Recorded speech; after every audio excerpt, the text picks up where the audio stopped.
over to DraculaN.gg, find out more information there, and sign up quickly because we've only got 16 slots for the 3rd season.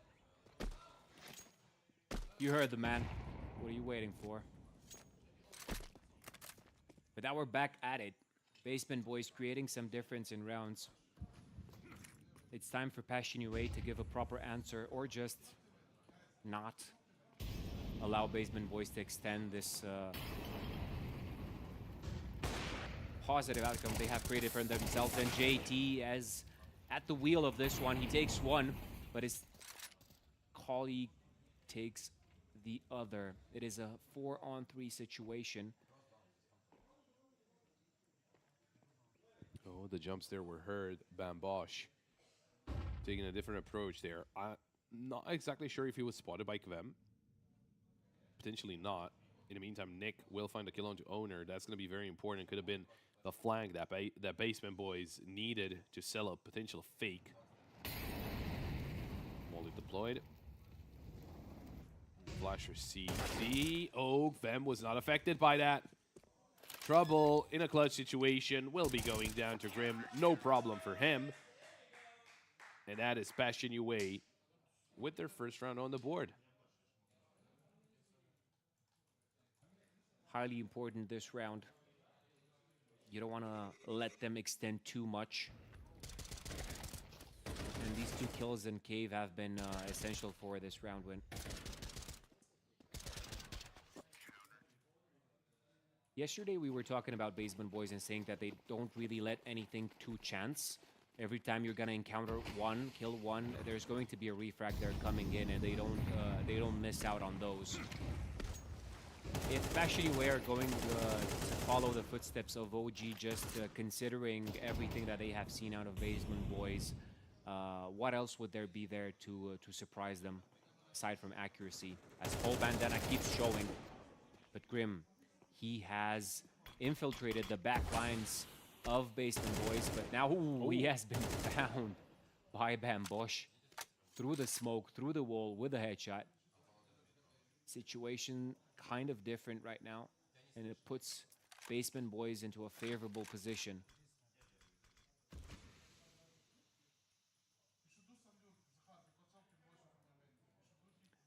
They are regrouping indeed, and they want to capitalize on this flaw that they have created themselves, the space that they have taken. Ooh, but there's the double peek coming out of Red Room. This ties up the situation. Let's see what Halzak has here. Kvem. Oh, pivotal. Nice shot there by Halzer. It would have been crucial. He had the cutoff point there. 35 seconds on the clock for Basement Boys to get their play done. They'll start repositioning, trying to get themselves into the B site. But the first one on scene could be Kvem. He's on 9 HP. That's the biggest issue. He is low, but he is going, making his way towards this side of the map. Playing the off angle. Not a bad decision. There's a swing. There's a headshot. Kvem not able to take down Paul Bandana, but at least it's a 1v1. A fake! A fake! And he still gets the kill! What is Nick doing? Why is he peeking? Paul Bandana winning a round that he almost lost because of that fake. He thought Nick was close. I'm gonna go back on what I was just saying. Now it kind of makes sense why the fake was there. It was risky still, even if Nick was very close. It was a fake, but I think he was running around. I think Nick should have heard that and back away. I mean, it has some rationality behind them because Nyx probably didn't hear any steps. He was making any steps, and he planted. He wanted to push. Of course, with those seconds on the clock, you'd think he's going to plant. That was a risk taken and paid off in full for Paul Bandana. So it kind of makes sense, but in the beginning, it looked very weird. Yeah. Now with that we we understand it. It does make sense. Which this push through the smoke doesn't make a lot of sense, but hey, that is what Basement Boys are all about, pushing through smoke, surprising the enemy team, and it's kind of, the surprise factor. I've heard about this white peek out of smokes. It's almost impossible to get the guy before he gets you. It's some of a new meta on here, but probably not at this level though. Passion UA. It's time for a save, it seems, as they did lose Vem very early on, and they won't be able to stand here and fight. Oh, Grim can. Halzerk was actually the one to get that kill. So they're looking for exit kills if the side of Basement Boys do want to hunt, but it's not worth for the Basement Boys to hunt either. So we're going to have 8 players alive at the end of the round, with Basement Boys securing a 5th.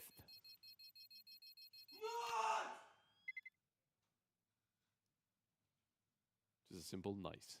And that was it. Not necessarily too complicated of a round, as he did get that initial kill onto Kvem fairly easily, swinging through the smoke. But yeah, again, just going back to the round, I'm still angry at myself that I didn't instantly understand what Nick was doing and why he was speaking, and I'm not exactly sure if he heard the steps. Maybe he didn't. There we go. I don't think he made any steps, Paul Banana. I don't think so. Did he jump on? Because he started, or he faked at 5 seconds left, and he swung into cave. So maybe, I don't know. Anyway, doesn't matter. It's over. It's a tactical timeout called in here by Passion UA. You can see TC talking to his team there, getting the point across. We'll see what the outcome is. That one, obviously trying to cheer them up, as they are not in the best position, but they will be trying their best to try and stop Basement Boys from advancing, because Basement Boys, they are getting some traction here. Yeah, and they're feeling comfortable on that T side. Remember some stats that you were mentioning yesterday, that Basement Boys are indeed comfortable with a CT situation, but now building up this lead on the T side. Ooh. And we have the first action of the 7th round, where the kill goes to Vem. It's something that he has accustomed us to. But there is the response also from Halzerk. Trade comes in, but still a man disadvantage. Oh, Nick able to take down Trouble, but there is Bombosh with a quick trade. JT still around the corner, swings out, gets the kill, and JT will finish it off in favor of Passion UA. Obviously, the tactical pause was of great help as they managed to take away this round. Looked a lot more solid from the side of Passion UA. This felt like they were very well planted in their positions. And a quick tick timeouts shouldn't really be taking too long. Again, things being quickly resolved by our wonderful admins. We're talking about is our admins, who some of them are ex-players, some of them are you know, people that have been around the scene for a long time, and they do have also a lot of insight, as we did get to talk to them, to some of them in some of the breaks. They do have a lot of knowledge, as it's getting sent into my ear by our wonderful audio guy. We did get a lot of insight from them as well.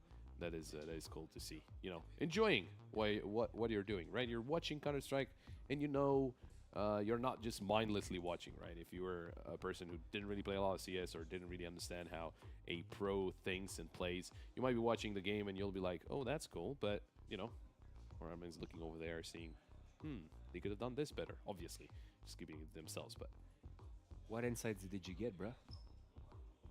We got some insights from one of our admin. He was talking about the game between I think actually, well, this game when he was played before, right, when the Basement Boys managed to beat Passion UA, and he was talking about some of the mistakes that were being done there by Passion UA, things that could be solved, and he saw that they were not. Well, obviously, you know, with how the game was progressing, they were obviously not too happy with how the situation was developing, but obviously not much can you do after the fact, right? After the game is over, you just have to regroup and go forward if you're still in the tournament. Or you know, pack your bags and go home. For those two teams, they're both still in the tournament, fighting for that grand final spot, where OG are waiting.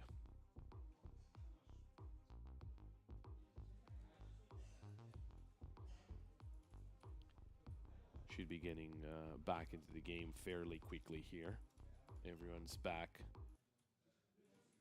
in the server, and the timer is running once again. Interesting statistic right there, and the rate of success factor in duels taken. And it is on the side of Basement Boys, and I have said this, that Basement Boys, they don't really lose those direct duels when they engage in them, and that's something that they have under their sleeve. They always have this nerve, and Levantino just proves it again. Yeah, the swing into mid, ever present there from Basement Boys. Levantino finding yet another kill. As Vem is taken down. Keeps on pushing. To remember, he is by himself here. No one's helping him. He's just walking up Red Room. Paul Bandana will be going down to Nick. There's Bosch eliminated as well, but trouble with that P250. That's going to be enough to get the kill. And Grim, well, it could be found by Levantino, but Grim obviously abandoned ship. There's no reason for him to try and get, try and 1v3 this. Just try and save the AUG and move forward into the next round. But obviously, not a great sight for Passion UA, right? They are being led. That lead is going to be extended. Thankfully, he will stay alive. He will take down Levantino. They know where he is, but you can see...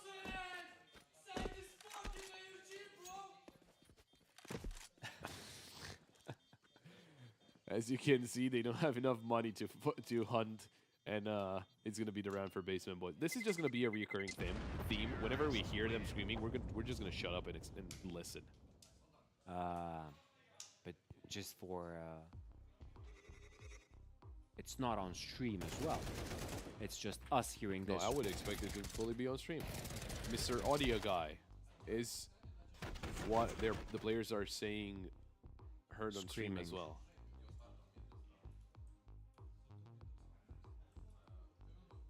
I mean, it isn't really that surprising that he's not talking back to us whenever we need him to. Definitely. It's not surprising. I will find out, though, if that's being said on stream. Because if it's not, we just look like we lost our minds. Yep.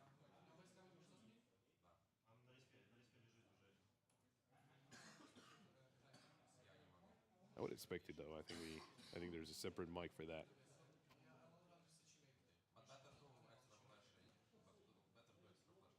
I'm sure they're all nice guys and nothing's gonna come out of it. I love it on this. stream as well. Okay. There you go. So we're not losing our minds. Especially me, might be. They don't get this round under control, and JT's the first one to go down. Vemi's also tagged up. It's just such a good start for Basement Boys, and this is just a recurring theme as well. This keeps on happening. We saw Levantino in the previous round. We're seeing Oder this time around. Yeah. Another one for Paul Bandana. And it's just 3 on the side of Passion UA so quickly. Family's even low. No trouble in taking control over that B site. It is a good time to spam these smokes, but the save is gonna be cold right in. Or Alzak just takes his chances right there now. There's really not much that you can do. Is it weird to say that even though Basement Boys are fairly aggressive, or they just wide peek you into spawn positions, that they are also calculated in this aggressiveness, and they expect the other team to be in this kind of pushy positions? I mean, we saw that Cave being taken over time after time, mid as well. Yeah, no, I completely agree. I mean, we've seen teams that have been rushing things. We've seen teams that were very slow in their plays. Basement Boys, they are quick, but they are not mindlessly pushing in. There is a very solid plan behind the pushes. Owner is the IGL, as we found out, so he is giving away some very good calls, as it is very surprising to see Passion UA in the state. Second tactical pause called in from their side. Basement Boys obviously didn't didn't call a single one. There's no reason to. I would never have expected Basement Boys to still play kind of the same as they played yesterday, right? It's kind of the same type of playstyle, maybe a little quicker on the T side than they did against OG. They were mostly aggressive on the CT side. But they do have a very solid plan behind that, and it's working out wonders. It's 7-2, Sana. It is a very one-sided start of the game, and Passion UA with this second... Do remember, they got their first round, then it was Basement Boys with a streak of rounds. They called for a tactical pause. Their round went great. They won the second. But then that was it. Now they call for another tactical pause. Is it going to be a round for Passion UA, or are Basement Boys just going to keep rolling through them? On a map like Ancient, it is still very surprising. Percentage-wise, obviously, not one of the best maps for either of those teams, but still delivering quite heavily. JT and Halzerg start spamming away at the smoke. Not getting those kills, though. JT around the corner. And Owner is waiting. You've got Paul Bandana there as well. Owner stacked up. Oh, there's the kill out of GT. Owner does get the trade. What about Halzerg, though? Is he able to get someone? He did lose Leventino in the meantime as well, so it is a 4v3 favoring the side of Passion UA. There's still a couple of low HP players on the side of Passion. It's still a change of scenario and a good one for Passion UA. You have to check this one out, and you have to play it properly. Halzerg does just that. Leaves Bambosh and Owner. You need to get as close as you can to that 7-5. That is for sure. On that CT side, that is a little bit more favored, to say so. That really didn't pan out for Passion. Ooh, what is going on right here? Oh, hang on. 2 kills going the way of Basement Boys. If this is going to go into their favor, it's going to be dire for Passion UA. There's low HP players on both sides, that's for sure. But now, timing should play a big role into this. Oh, that flash. It's still Vem alive. Bambosh got himself the bomb. That was the objective, and he's going to get it. Bomb planted. Vem around the corner. There's Bambosh, and that's going to be the kill for Vem. Still a very tight round. But Passion UA do walk away with it. The AWP being retrieved, and obviously the defuse. There's more than enough time to get a defuse, a full 10-second defuse there. But yeah, hopefully for Passion UA, that round brings them to greener pastures, because if not, it's still going to be Basement Boys rolling through things. And don't get me wrong, Basement Boys, this was still a very good try. It was just them with a good presence of mind to get that 1v2.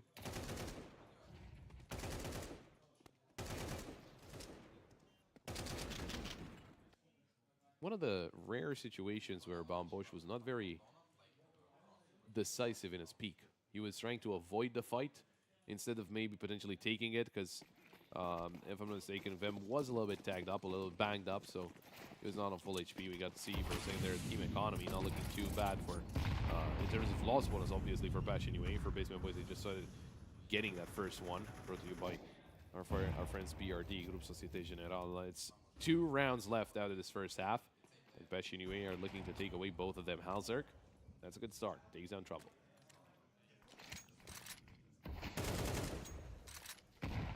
It is good that you're closing in some rounds, not necessarily letting them create this huge gap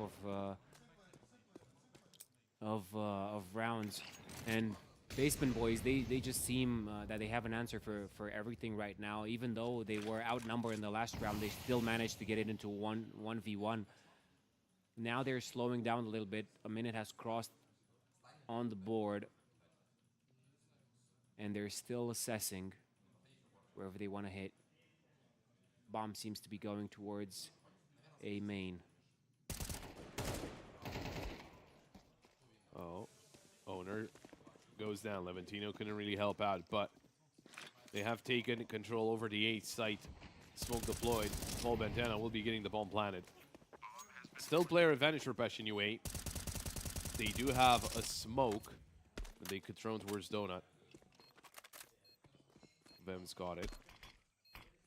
That's what he's gonna do. Drop the smoke. And he could still push it in front of it. That's exactly what basement boys do. Wally to the later push out of tempo. Levantino behind the big box. Paul Bandana. His teammate on the site itself. There's Paul Bandana with one onto JT. Now into the 1v2. Halzer not landing the no scope. It's going to be Nick to get that kill. And he does have a defuse kit. And it's going to be enough to get that 4th round on the board for Passion UA. Positive for them. And you had to make this happen. Not a really good buy out of Basement Boys, but everything necessary just to fill the gaps and crossing over to the next half. Are they going to extend it to 8, or Passion UA are going to keep this rhythm up? They're going to go on the onto the T side, and we've seen yesterday Basement Boys onto the CT. They are dangerous there as well, so you have to build up this round towards this round as well. It seems that they're going to take the necessary steps and space to get towards that B hit that they have been working on and succeeded. But Fem is there, double kill for him, helped by Nyx. And there's just 2 players left out of Basement Boys, and doesn't work this time as you wanted it to.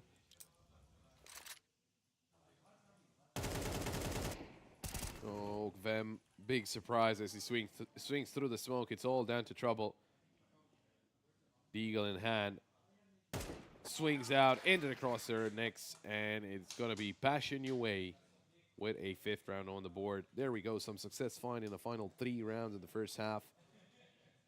Not the easiest, but they'll take it. Maybe the T side is going to be looking a lot better for Passion UA. What we do have to remember is that Basement Boys were, the majority of the time, doing pretty well on that CT side with all that aggression that they were showing. For Passion UA, technically T side is a little better, and the only win that they do have with the core that they have right now, at least, I think it might be 3 players, even though they have 4. It is that win against Gen 1, 19-16 in overtime. They were losing to Basement Boys 13-7 to 9 at 13-9. That was all the way at DraculaN Season 1, though. So obviously not one of the best maps for Passion UA, but they can start moving things in their direction.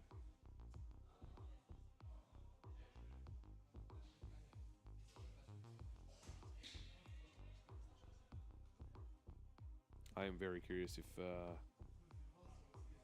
Passion UA are gonna keep going with the same kind of play style. If they'll keep playing just a fast kind of Counter-Strike. If they'll be aggressive as they were against OG, and as they surprised OG with all that aggression that they were showing. Because if they're gonna do that and Passion UA don't have an answer for it, well, I got bad news. It could be a very quick send-off to the second map. We saw Levantino there just chilling. Even though we got Passion UA on the other side, they are the, well, mostly NA team. We do remember JDM and how he was lounging.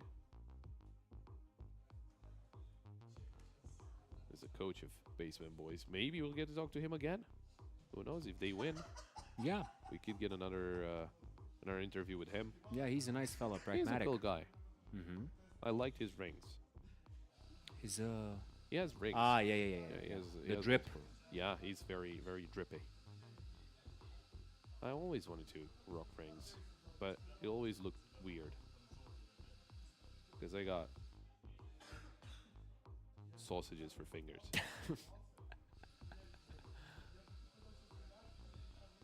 You know the sausage, how it is like the long ones that are like limited at points and they're with a piece of string. Mhm. It's basically the same thing. Whenever That's how it feels for you? Yeah, it just feels like a sausage with a string around one of the ends. Oh well. Look, we saw the teddy bear or whatever yesterday. You said the totem. The stuffed dog. Yeah, I think it stuffed was. doggy. Yeah, I love what Trouble has. He has a full-on chain. Yeah, on I think, the monitor. or a bracelet, something like that. But Yeah. let's see if that brings them the good luck. It is the second half of the first map. Basement Boys up 7, Passion UA onto 5. Who's he going to be at the end of the next 12 rounds, Anna? Or even Let's before see. that? Here we go, everybody. It's going to be the pistol rounds, and now we just have one player out of Passion UA covering that mid position, not allowing them to push forward and jump up into heaven. But B is already being hit. There's nobody to meet them there. It's a 4v4 situation. Now the retake has to come in. Do you have the necessary utility? There's only one smoke on Paul Bandana. Probably just to cover their entry, but the kills are flowing for him. No utility needed. 2 players left. JT and Holzerk. Now it's just the one. What can you do here? Well, nothing. Trouble takes him down, and it is the round for Basement Boys. 8 for them on the board, but the bomb has been planted. You have something to work with for the next round. Maybe just a force buy into a more aggressive play. We'll have to see about this. I mean, they did not plant the bomb, so we'll see if apparently they do want to. Well, my bad. They did plant the bomb, but they didn't really get a lot of money out of the kills. That's the main thing. So they will be getting some of the weapons out there. But they are up against a bunch of MP9s, a couple of M4s. It might not be the easiest situation to go through. Now, Grim will be getting that initial death as Levantino takes him down. For the Basement Boys, I mean, they're in this round still looking for those kills as Levantino is forced to take down JT. Another player right around the corner. Oh, he's got 2, but Levantino can isolate his duels. It's a quad kill for him, and is all down to Halzerk. MP7 in hand. Gonna be taken down by Trouble, and it is Basement Boys with a 9th round on the board. Very solid performance out of them. This time they're gonna plant the bomb, so this time it's just gonna be a plain old eco. Yeah, they bought this round, and now Basement Boys are gonna technically they're gonna get up to 10 if there's not gonna be any trouble out of those deagles. We see deagles for everybody on Passion UA. Maybe there's gonna be a stroke of luck going on in this 15th round. If not, and Basement Boys are going to be accurate and on point as we have seen them, it's going to be a tough time for Passion UA getting back into this. You're propelling them up to the 10th round, and then from there is a lot of work. But then again, the deagles are working, so are the weapons.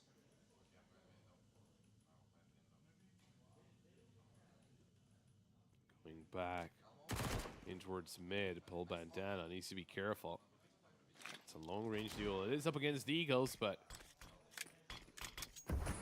obviously so far those 2 kills taken by Trouble and Owner are coming in from the Deagles. Now, Bam Bosch playing behind the ace side. They've got back control over mid. Grim is boosted up. Ooh, Bam Bosch, that is awkward. Couldn't take down anyone. There's a swing from Donut, though. That's Levantino with a kill onto Vem. And both players are towards A main. Basement Boys should know that. There's the boost up. They jump into the side. Paul Bandana gets himself onto the bomb itself. And they're spamming, but they're not hitting their shots. Easy defuse into the smoke. And it is Basement Boys with double digits on the board. Passion UA, they will be winding up here. So this is the time for Passion UA to get a surprise round in. Yes, this is going to be the case. You can only have so much loss bonus. You have to capitalize on the investments that you are making, unless you want to give them these 3 rounds to Basement Boys, which is going to be the decisive factor for this best of 3. Now, would it be a more aggressive play, the answer right here, that they need to answer to or employ within their strategy? But Levantino opens up things again. There are the kills from Passion UA. Now you have brought yourself into a positive situation. You have the man advantage. Now it is time to calculate your next move. There's Owner lying in wait into cave. He could take the balance of power out of Passion UA's hands. Could swing out as well, but that would be dangerous. Paul Bandana alongside Owner, and they are isolated by those mollies. Although Owner could take a swing. No one spotted. They could go for the backstab. They've got trouble joining him, but he is going through cave. The double swing. Owner doesn't get anyone, but Paul Bandana gets two. So it's now down to a 2v2. Molly drop. Trouble still behind that smoke, and it's a ding, but not a kill. That would have been great out of Paul Bandana, but Grim will take them both down. It's a triple kill for Grim, and Passion UA, they finally find some success. We see them on the screen, super stats from him, 14 and 11 so far, leading the charge for Passion UA. The other side, Paul Bandana, 19 and 7. And the only kind of awkward thing for them is Trouble not really having a lot of impact, but also would be needing, you know, to get some more things done out of that op. Some of those long range duels, it's gonna be he has to get something to deliver with the op, right? And this is his chance. A missed shot though. Vem eliminated by Paul Bandana, keeps on spraying through the smoke. Doesn't matter. Trouble is the one to actually get the second kill. Nick gets aggressive, and guess what? Bambosh, you're not in the prime position. Oh, he is. He moves into a prime position to cover for his teammate. Halzard now all of a sudden 1v4. And he'll be taken down by Paul Bandana. Not only. Oh, that one, we don't speak that language, but I think we can understand that. He's not only just very good on the server, he is the one that's being the most vocal on the side of Basement Boys, and might as well. You're feeling confident and comfortable. I mean, he's part of the game. It is. It is. Final tactical pause called in by Passion UA here. It is always nice. You always get a familiar feeling, an old school feeling from all those lands where you were in the same room as the enemy team. Doesn't really apply, because even in the big events you're in the same room. It's just a bigger room. But it is cool to be able to shout at your opponent, you know, get some things across. Maybe he says something back, and then at the end of the day, you're still friends outside the server. Or not necessarily friends, but, you know, you respect each other. Yeah, you know the saying about love and war, disconsidering love. Maybe there's still love between the two teams. Respect. Yeah, which probably can lead to that, yeah. Oh. Bambosh, a little too far forward, gets punished.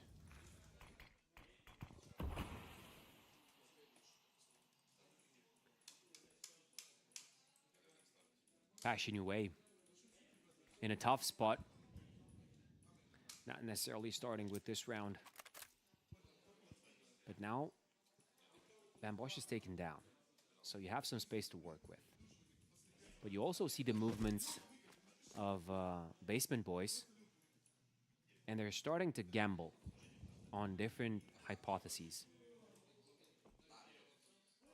It's not a bad call, indeed. They need to clear out information, and there's Paul Bandana finding one, something that they can work with, but the call comes in from Passion UA, and it is the right call. The bomb needs to head over to the B side. You also have Levantino there before everybody gets there. The hesitation. Vem did take down Trouble, though. Levantino. Oh, there's Owner with a double, but Levantino misses his chance. It is Nick to get that kill, but Owner, he got that double kill. That is bombed down. He's in a 1v2 now.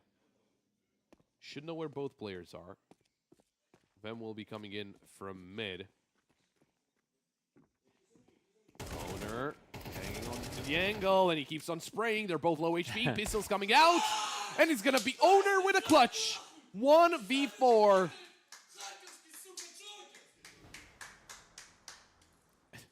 What do you think about that, Santa? Turns to the coach. Gets a handshake. There you go. But yeah, what a clutch there from Owner. Very nicely done. 1v4. Very solid on his performance. And we were talking about this, right? Owner, maybe not one of the standout players. Or not generally the standout player, but he has been doing very well individually overall, and also being the IGL. He's the brain. Yeah, and the brawn. And the brawn when you need him.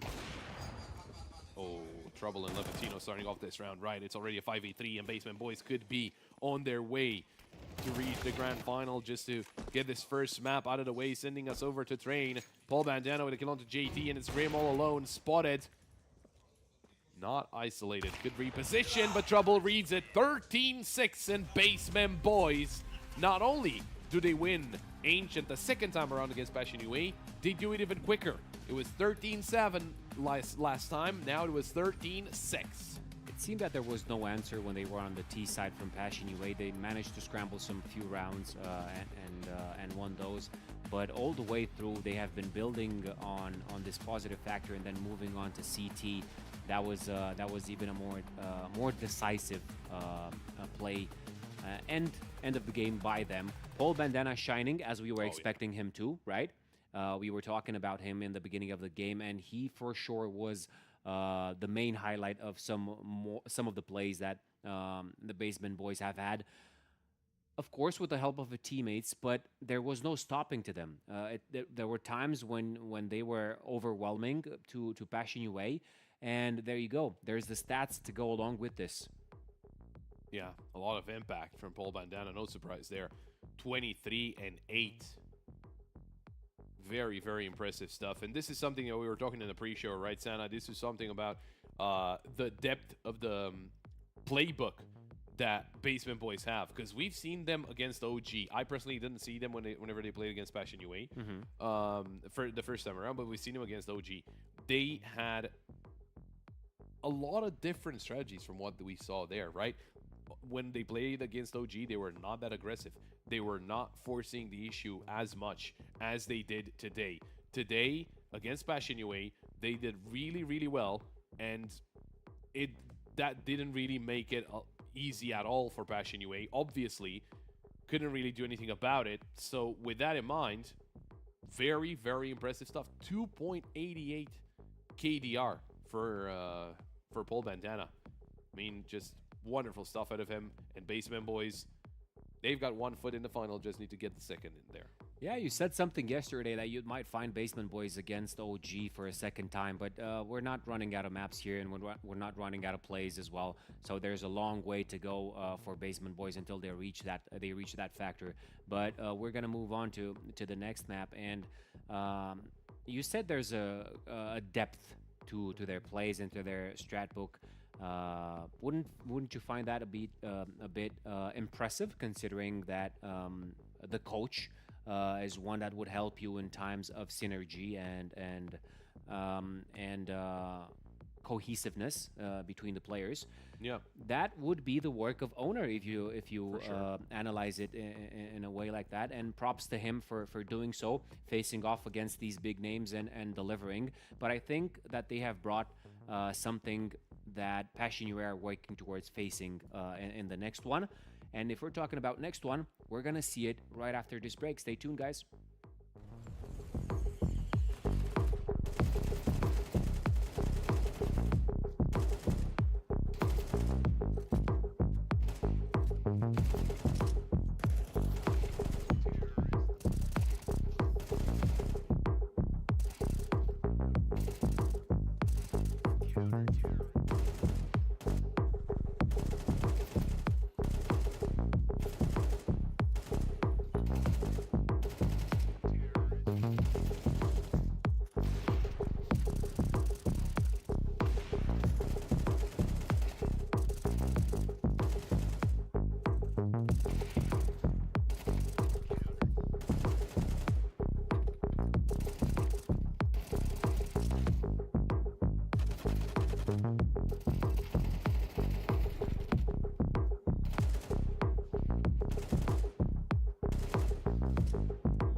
watch me do it again. Tell her, taking no loss, no loss, no. I'm winning again and again and again, and it's all on repeat. I'ma just sit in the circus, I'm winning it, dog. Baby, I don't know defeat. We don't talk, better know the grind. That's my walk. I'ma keep cold, I don't take no loss. No sense, run up the score.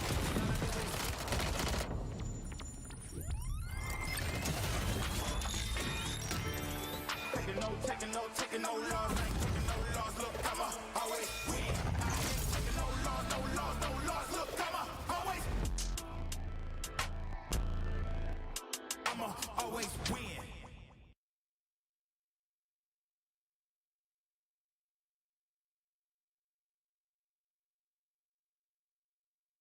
Accidentare gravă pentru Radu Drăgușin. Urmează o recuperare grea după operație. Ultima victorie?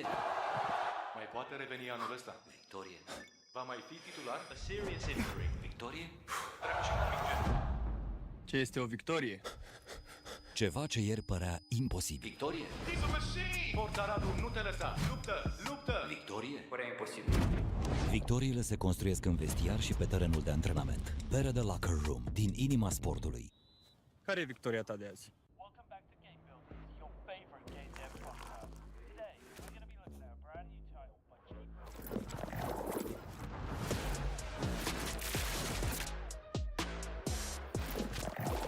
Yeah, I bet on myself. Can't sleep so big that it thinks I'm crazy. Let out the beast, no, they can't tame it. Tell them we bringing the time.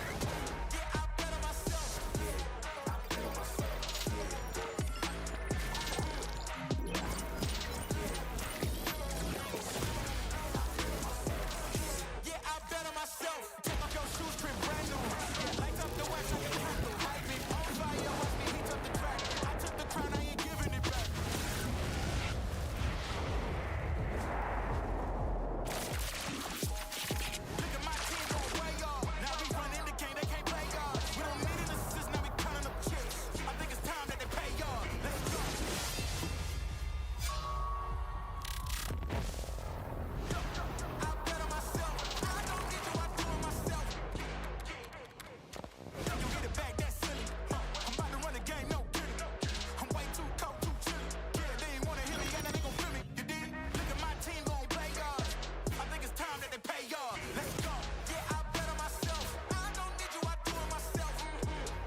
myself.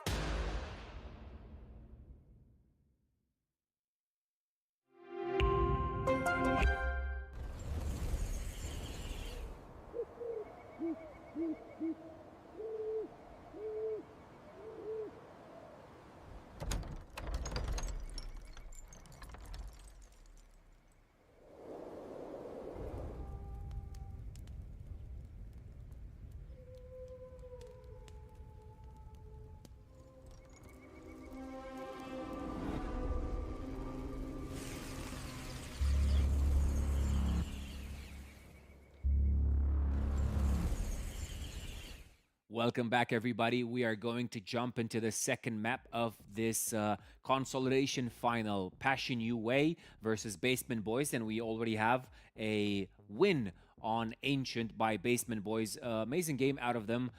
Not really giving a lot of chances to Passion UA. Didn't really seem that they were coming back into this, even after switching to the CT side for Basement Boys.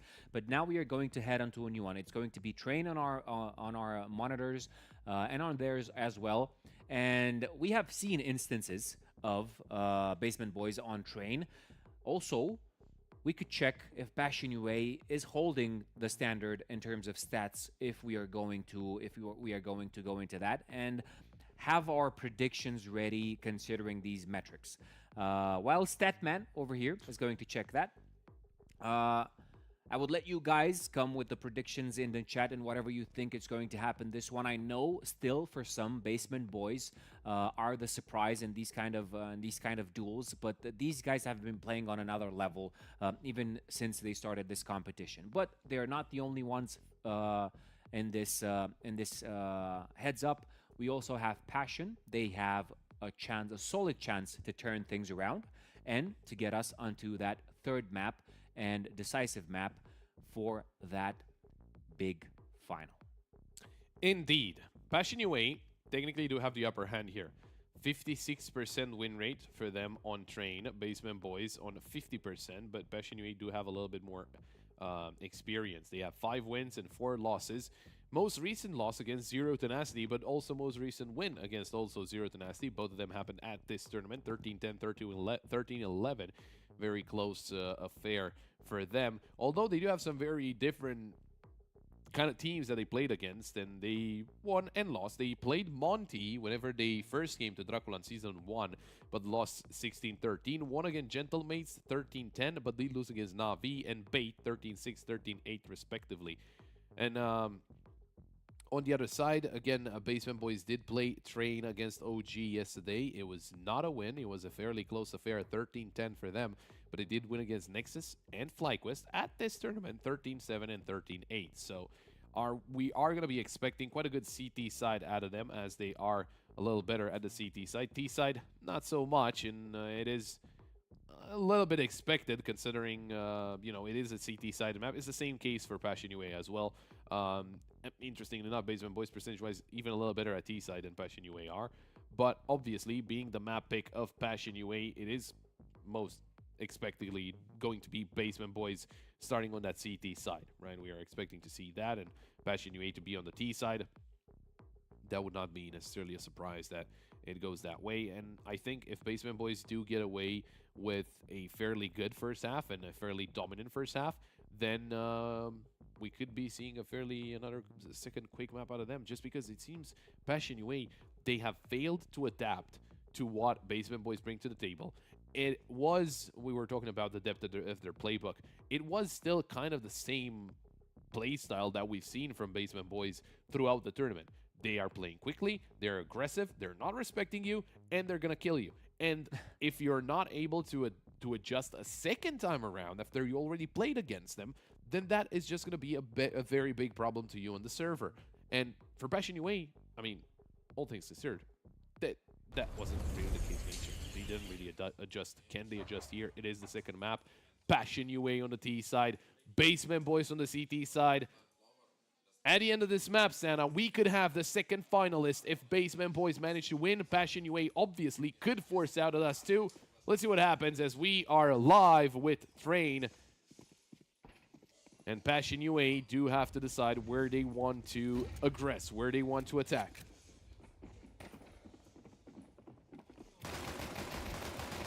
Oh, fast play into B. It's Nick to take down Trouble, but Trouble does get an initial kill. Look at that, Bomb Boy still around. A double kill for him, denies the bomb plan, and that's going to be very important. JT all of a sudden, all alone, 1v2.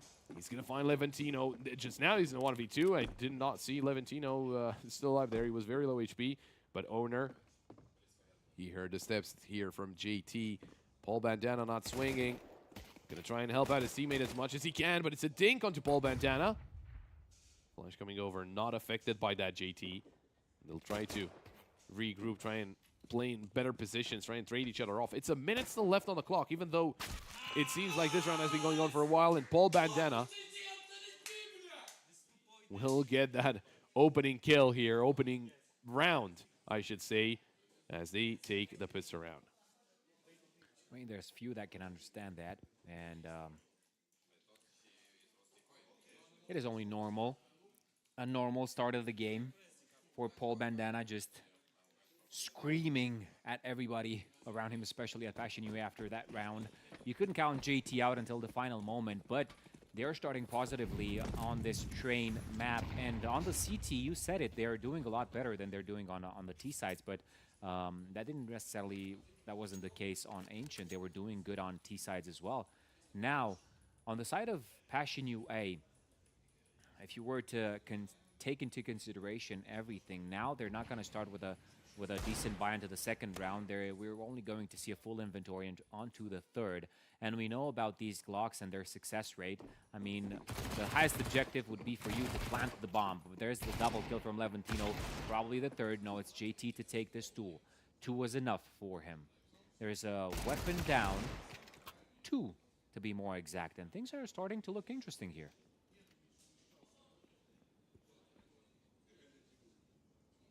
Surely still a chance here for Passion UA. They do have the bomb a little closer to the B side, but could swing into Pop Dog and try and help his teammates out. And an interesting setup there by Basement Boys, as Owner is just going to walk in between the sites and Paul Bandana hiding under what was once Heaven.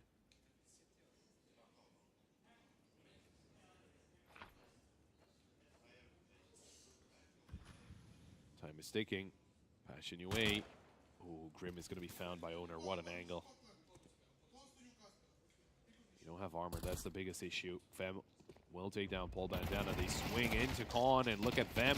Surprising, but he dinks Owner as well. Both players low HP. Oh, Owner makes it around the corner. Re-peeks, and Fem is not ready for it. Ice cold from Owner, as we've seen him in that 1v4 clutch as well. There was no reaction, just, we got this one, let's focus on the next one. It's so impressive that I haven't seen him fumble any kind of situation similar to this one that he has been now. He's so confident in his abilities, and there's no stressful situation he didn't come on top on when he had the opportunity to. And his quick thinking, specifically in this situation, helped him a lot. He was considering the fact that there were not a lot of seconds on the clock, and then he just won this duel out. Impressive out of Owner, and we still get to see more of him in this map. Maybe this tournament, who knows? Now, full inventory, as I said, for Passion UA. It is time to start those engines and to make things count and the investments count as well. They're starting to pull up onto the B side. There is success for JT. Oh, good shot by Nick. As he surprised Owner, he was already very far forward, and Basement Boys already call it. Just gonna hang on to the weapons. They don't want anything to do with that. Passion UA taking a page out of Basement Boys' book, actually, going for fast B plays, and, well, it works out. Basement Boys were not ready for it. Kind of surprising, you know, you would expect Basement Boys to be ready for every single fast play that comes their way, just because they are so used to that. I love how you put it. Yeah, indeed, it was a page out of their playbook, out of Basement Boys' playbook. But also, they decided to save this, so they're not giving anything away. They want to play every round to the max and take the economy for granted.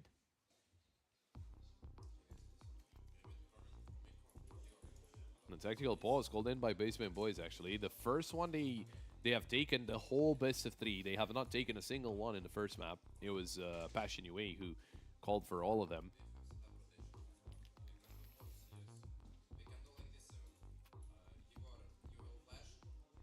Trying to figure out what's the best way to deal with those kind of plays and how they can prevent that from happening again. I'm curious who's talking right now out of the... I would assume, or what we're watching owner. No, it might be the coach as well. No, Levantino. I think Levantino, he's been talking all the way. Was he? Yeah. I think the coach did say something as well. We didn't really catch it, but Yeah, he probably said, Levantino, you have the floor. not the IGL though. But obviously he could. I would assume, you know, everyone has their piece to say on the set of Basement Boys, and if anyone has any idea, then that's more than welcome to be shared with the class. Oh, yeah. We know that more than one mind is involved into the playbook of teams, so it is good to have everybody active in that regard. So Levantino, owner didn't expect Nick to be that close. In the smoke is Bomb Bosch. He's going to take down Grim, keeps on spraying, gets a second onto Vem. Never expected him to be that close, but look at Levantino. He's already on the flank, and he's very close. And I don't think Passion UA will ever expect it. Levantino finds Halzerk, almost catching JT as well. He is going to get it. And look at that. It's a long-range duel between Paul Bandana and Nick. Nade not coming through. That might be the winning formula, because Levantino, he was waiting to drop a smoke, a couple of dinks, but that's not enough. Nick still alive. MP9 dealing not as much damage as you might want. And Nick will be winning that duel and the round for Passion UA. I just love these kind of timings. Not getting the nade out the first time. Maybe he would have survived, but then when he threw it again, he found the kill. Great play out of Nyx. 4 HP might have gone down anyway. Ooh. Bambosh. A little angry. There was no mouse flying, right? No, there was. All Bandana already eliminated by Grim. A fast A play this time around from Passion UA. This is just an eco for Basement Boys, so it's not the end of the world, but maybe they get some insight into what could be another fast play out of Passion UA in future rounds, right? See where the smokes are landing, see what positions you could be deploying to defend against a fast play like this. This round's over in any case. It's Passion UA getting themselves in the lead.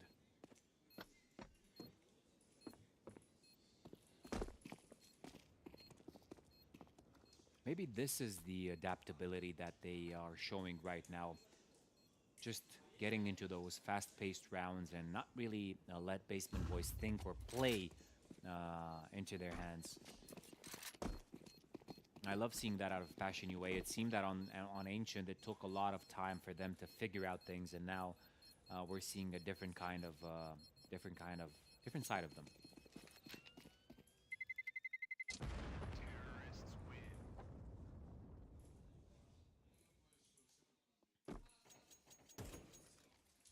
A lot of cheers there, but not a lot to cheer about.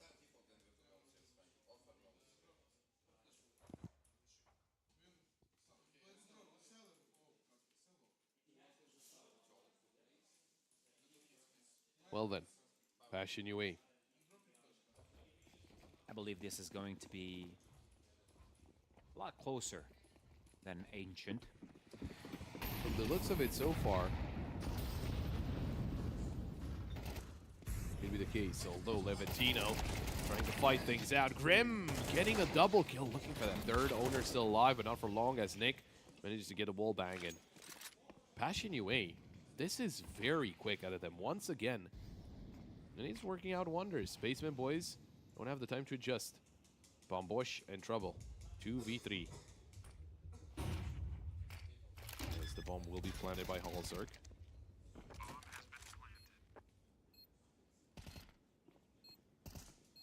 Close angle. Still trying to find something through the smoke, but Basement Boys, or rather Passion UA, are not giving away anything. A molly close to main, no one's there. Trouble, and he's gonna win that duel. Spotted the player towards Pop Dog, but where's the last player? It's Halzerk on site, Trouble gets that kill, but now into the 1v1. Molly on top of the bomb, and that's going to secure it around. No defuse kit for Trouble. And it will be around for Passion UA, but still a very close one. I mean, from a 2v3 situation, they almost get it back.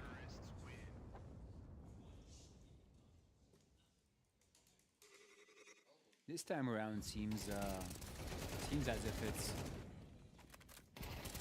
it's an insight into their thinking. I mean, guys, we have accuracy on our side as well. We have guys that can shoot their way through a duel and can overwhelm you on either side. And this is just great out of Passion UA, starting to believe more in themselves and their ability to take over objectives. You love to see this. Now we were searching for an answer out of them, Passion UA on Ancient, but now it seems that Basement Boys have met the same situation.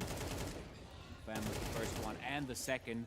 There's red all over the scoreboard, but the buy is very poor for Basement Boys. Yeah, very good shots kind of coming out of them, but it's not going to be one of the hardest situations to win here. And if we think back to the first map, it was mostly Passion UA playing with pistols. We haven't really seen a lot of pistols out of Basement Boys. Maybe 1 or 2 rounds. But Passion UA surely looking a lot better here so far. As we were talking, as this is a CT-sided map, Basement Boys not really showing that right now.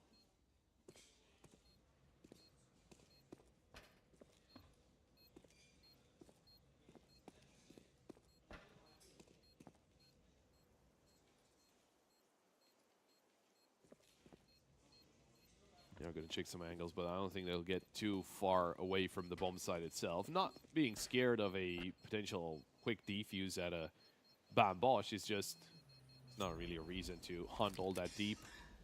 So with that in mind, it is 5 secured for Passion UA. I think we might get another tactical pause out of Basement Boys right now, right before the buy round. I would not be surprised. I don't think it's that desperate. I think even if you buy up here and you don't call for a tactical pause, if you do lose and you eco once more, then maybe then you're going to call for a tactical pause. And you can see on the side of Basement Boys, you can see signs of frustration. It's not really a good sign. You need to keep your emotions under control. It is the second map, and it is only 5-2. Everything is not lost yet. But the same kind of strategy employed by Passion UA, they are starting to create their own their space on towards the B site, and they're doing so aggressively. They want these duels to happen, and we see Halzerg being aggressive, but both Oppers missed their chance. Halzerg being tagged though. Now the game is going to turn to a slower pace. Their presence is well known. But are they lurking anywhere around the map? It seems that they want to have the full force brought upon the B side. There's 1 and 2 to meet them, Bam Bosch and Trouble. They stick to their positions. And here it comes. Oh, Trouble will be going down without even firing off a shot. The position from Bam Bosch, but only good for 1 as Grim gets the kill in return. Ooh, good nade. It's Paul Bandana losing some of his HP. Halzerg, late reaction there. But Paul Bandana found Grim, and maybe there's still a way back into this round. Oh, Owner, he would have been a little quicker. Could have backstabbed Nick, but I think you can see out of those peaks, especially out of Owner there, right? I think if it would have been Basement Boys in the lead, I think Owner swings, like wide swings that angle any day of the week, but they might be a momentum-based team, which means if they're not in the lead, they can be bullied, and that could become a problem very, very quickly. It's their turn to scream, right? There's a second tactical pause called in.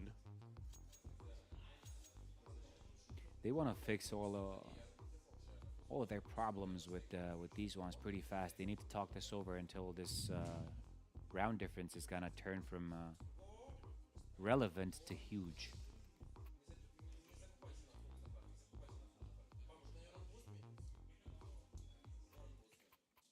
There we go. There's the Motivational taps. yeah, the coach giving a quick massage.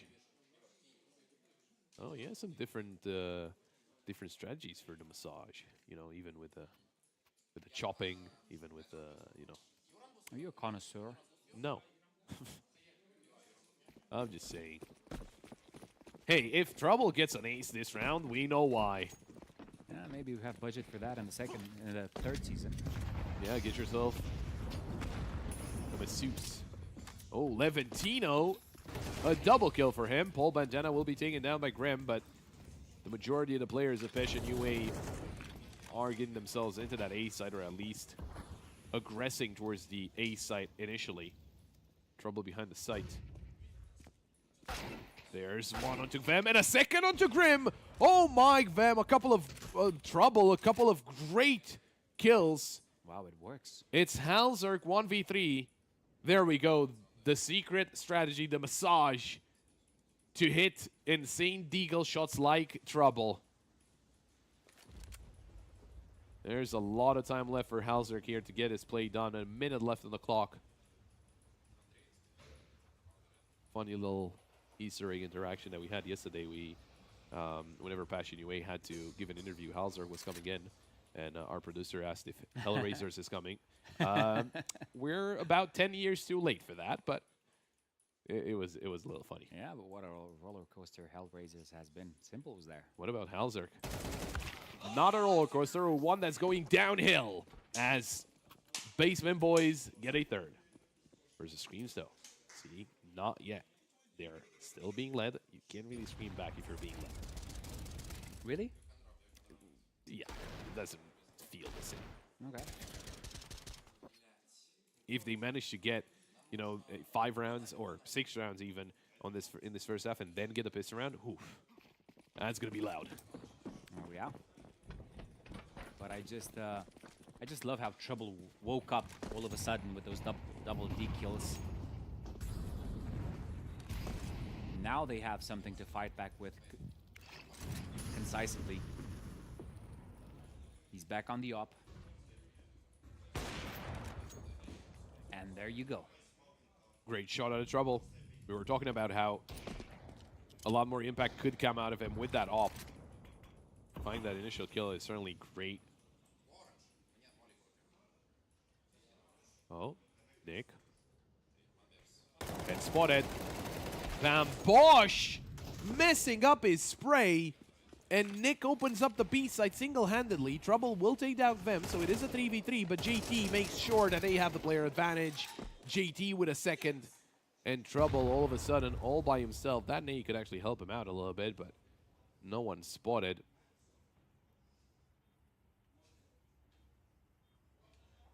Waiting for the smoke to fade there, Trouble, but Nick already pushed through it. Okay. They pass by each other. But I don't think Trouble can get anything out of this round at this point. Oh, no. Oh? Hang on. Oh, missed shot from Trouble. Hits JT. And Halzerk obviously doesn't know that Nick was towards CT spawn. And he's going to find out now. Oh, the wall bang. Nick finds the kill. No save for Trouble. What a very awkward round. I mean, I do hope we have a replay of Bambosch's reaction to his botched spray, because I'm very curious what his reaction was, because he was already looking pretty angry. I guess we don't. But, my oh my, that was a fumble and a half. And then Trouble moving into the site. They couldn't, or they didn't really hear him run into the site. They thought it was their own footsteps. That could have been a surprise with a missed shot there by the offer. Grim. Great initial kill. That's Paul Bandana dealt with. There's one way to shut down Paul Bandana. Just kill him in every single round. It's 3 and 9. Van Bush eliminated a crit. That's actually Vem giving away his position a little bit. Levantino helping out Owner. And Halzerk will fall. Vem still in place. on the site itself. There's a lot of information going through. JT just has to make a sprint with that bomb. B side already covered by his teammates, but there are numerous flanks that they're choosing to approach from Basement Boys.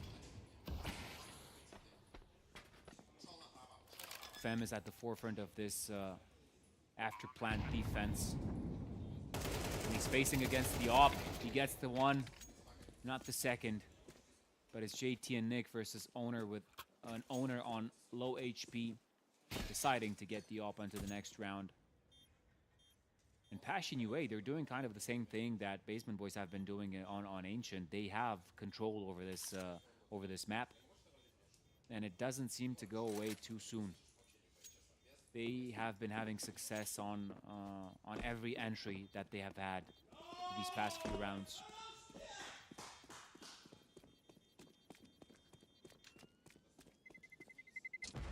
We'll be getting ourselves to the last round of the first half, and Passion UA complete revival after that first map. Well, peeking into train is obviously a much better option.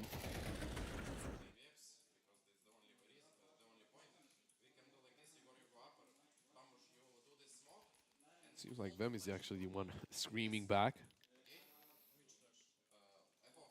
But yeah, Passion UA looking to force out the Dust too.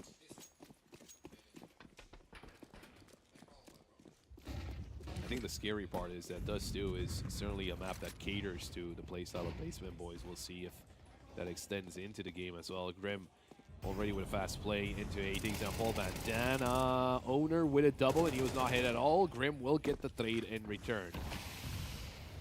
On the site itself, joined up by JT. Levantino could swing out, but Halzerk is holding down the angle. Bambosh found by Grim. It's a triple for Grim, and Halzerk finds a double. 9-3 first half. A complete reverse of what we've seen in that first map. Passion UA looking a lot better.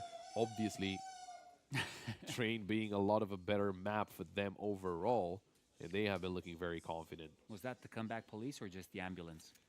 I don't know. They're the ones actually mimicking a police siren, aren't they? Yeah, yeah. Okay. Definitely on the side of Passion. They said, call an ambulance, but not for me. As Basement Boys are laying in a pool of blood, looking up at the sky, thinking, where did it all go wrong? And they're trying to figure that out. You need some milk. Okay, that is a little too old. I think actually the one with the call an ambulance, but not for me, that might be actually even older. Yeah? It might be, it might be. And you do know the one with ambulamp. Call an ambulamp. I never heard that in my life. Okay. Because the one with he needs some milk is from Vine. Yeah, yeah. But where's that one from? What a great time to be alive. It was great. But where is that one from? Ambulamp. I think it's the same one with the he needs some milk, and then afterwards he say call an ambulamp, or he needs an ambulamp. Okay. That makes sense. Halftime pause here at the consolidation final in DraculaN Season 3. The decider of who gets to play OG in the great final. It's not Season 3. It's Season 2. It's Season 2. I pranked you. But it will be a consolidation final at Season 3. Next time we see each other, make sure you sign up at draculan.gg. Oh, yeah. And for all the folks just enjoying these games, Hi. hello. How you been? Have you drank some water today? Stay hydrated. It's the season for, you know, flus and all that. Make sure you Oh, yeah. stay protected. We know all about that. You sure do. Sanders recovering. I think I'm just getting into one. So. I had nothing to do with that. It's not like we're spitting into these microphones. All this No. blabbering. No. Actually, I don't even know if I'm going into one. It might just be, I don't know, maybe dehydrated. So I'll drink some more water. Sure.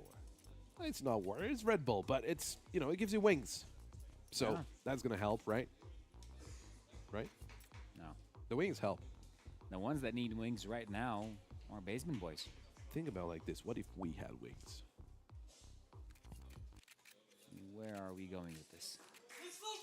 Like, not me and you, but like humans had wings. Wouldn't it be cool to fly? What are we, animals? Yes, literally yes. But we're jumping into the second half. We'll just skip the small talk, and we'll keep going with terrain. It is Passion UA up by 6 rounds. After that beat down on T side, they're now on the CT side, the favored side of the map. Basement boys, are they gonna make it unfavorable for Passion UA? Trying for a fast play. Owner takes down JT, gets dinged. Grim finds a double kill. Oh my, he is having a great game. 15 and 8 so far for Grim, as he found a 3rd kill in this round, and it's Levantino in trouble to try and fix things. But that is obviously not going to be an easy task.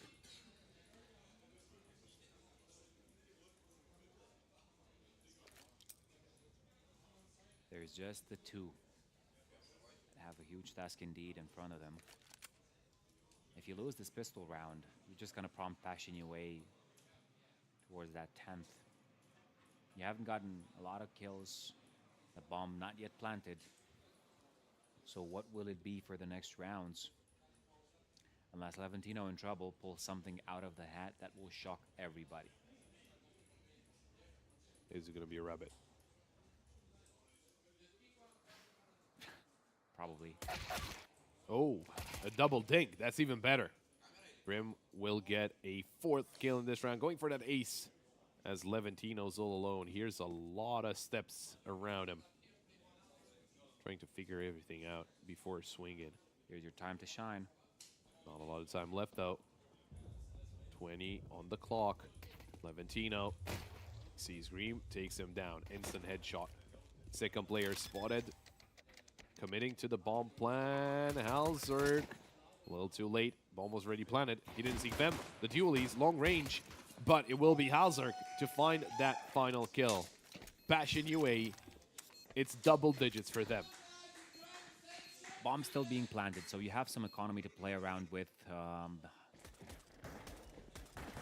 They're gonna get to the 10th round. So Passion UA is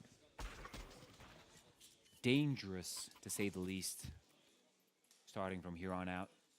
I mean, they have been dangerous though this whole map, but now it's getting tight. You do have a map win, of course, but you're giving them the momentum of a map win. However, let's not count them out. We like seeing them on the T side.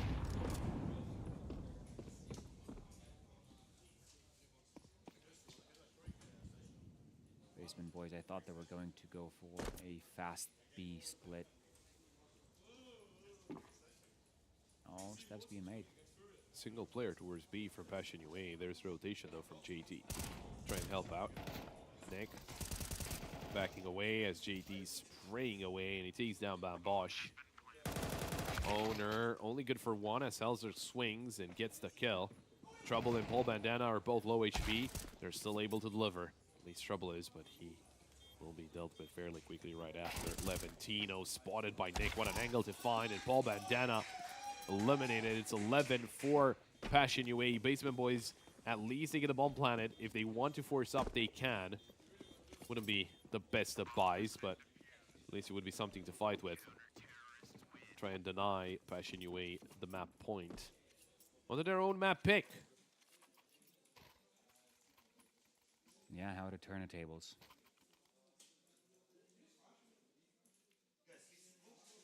At this point, what do you believe is going to happen? Let's say we are going to that 3rd map, right? Yeah. Hypothetically, where do you put your finger towards?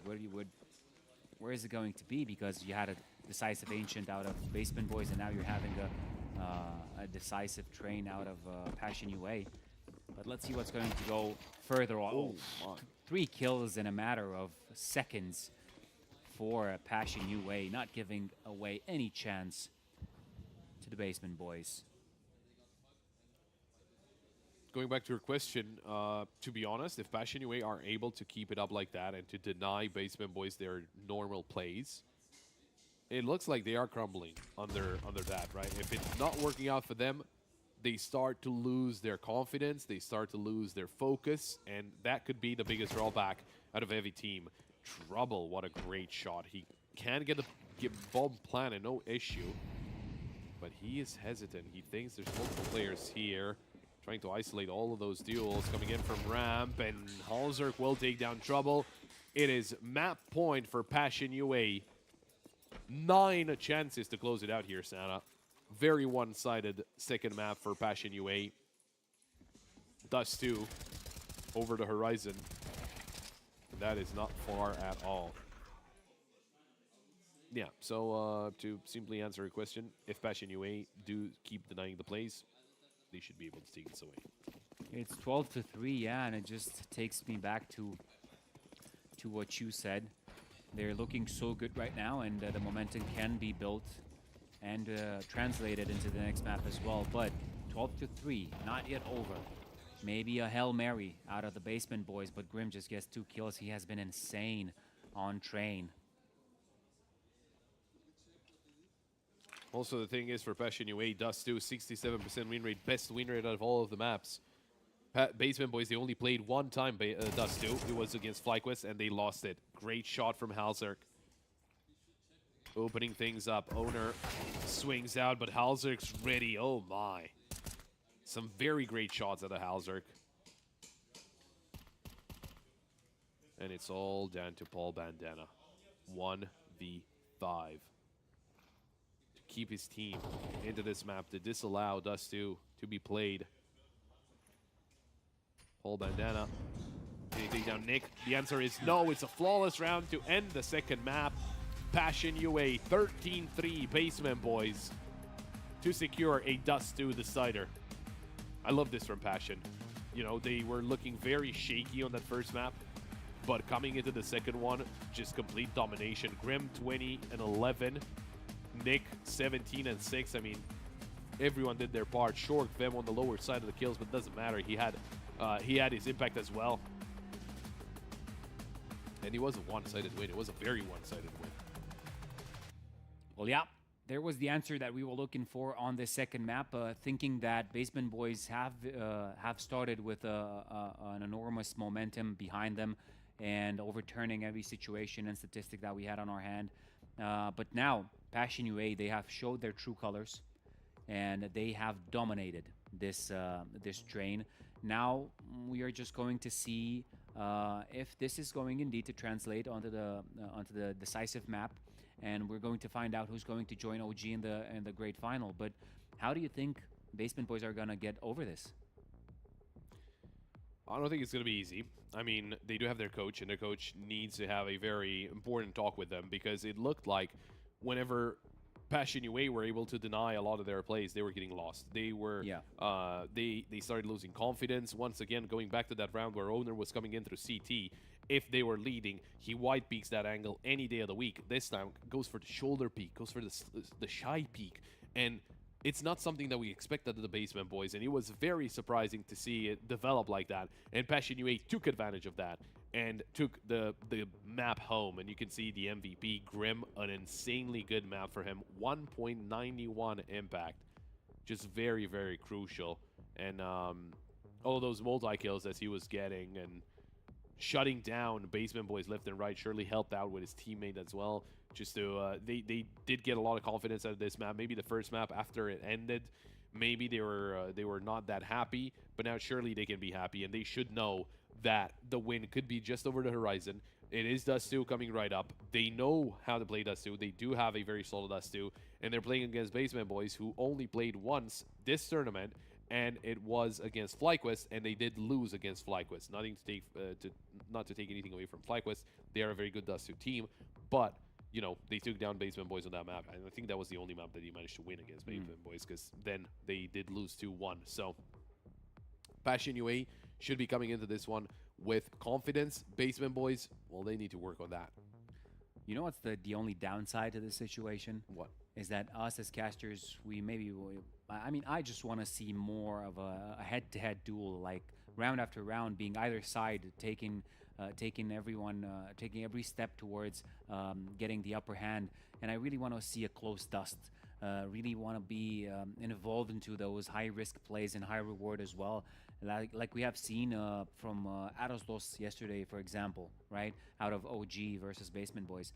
And we are just going to be witnesses to what happens next, but we have to expect something spectacular out of this one, or a one-way street. We'll never know. I'll see you guys after the break.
and watch me do it again. Tell her, taking no loss, no. I'm winning again, it's all on repeat. I'ma just sit in the circus, I'm winning it, dog. Homie, I don't know defeat. We ain't on talk, better know the grind. That's my walk. I'ma keep cold, I don't take no loss. No sense, run up the score.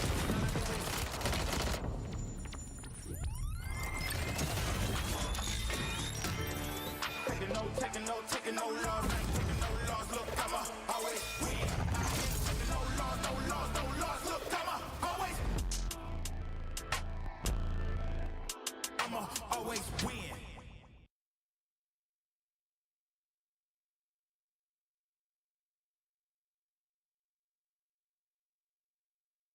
Accidentare gravă pentru Radu Drăgușin. Urmează o recuperare grea după operație. Ultima victorie? Mai poate reveni anul ăsta. Victorie. Va mai fi titular? A serious injury. Victorie? Ce este o victorie? Ceva ce ieri părea imposibil. Victorie? Forța Radu, nu te lăsa! Luptă! Victorie? Părea imposibil. Victoriile se construiesc în vestiar și pe terenul de antrenament. Pere de Locker Room, din inima sportului. Care e victoria ta de azi? Welcome back to Game Builders, your favorite game dev podcast. Today, we're going to be looking at a brand new title by Jake.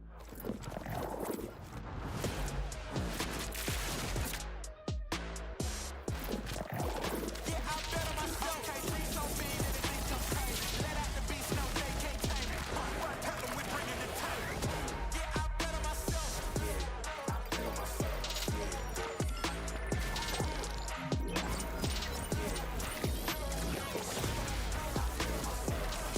Yeah, I bet on myself. Take off your shoes, trim brand new. Yeah, light up the wax like a candle. I've been on fire, watch me heat up the track. I took the crown, I ain't giving it back.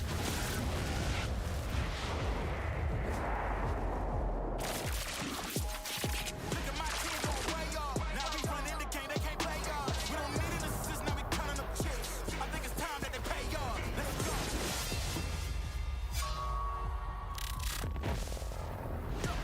I bet on myself. I don't need you, I do it myself. You get it back, that's silly. I'm about to run the game, no kidding. I'm way too cold, too chilly. Yeah, they ain't wanna hear me, and they gon' feel me. You dig? Look at my team gon' play y'all. I think it's time that they pay y'all. Let's go. Yeah, I bet on myself. I don't need you, I do it myself. Yeah, I bet on myself.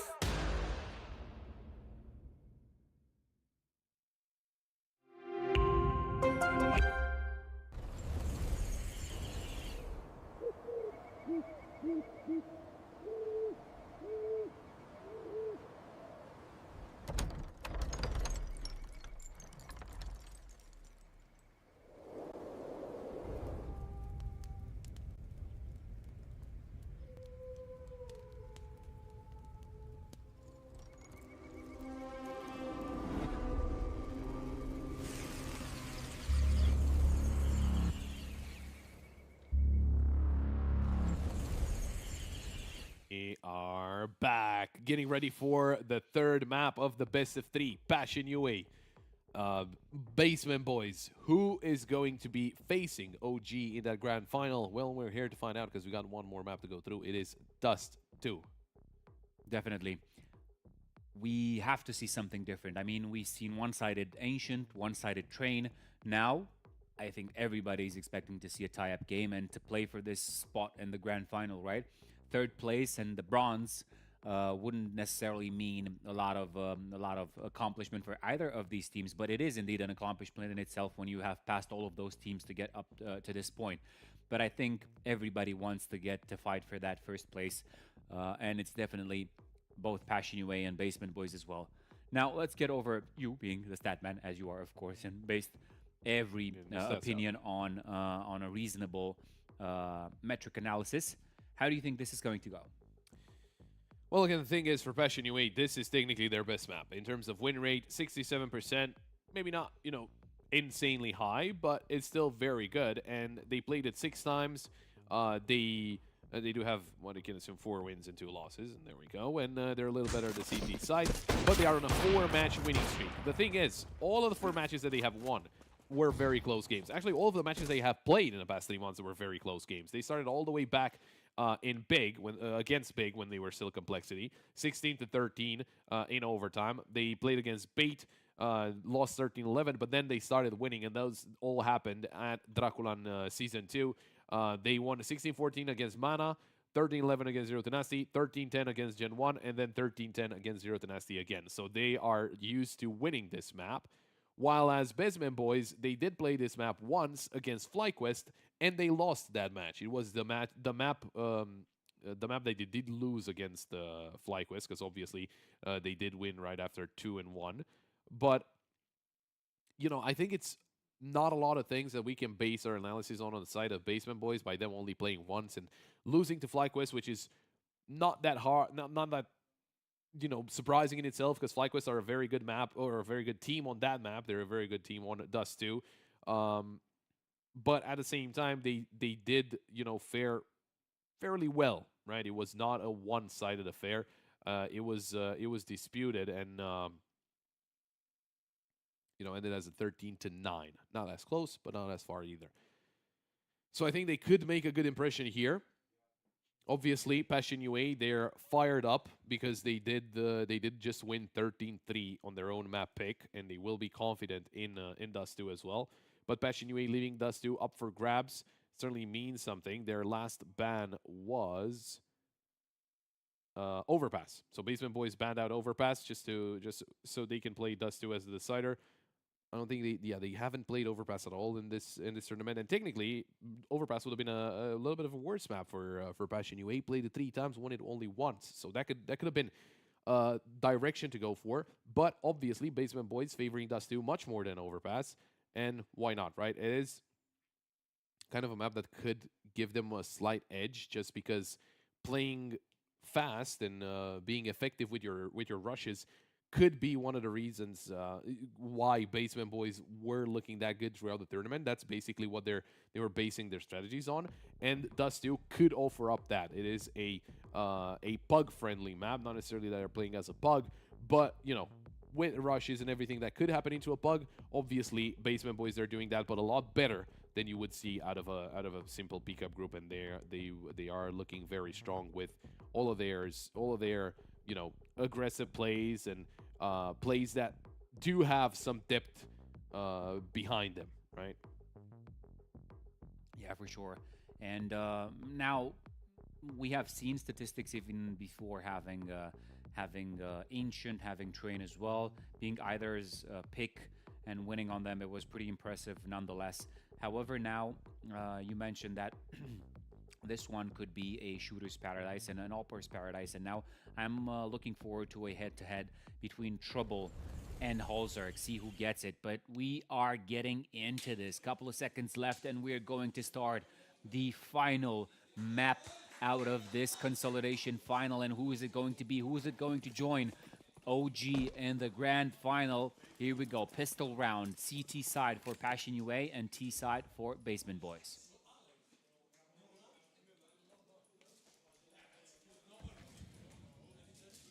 Gathering up in mid right there for Passion UA. See if it's going to work. Homework has been done, and Grim takes the first kill, but the answer is right there out of Bambosh. 2 kills for him. Oh. Good answer by JT. Swings out, sees 2 more players. Paul Bandana. P250 to the head of Halzark. And it's down to Nick. 1v2. Basement Boys will retrieve the bomb, no problem. Nick is going towards that A site. But are they going to go through short into the A site? Because Nick is still pushing towards long. Thinking about repositioning through top mid towards long. Realizes that's not the case.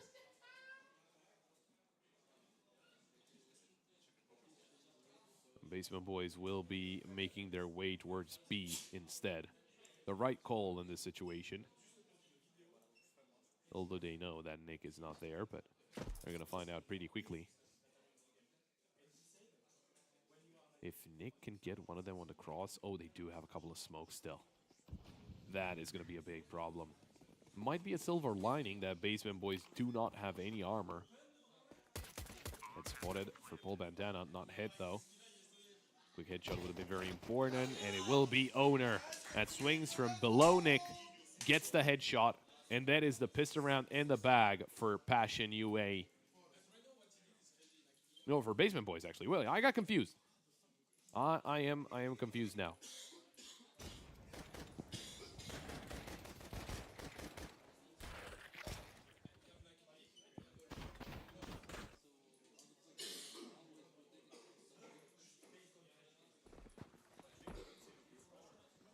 There we go. I got confused for a second, but now we're all good.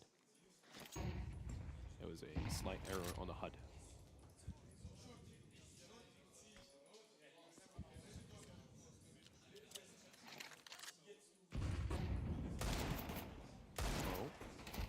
Swing from short, Vem. Looking for those Eagle headshots. Rim will be going down to Paul Bandana. Oh, JT with the Mag 7. You love to see it. Out of all the weapons, that is one that we haven't really seen in a long time. Upgrades to a Galil. I think he's earned it. And looking for a chance with the Deagle. Nick swings out a little too quick there. A little too far away to take down with a 5-7. Scout in place as well. Oh, Halzer, what a shot. Can he find some more? Looking for those headshot angles. Okay, Halzer, that's a second. Bam, Bosch in trouble. 2v3, there's no one on the side. They could just push, but look at that. A quick rotation from Passion UA going into long. The Basement Boys might not expect it. Could be Halzer just swing out, find another headshot. Bomb being planted behind the box. In trouble. Pushing in closer and closer. Missed flick. But now they know the plan has been found out. Nick sees the player in short, gets the headshot into trouble, and now it's all down to Bambosh. And it's going to be JT to take him down. Passion UA. What a round to steal away here with pistols, with a Mag 7 and the Scout from Halzer. Just wonderful stuff, especially from Halzer. Some nasty Scout shots to get around in the bag.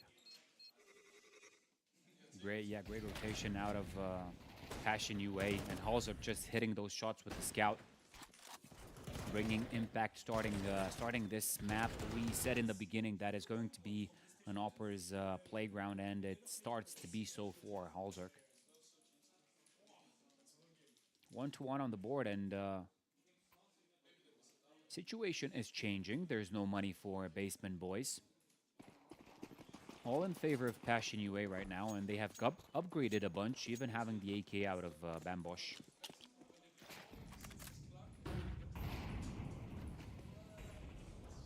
Okay, not leaving anything to chance there for Grim.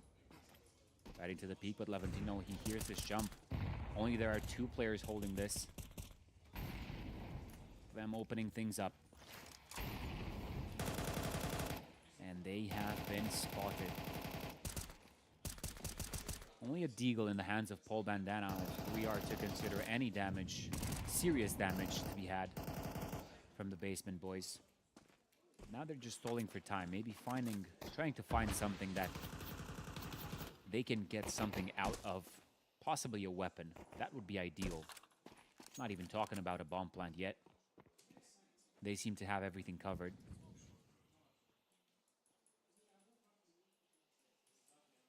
Short should be the way, but you're facing against JT here.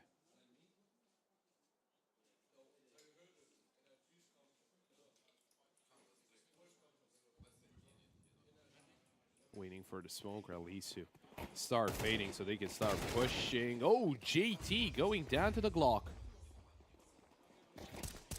Oh, there's Grim with some wonderful taps. Halzer finds Levantino, and Paul Bandana will get a kill. And Halzer trying to take down Paul Bandana is no easy task. Has 21 HP, but he runs out of bullets. And them will be the one to find the double kill and to end the round in Passion UA's favor. Basement Boys, though. Now the weapons will be coming out. They seem to be having momentum behind them, and that train definitely help. Being taken by surprise on Ancient, of course, can be said about Basement Boys, but we were talking about what's the answer for this weird or slightly aggressive control played by Basement Boys. And Passion UA recipe has been unveiled. Unveiled. Veiled. Something. Unveiled. Veal is a meat, I think. Vem taking down one with some help, or helping out with a second, but there's a double fork Vem as well. Levantino and Paul Bandana will be getting those answers back, but Paul Bandana, in the meantime, dealt with as well. It's a 3v2, favoring the side of Passion UA, as Baseman Boys do still have Owner towards mid. I don't think he had an angle against Halzerk. They're going to regroup, though. Try and play this one out on their own terms. Going through long is going to be a good plan, but Passion UA, they are soon to expect it. There is no utility, though. Just flash in the smoke for Passion UA, so it's all about those shots. The same can be said about Basement Boys. The cross smoke, definitely. And the molly into short could be a solution here, but you need to check every angle until you get there. And this is going to consume time, giving the necessary time to Passion UA, Grim, and Halzerk that are making their way to long. And if you don't make some steps right now, you can be caught off guard, pants down even. Yeah, and Halzerk sees them both. Now trouble is dealt. Trouble spotted. That's what I wanted to say. A very important round for Passion UA as well. Messing up the economy of Basement Boys. Obviously, they just bought before this, and now they will have to kind of eco it out. They have a scout on Levantino, which is interesting. But it's pistols around him. And for Levantino, it's going to be very important just to hit as many tags as he can. Try and soften them up for the pistols. Oh, but look at JT here. Doesn't spot anyone yet. Oh. Oh, there we go. Information gained and kill. Gotten. Bam Bosch eliminated Owner. Obviously will not swing into that angle anymore. Look at the control Passion UA have over mid, though. They have 3 players already out there, and they're not giving it away. They're still holding on to it. They're going to stick to their guns. Grim taking down trouble, finding Paul Bandana, and he's tagged up by the scout, but he still gets the kill into Levantino nonetheless. Owner on the other side of the map. Bomb is miles away. I don't know if he can get anything done. Oh, it's a wall bang from Halzerk onto Owner, and the second shot will connect a headshot. Nonetheless, 4 on the board for Passion UA. Starting to look Passion UA. They're doing a great job on that CT side. And now we get to see another chance at a full buy for Basement Boys, and something needs to be brought on the table.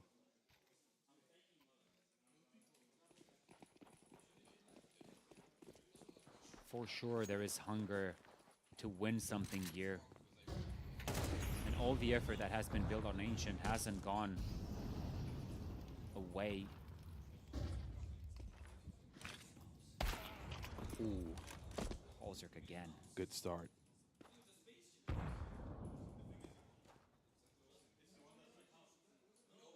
Slowly making their way into mid. Even though they're down a player. They don't find anyone up close. Passion UA not too aggressive about things.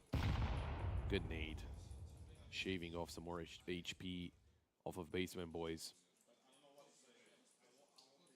Halzerk towards long has got the angle down with the op. There's Levantino going down. Flash over, and another one hit by Halzerk. 10 and 2 so far. Obviously going to go for more trouble. Picks out Vem. And the drop into CT, not a bad idea, but no one's surprised, and Halzerk finds a quad. Well, Halzerk, while I think in the majority of the games, he has been a little silent with the op, he's certainly picking up the pace here. 11 and 2, that is so great out of him. Yeah, playground indeed, huh? Playground indeed. A tactical timeout called in by the Basement Boys, because this is not a good start either. Yeah, you have to talk some things over. you are the one that is aggressing. You are on the T side, and things are looking dire at this moment. And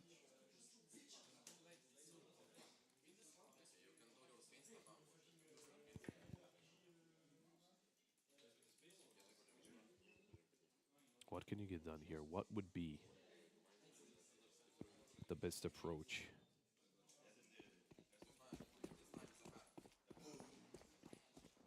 Oh, hang on. A double op setup for Passion UA. That is certainly interesting. well, they have the money for it. This is just Yeah. opulence, and maybe they're expecting some. They're both mid as well, both oppers. The confidence is oozing. Oh, Canadian to lower tunnel. The thing is, you would get a double up setup whenever you kind of have to. Whenever it's a must-win round. This one's just pistols for Basement Boys. Yeah. So the double up setup could even backfire. JT though, at the edge of the smoke, gonna find one, a second, not a third, as Bambosh is able to find the kill, but Nick. It's actually Halzerk with the op. Nick will find trouble.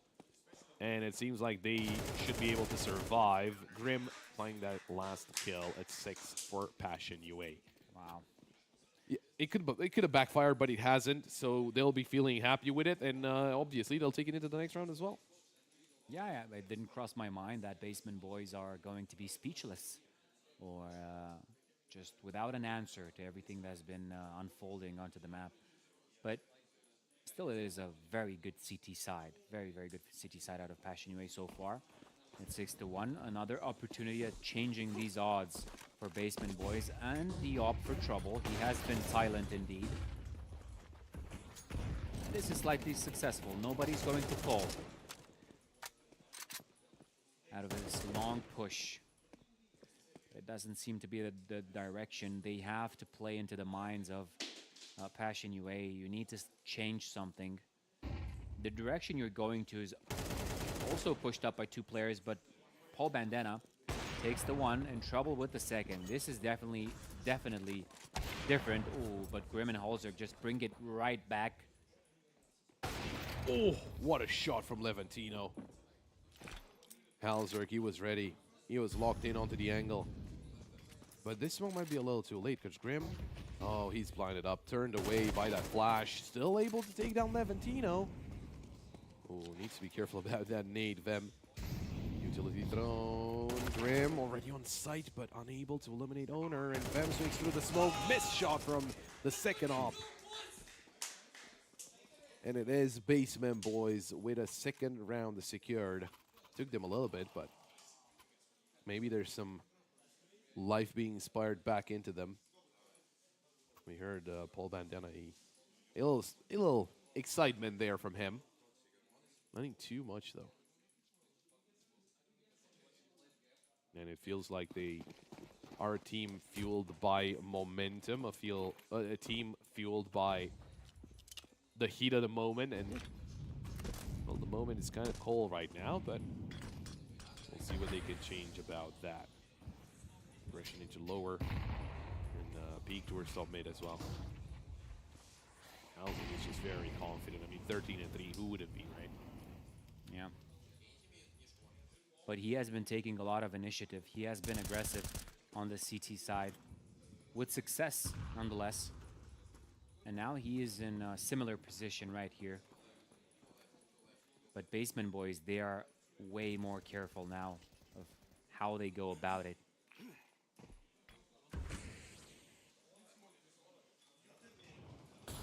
Information is given, and he decides to push onto top mid.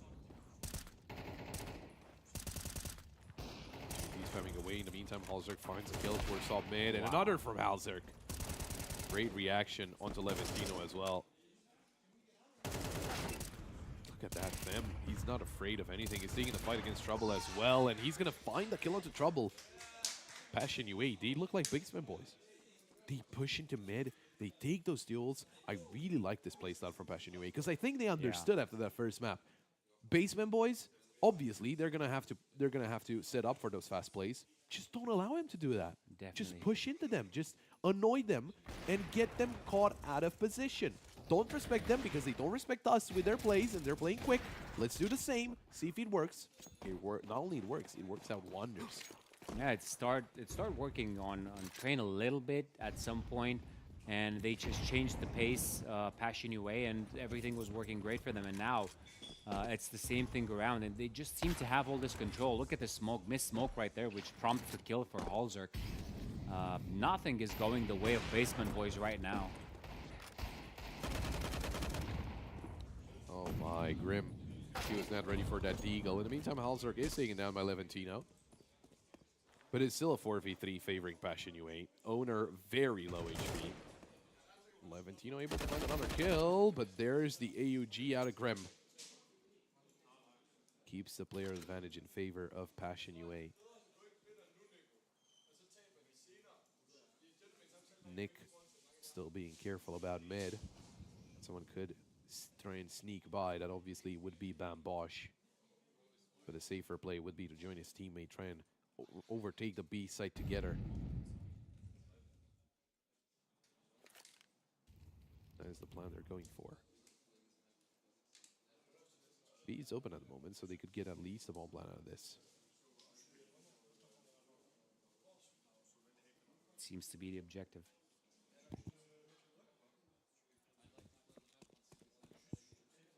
There's the swing, no one spotted. Nick pushing in from tunnels. Can come up behind them. Just realize it's a B play. The longer do you take, the sooner they're going to expect the player out of tunnels. Flash into window. Bam Bosch right under it. Owner right next to double lures. They need a push from Nick as well. He could get an easy kill, but Fem gets Owner, and Grim gets Bam Bosch. Never mind, they didn't even need Nick. They just get the kills as they swing in. Easy retake by Passion. And there's not a lot of intensity to this game. Not a lot of back and forth. It's just Passion UA so far.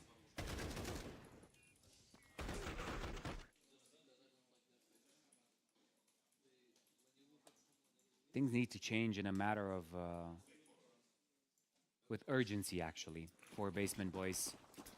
They have built up a huge difference. Passion UA, their economy is booming.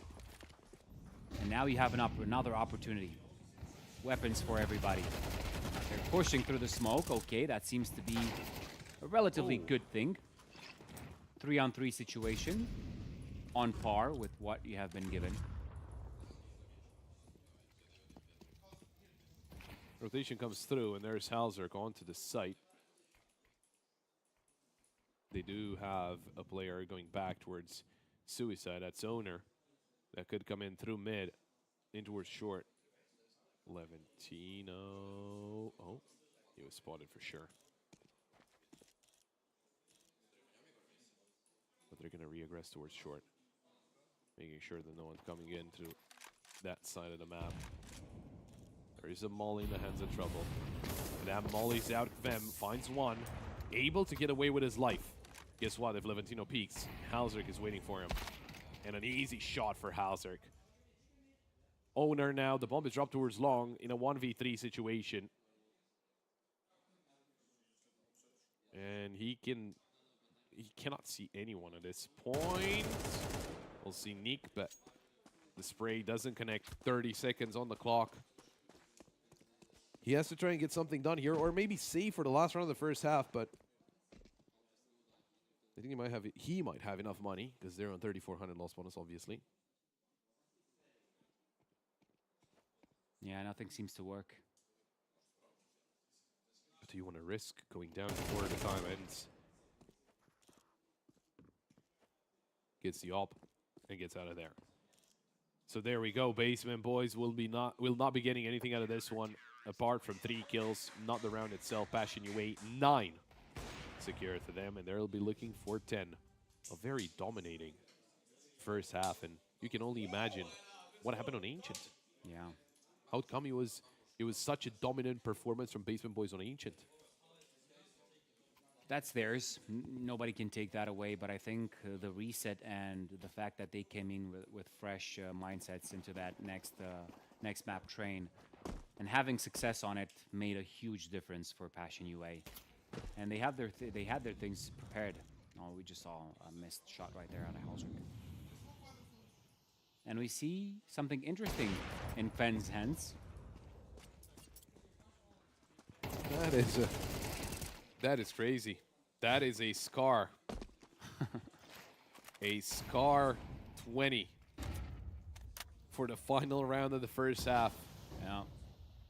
Them trying to shut them down completely. Unfortunately, he's on the platform of B, and no one is going towards B from Basement Boys.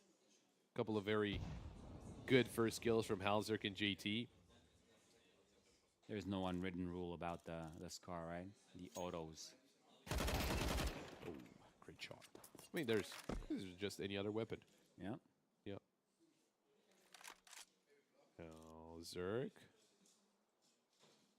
Angle locked in. Trouble slow swings into him, and it's an easy shot for Halzerk. Now Bam Bosch all alone.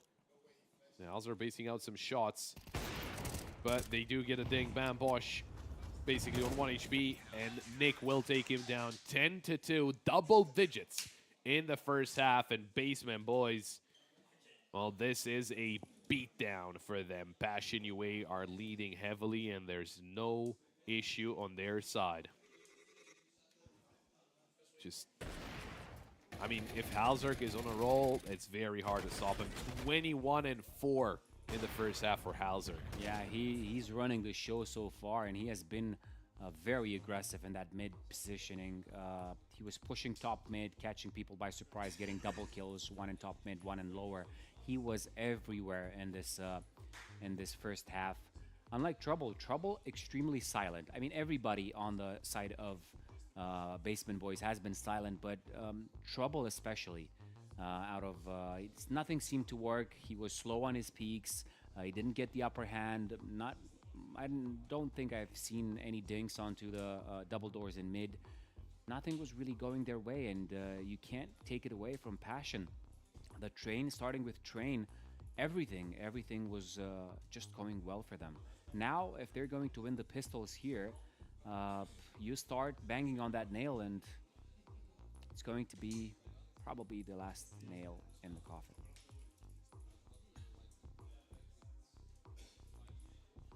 Well, it certainly looks like it's a dire atmosphere here for Basement Boys.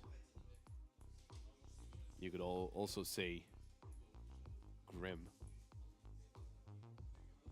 I like it, yeah. Yeah. The player, right? Yeah. Okay. Yeah. I'll still be your friend.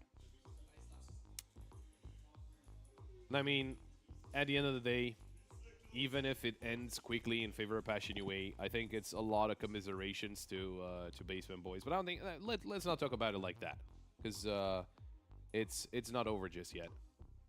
It might be 10-2, and I always think there's space for comebacks, and maybe Basement Boys are gonna be on one of them. Or maybe not. The pistol is going to tell us quite a lot. If Passion UA walk away with a pistol, it's progressively harder to win. I, for one, being a fan of Counter-Strike in general, I would love to see a comeback from the Basement Boys. But if it's not written in their destiny, and Passion UA will take this, I mean, they were going to be the better team. But you always love a good comeback story. At least the spirits are up. I mean, you've gotten to this point. You've gotten a lot of points added to your organization, to your team, right? Yeah. And they're just gonna storm through the ranks. Yeah, I think at the end of the day, you can't be too mad about it. You are playing against Passion UA, a very well-ranked team. Let's go! It is okay. You gotta love it. You gotta love it. It was looking dire, but now not anymore. They're happy. They're laughing. Let's see what they can get done into the second half. Owner, oh, gets himself a triple kill. Look at that. Passion Yue tried to swing into mid. Guess what? Owner was there. Trouble. Eliminated by Vem. The bomb down in suicide, and they're going to have to try and take it back. But Basement Boys, they're not looking for the bomb. They're looking to take fights. Individual performances. That's the name of the game. Player spotted into short. They know they're both there. They just don't want to play into their hands. Oh, but Grim. Another one would mean everything right here for them. Oh, good These shot. Glocks. There we go.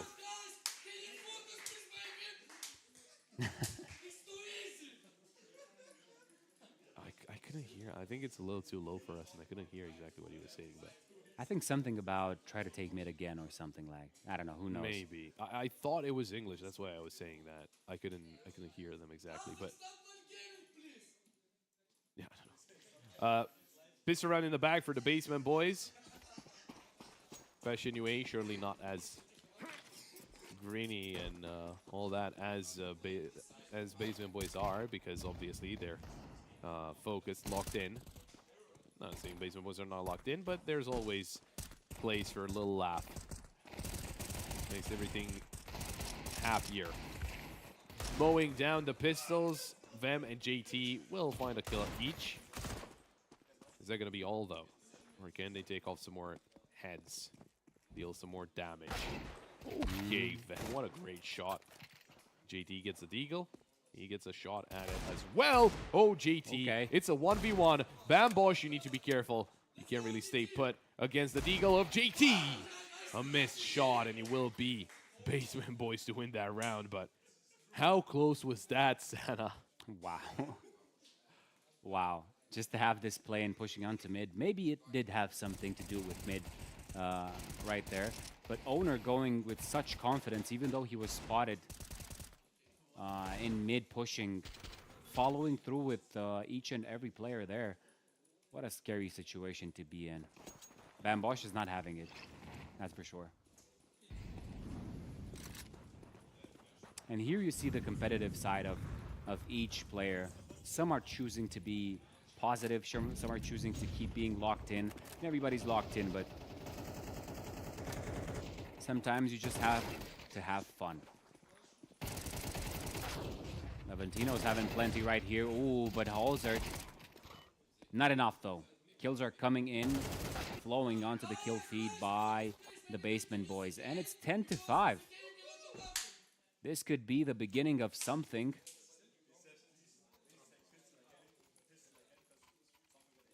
I'm curious to see how Passion UA are going to take control over the map, or where they choose to take space. How are they going to go about it?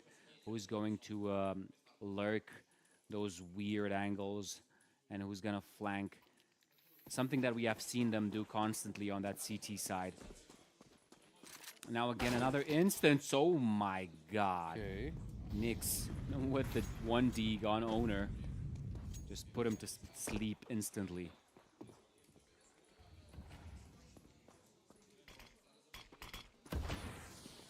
Grim swings out into mid. He's got support. Nade comes through. Levantino doesn't see anyone. Oh, and they start pushing as he runs out of bullets. Smoke is fading. XM, wow, and they're pincering in the B site. Levantino found the kill, but Vem finds the answer in return. Fully flash. Oh my, Vem, that was very off, but Grim will take down Bambosh.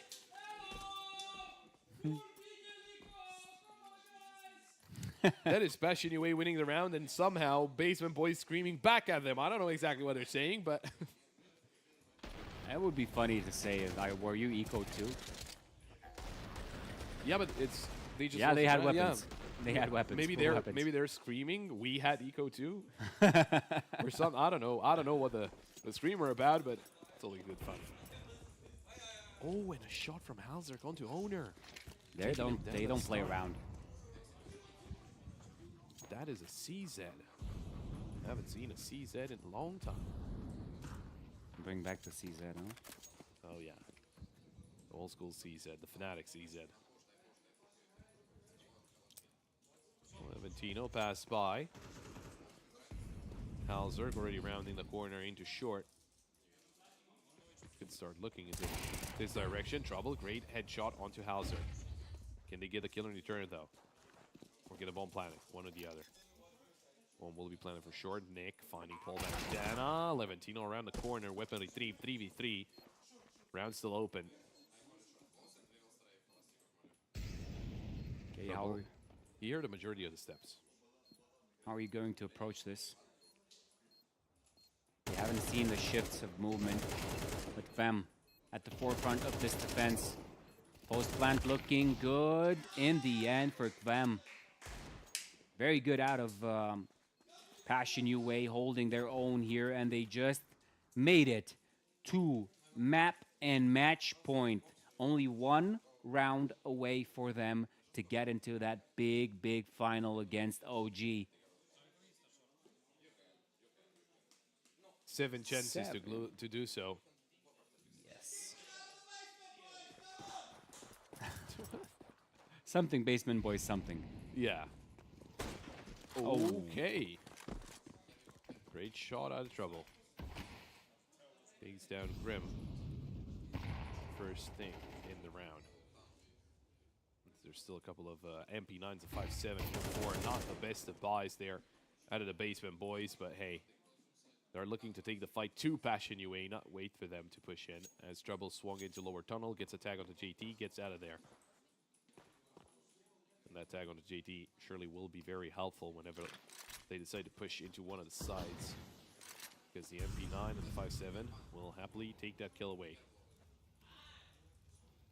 Kvem, you can definitely say he's fearless. Different situations have prompted him to be so. And he held his own many times. Is he going to be the one that is going to open? No, it's Halzerg. As usual, your op giving you the opportunity to close this out. But it's an even one. 4-on-4 situation. Trouble's got the off angle. Looking in towards short. Passion UA. 30 seconds on the clock. They have to start aggressing. Great shot at the Halzerg. And there's Vem taking down Trouble. Levantino on site. On ramp. Swings out. Gets one onto Vem. They need to take him down. JT will do so. Bam Bosch all alone to keep his team in this tournament. They didn't expect it to be that close. 5-7 in hand. Nade. Gonna do some cheap damage. 91 HP for Bam Bosch. Can he get anything done? Takes down Nick. JT on the side. Halzerg holding the angle. And Passion UA will finish it off 2-1. The reverse sweep after losing Ancient. Taking away Train and Dust 2 to reach the grand final against OG. And eliminate the Basement Boys. What a one-way show this has been. This considering Ancient, where we started asking some questions, right? Thinking that Basement Boys really do have it in the bag. But, of course, there were maps to play. And Passion UA are your winners of this consolidation final, going to meet OG, as you said, tomorrow. But a very good run and respectable. What do you mean tomorrow? It's right after that. Right after this. I've been used to this. No, we cannot add another day, Santa. Yeah, nah. We need my to finish bad. today. My bad.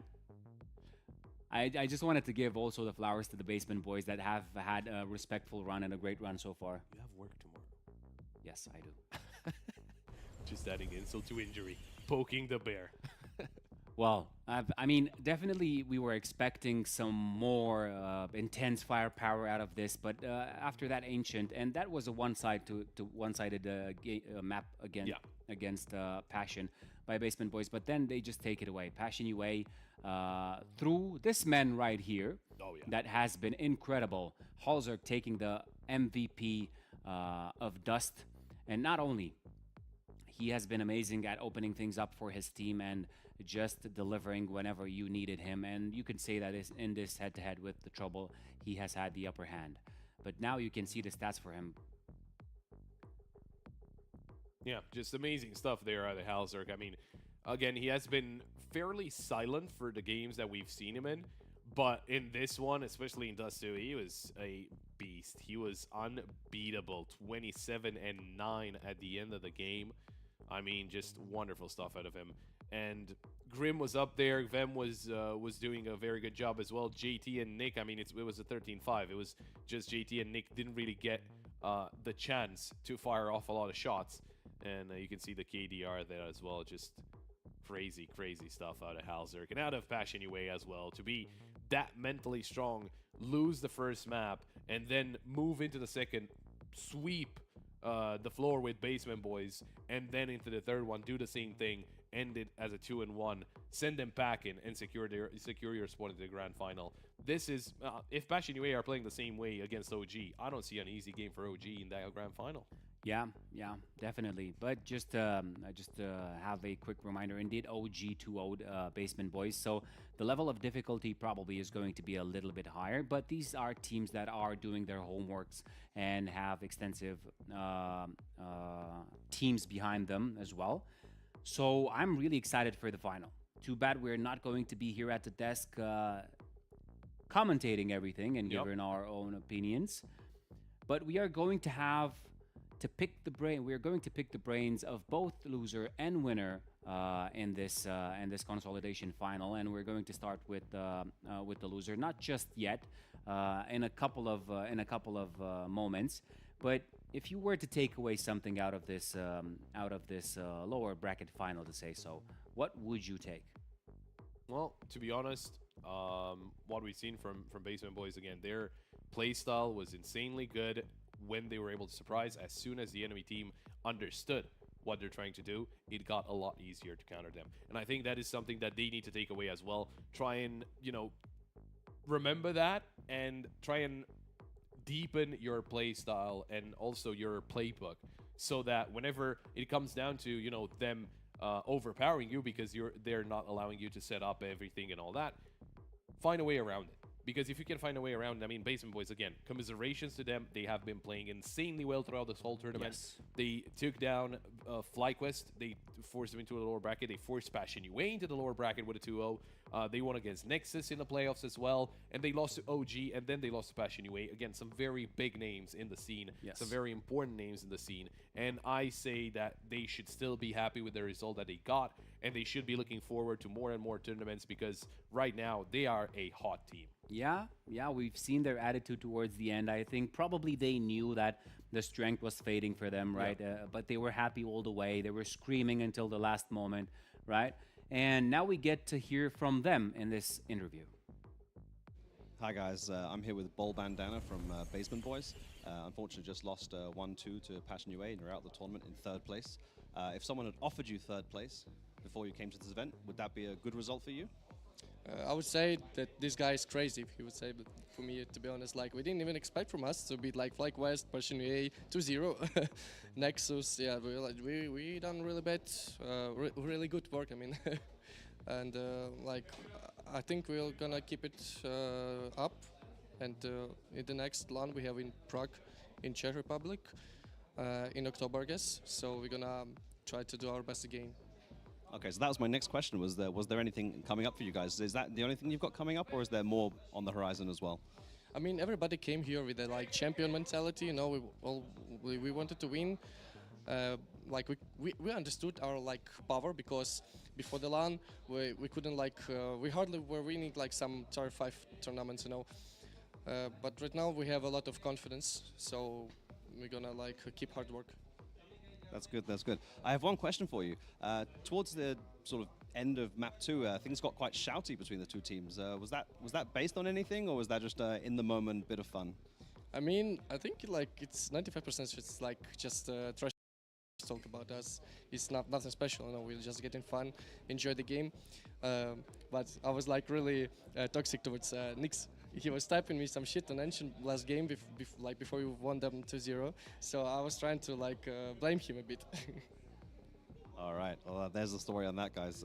Wishing you all the best. Congratulations on third place and in your upcoming events. Back to you guys at the studio.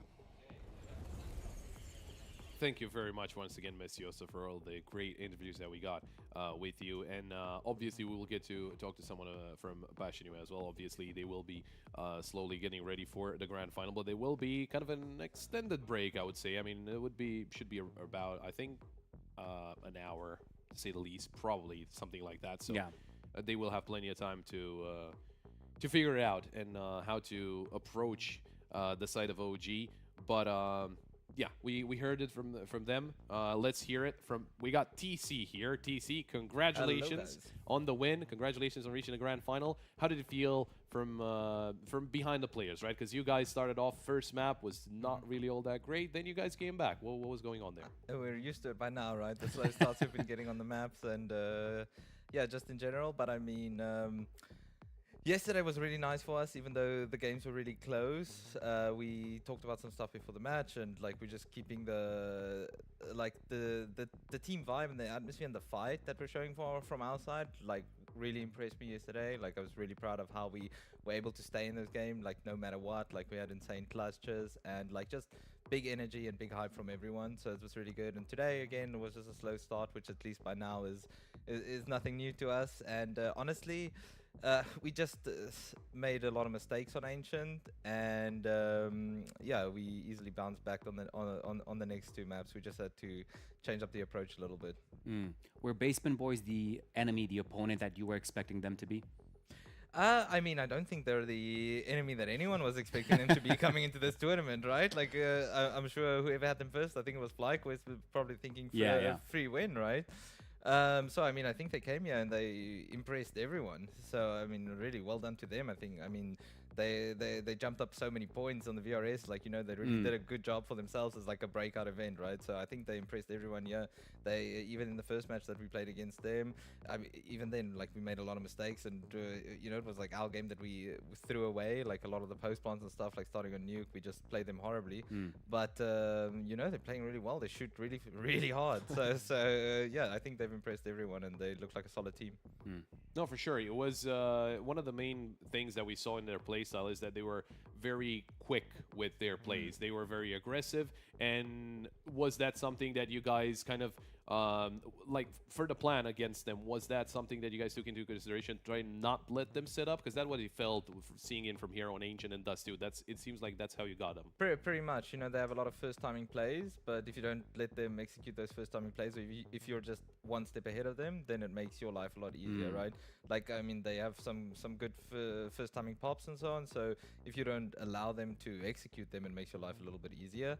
And I mean, sometimes you're gonna gamble incorrectly, but overall, like, it's just much easier to play a CT side like that against them.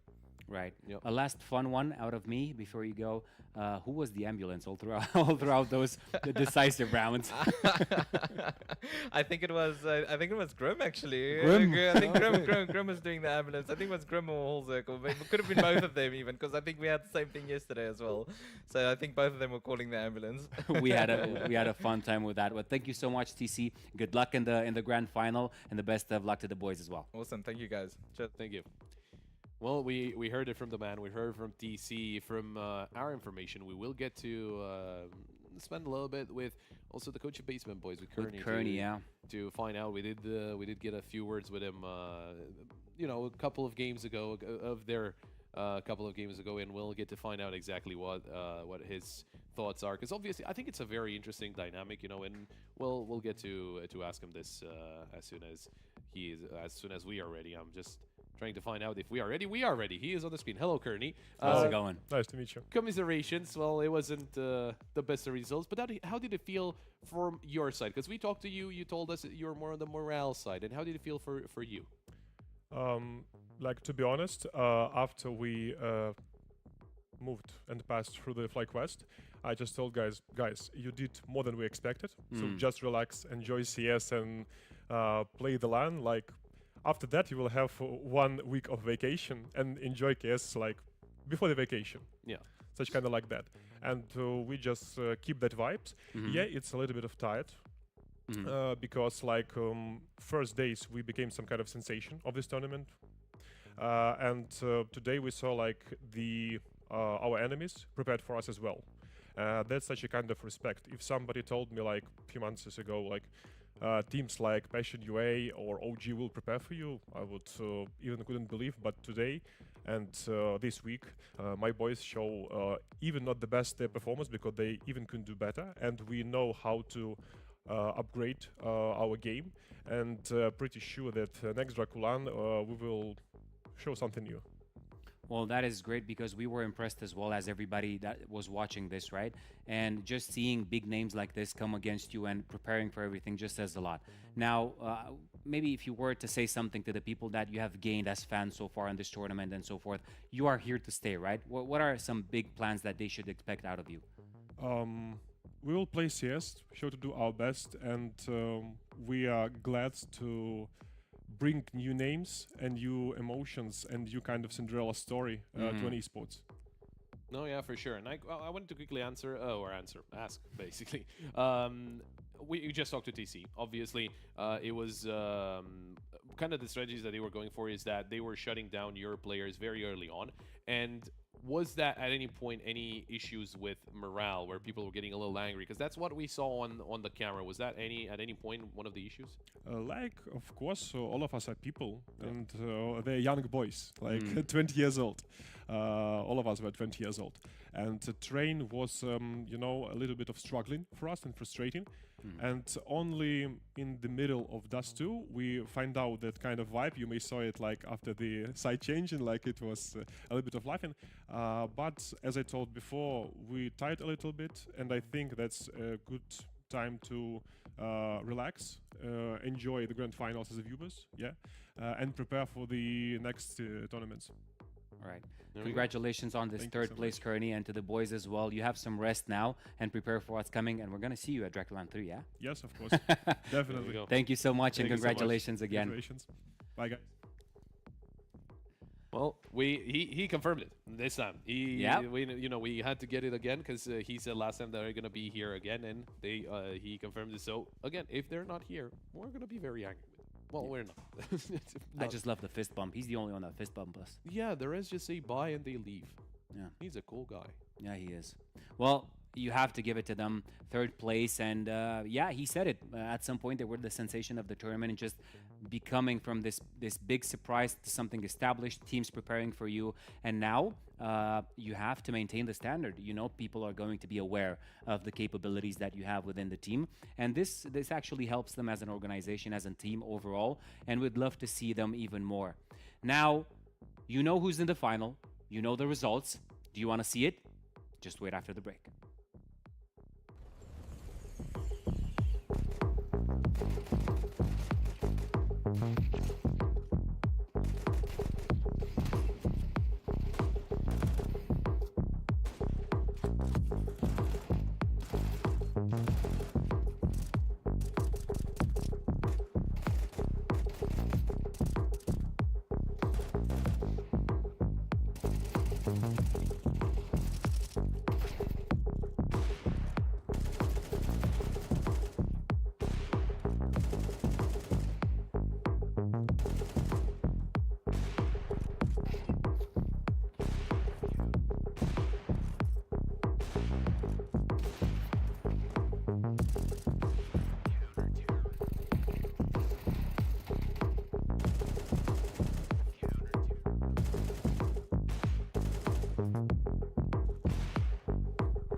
taking no loss, no loss, no. I'm winning again and again and again, and it's all on repeat. I'ma just sit in the touch 'cause I'm running it down. Baby, I don't know defeat. We ain't no talk, better know the grind. That's my walk. I'ma keep cold, I don't take no loss. No sense, run up the score. All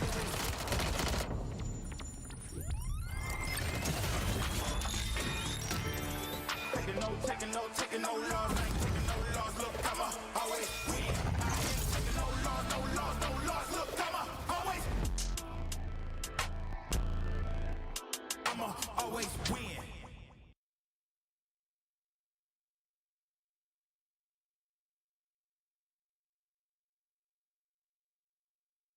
Accidentare gravă pentru Radu Drăgușin. Urmează o recuperare grea după operație. Ultima victorie? Mai poate reveni anul ăsta. Victorie. Va mai fi titular? A serious injury. Victorie?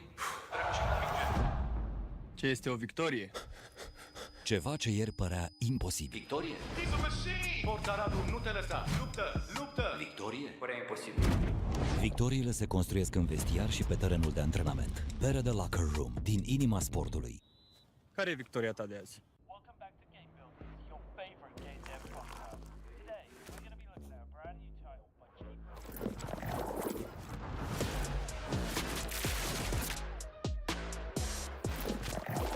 Yeah, I bet on myself. Can't sleep so big that it thinks I'm crazy. Let out the beast, no, they can't tame it.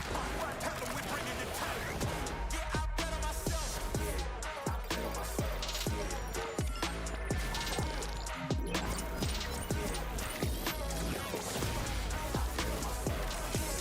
I bet on myself. Take off your shoes, crib brand new. Light up the west like a candle. I've been on fire, watch me heat up the track. I took the crown, I ain't giving it back.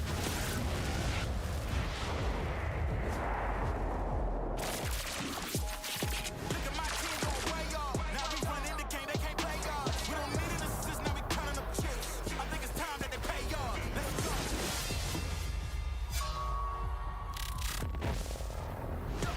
I bet on myself. I don't need you, I do it myself. You get it back, that's silly. I'm about to run the game, no kidding. I'm way too cold, too chilly. Yeah, they ain't wanna hear me, and now they gon' feel me. You dig? Look at my team gon' play y'all. I think it's time that they pay y'all. Let's go. Yeah, I bet on myself. I don't need you, I do it myself. Yeah, I bet on myself.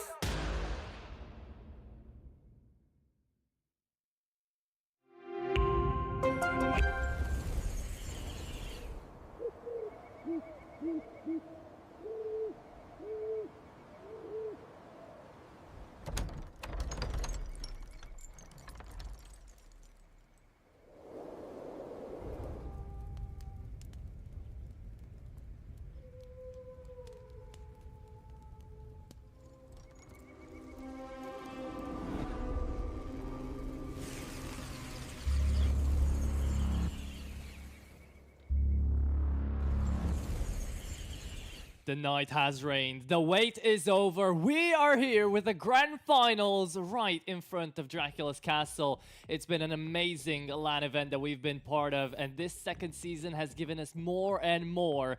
But we are at one final battle. OG up against Pash.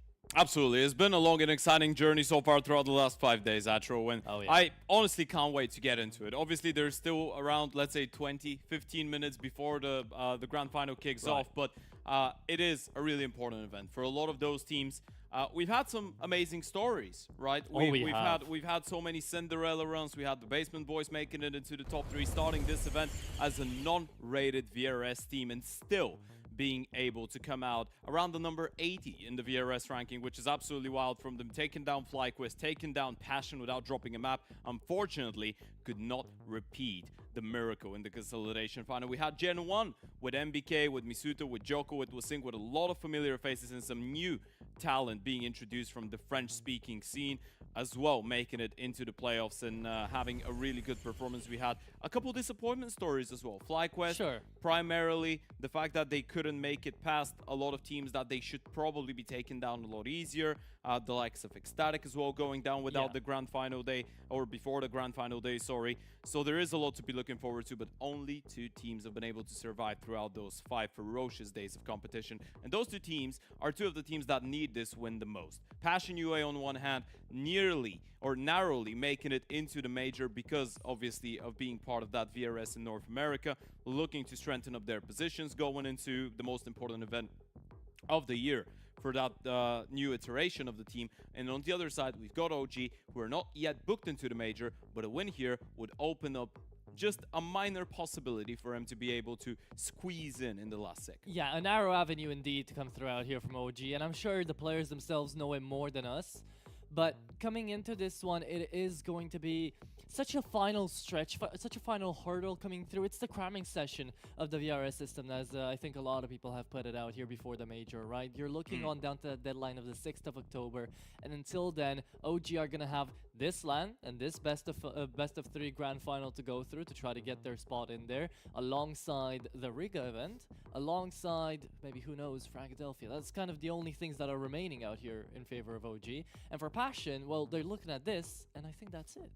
I feel like if you're Passion, obviously they don't need to play more in order to make it into the major, right? So this entire story of this grand final is probably going to be the protagonist in OG that is trying to face adversity and make it into the major in a miraculous run throughout literally the last couple of days before the lockdown. And Passion, or lock off, sorry, and Passion, who are already in, but they could be the villains of this entire story. A team that came into this second season of DraculaN looking to right their wrongs in comparison to their previous participation in season 1, when they pretty much bombed out last place. But so far, so good. Started it off with the win against Mana, kept it going against Zero Tenacity, lost to the Basement Boys in a 0-2 fashion. And that was the point when all of us were thinking, well, things are falling apart. Passion UA is not playing assertive Counter-Strike. They're not able to convert situations that they should be for such an experienced team.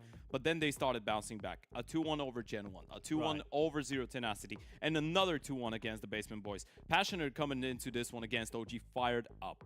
And our quote-unquote protagonists, as you get to see them on screen right now, also have got quite a little bit to prove through, because they've had, I'd say, comparatory to Passion UA, bar the Basement Boys run there, a bit of an not easier seed, but a way cleaner run into the event, right? So I think they haven't yet fought the adversity that Passion UA have kind of gone through, right? They haven't had to face off against those high pressure moments. They've mostly figured things out on 2-0s, right? So looking on in now to Passion UA's rerun managing to fight their own villains of Basement Boys getting on over here, and it wasn't easy until the last map. You know, absolutely. And I feel like for OG, you could say that they haven't faced adversity. I would put it in a different way. I'd say they faced it, but they are the only team out of all the favors that has been able to deal with pressure in the proper way, right? They started it off with 2-0 wins over AM, over the Sinners that later on we discovered were a really difficult side to tame actually, and then they kept it going against Ecstatic, kept it going against the Basement Boys. OG have played 7-9-3 halves since the start of this tournament. There's been a lot of comebacks, there's been a lot of labored beginnings, but going into this one, we have not seen OG play against Passion, and this is going to be the ultimate test for them. We're going to take a quick look at the Veto. Dust2 and Mirage being removed expectedly out of both teams. We get an Ancient pick coming out of OG. We get the Train come right back at it from Passion, and earlier on today, they had the opportunity to play it against the Basement Boys, and it was do or die, and they had a 9-3 T-side, their best T-side on Train up to date with this lineup. And then if we go to the third and final one, it will be a Nuke, on which we've seen a little bit out of Passion. Not so good, not so bad, somewhere in the middle. When it comes down to OG, though, I feel like they're the team that should be going into this grand final fired up, knowing that they're yet to lose a series, and it would just be a shame if they dropped it here. And this is where kind of, you don't get to say this often, but the team that picks the first map gets a little bit of an advantage here, because that Ancient can really get them going, can get them started. We know historically Passion UA, they haven't had the most amazing time on Ancient, right? I think that's fair to say.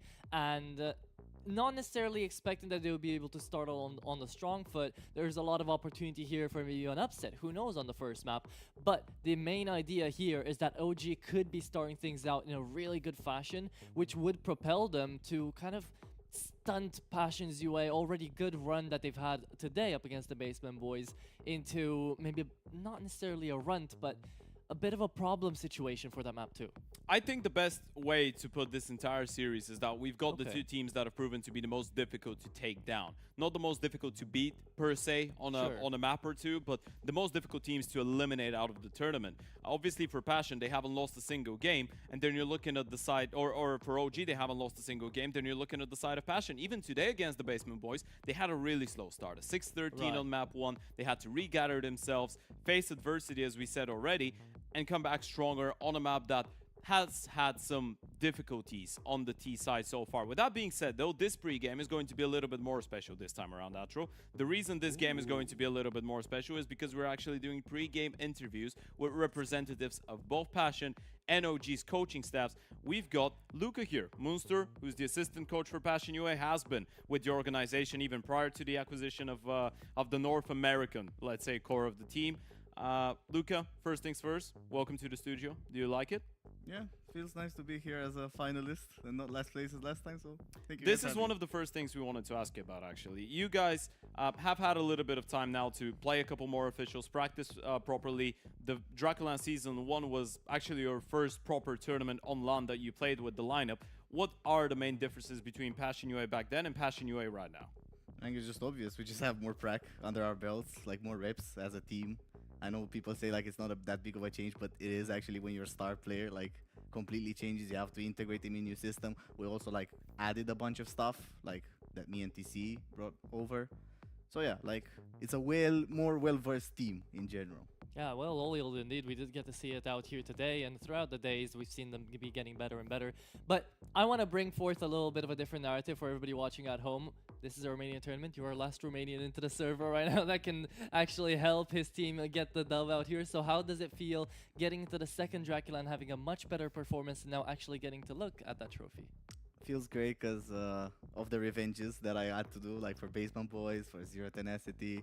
I really wanted to win those games. I gave everything I had, and obviously, if I have something left, I'll give it here for the OG and just put it into it and do it all the way. You mentioned a star player. You're talking about Kfem, and Kfem is the only new person to the lineup, although he's the only original member of Passion UA's previous iteration that you and TC have been working with for a couple more months in comparison to the other boys. But talk to me a little bit about his adaptation process into the team, because we had a conversation with TC a couple of days ago, and he let us know that maybe he expected Kfem to be able to find his spot on the team a little bit quicker than what has been happening. From your perspective, is it the same? Have we already seen the full potential of Kfem, or is it possible that we see him top the board in that type of an important game and exceed expectations to some extent? No, far from it. Like this guy can do so much better in terms of like raw output. Like he's special. He's the best player I've ever coached, and I hope he gets to prove it today and whenever. But yeah, like integration is obviously difficult, even though he really likes to be in a team. Like this is the main reason why we're like doing well. Yeah, it's uphill. Because of the hiccups, though, and because it has been a little bit uphill, you've had a little bit of work to do, right, alongside TC. And now coming into OG here into the grand final, I am wondering, not necessarily how the team is feeling, because we will get to see that on the server. The coaching staff behind you guys, do you think you've done all that you could to get ready for this grand final? I definitely have. I arrived here late. One map didn't go so good for us in the Basement Boys, but as soon as I come here, we got them out of the way pretty quickly. So I think we're confident, and me on my side, I've done all the prep, all the background work, so we'll just see if we can apply it on the server. Okay, and lastly, before we let you go and obviously get comfy and watch the game, what are your expectations out of OG after seeing them? The fact that they're the only favorite that hasn't dropped a game so far, do you feel like you've been able to identify some of the weaknesses maybe in their game plans? I mean, at this level and after this many games played, I wouldn't say there's any like hard reads that people can do to each other. It's just gonna be like who's better individuals on the day and like how the comms flow for both sides. So it's generic answer, but it's really what will make the difference. And if I can make 1% difference with prep and that checks out, I'm happy to win that. Okay, well, we wish you and your teammates the best of luck. Thank you very much for this interview, and yeah, hope to speak to you soon again. Thank you, guys. And that was nice. There you go. See, our last Romania, our final bastion now. Yeah, you know what? I always like it when we have assistant coaches and when we have, in general, coaching staff arriving in the studio, right? Because those are the guys that don't really get the shout-outs. Those are the people that don't really get to be under the spotlight most of the time. It's all about the players. It's all about the stars. We're never talking about the masterminds behind the operation, so it's always good to have those people around. Speaking of it, we actually have another mastermind joining the studio. This time, though, it's not going to be the assistant coach. This time, we're going to be talking to Mr. Head Coach himself. It's Lambert coming in from the side of OG. Lambert, first things first, congratulations on making it into the grand final, and I'm going to start you off with the most trivial of all questions. How are you and the boys feeling before the start of the game? I am good, and the boys also feel like really good. I think we are ready for the game, so we are just happy to be here and ready to play the match. Yeah, I presume you guys got your prac in. You managed to see all the games. Did you stay around with the entire team for all the games? Did you watch all the games out here against Basement Boys and stuff for Passion? Yeah, we come like a little bit earlier to watch a little bit the game. Also, we watch like before coming. So yeah, we know what we need to do. So at the end, we just need to play our game. You know what's the interesting thing I've noticed when it comes down to OG? So you guys have played 7-9-3 halves since the start of this tournament. It feels like you're either dominating and then it becomes a little bit closer in the second half, or you get dominated 3-9 and you're still somehow able to crawl it back. So what is the secret behind all of this? How are you able to make all of those comebacks happen despite of some maybe slow starts? About the slow start, to be honest, sometimes we just miss to have like some energy directly to enter in the game. I think it's our problem right now, and we try to fix it. We had the same issue also at the start ladder, so we try to fix it. And after why we come back, I think because I always say to my player until certain is not finished. So no matter what, you need to give everything, because we can lose. It's fine for me, but we need to give everything no matter what. So I think sometimes you can lose, but you need to give everything until then. Yeah, and right now you guys are definitely giving everything. Me and Ted just spoke about how you're still in contention out there for a couple more extra VRS points with how the cramming session is kind of getting out here to the VRS. Moonster just mentioned that there's really no hard reads into a grand final to make. You've seen all the games play out. You've seen all the tournament run out. Do you feel like that's the case as well? Yeah, I think it's the same for all team, to be honest. I just think like all the team have a lot of pressure about this VRS system, because it can be like full mess sometimes. Right. So yeah, we need to play like every tournament, and that's what we will do like soon also. So yeah, but we just need to be focused about. I try to say to my player, don't think about the VRS system. No matter what, we need to play like one match in half, and after we can fix other things, you know. Okay, and lastly, and this is obviously connected to the grand final itself. For you guys, the fight for the major is still alive. I feel like it's an understatement to say that you need this win. So how are you going into this matchup? What is your opinion on Passion UA out of the games that you've seen out of them so far? And what were the team talks before going into such an important game that could be the difference between you guys ultimately having an opportunity to make the major and not having such chance at all? I won't say everything. I need to keep a little bit like for me and for my team also. But the big pictures, it's about don't focus on the price. You know, you just need to focus about how we want to play, how we want to act as a team, and we will see what happens. Okay, thank you very much for that brief interview. We wish you the best of luck, as you need to actually, because Monster doesn't have to rush and get behind the team. You need to rush in and get behind of the boys and get ready for the game. So we wish you the best of luck, and yeah, we'll see you after this. Thank you very much. Thank you. Always nice talking to Lambert, man. He's got such a nice smile that he's bringing to all those conversations. He's a very positive man. I mean, that's who you want as a coach half the time, right? Someone that can bring that positivity, help you out in the team, help you out with the morale, and help you out the game. Because right now, there is some help to be needed out here for both teams. You're jumping into a grand final, all on the line. And I feel like we've been pretty casual about it to the players themselves and to the coaches, because we kind of have to. But the men on your screen definitely feel the pressure. And no matter how much they may try to deny it, there is pressure here.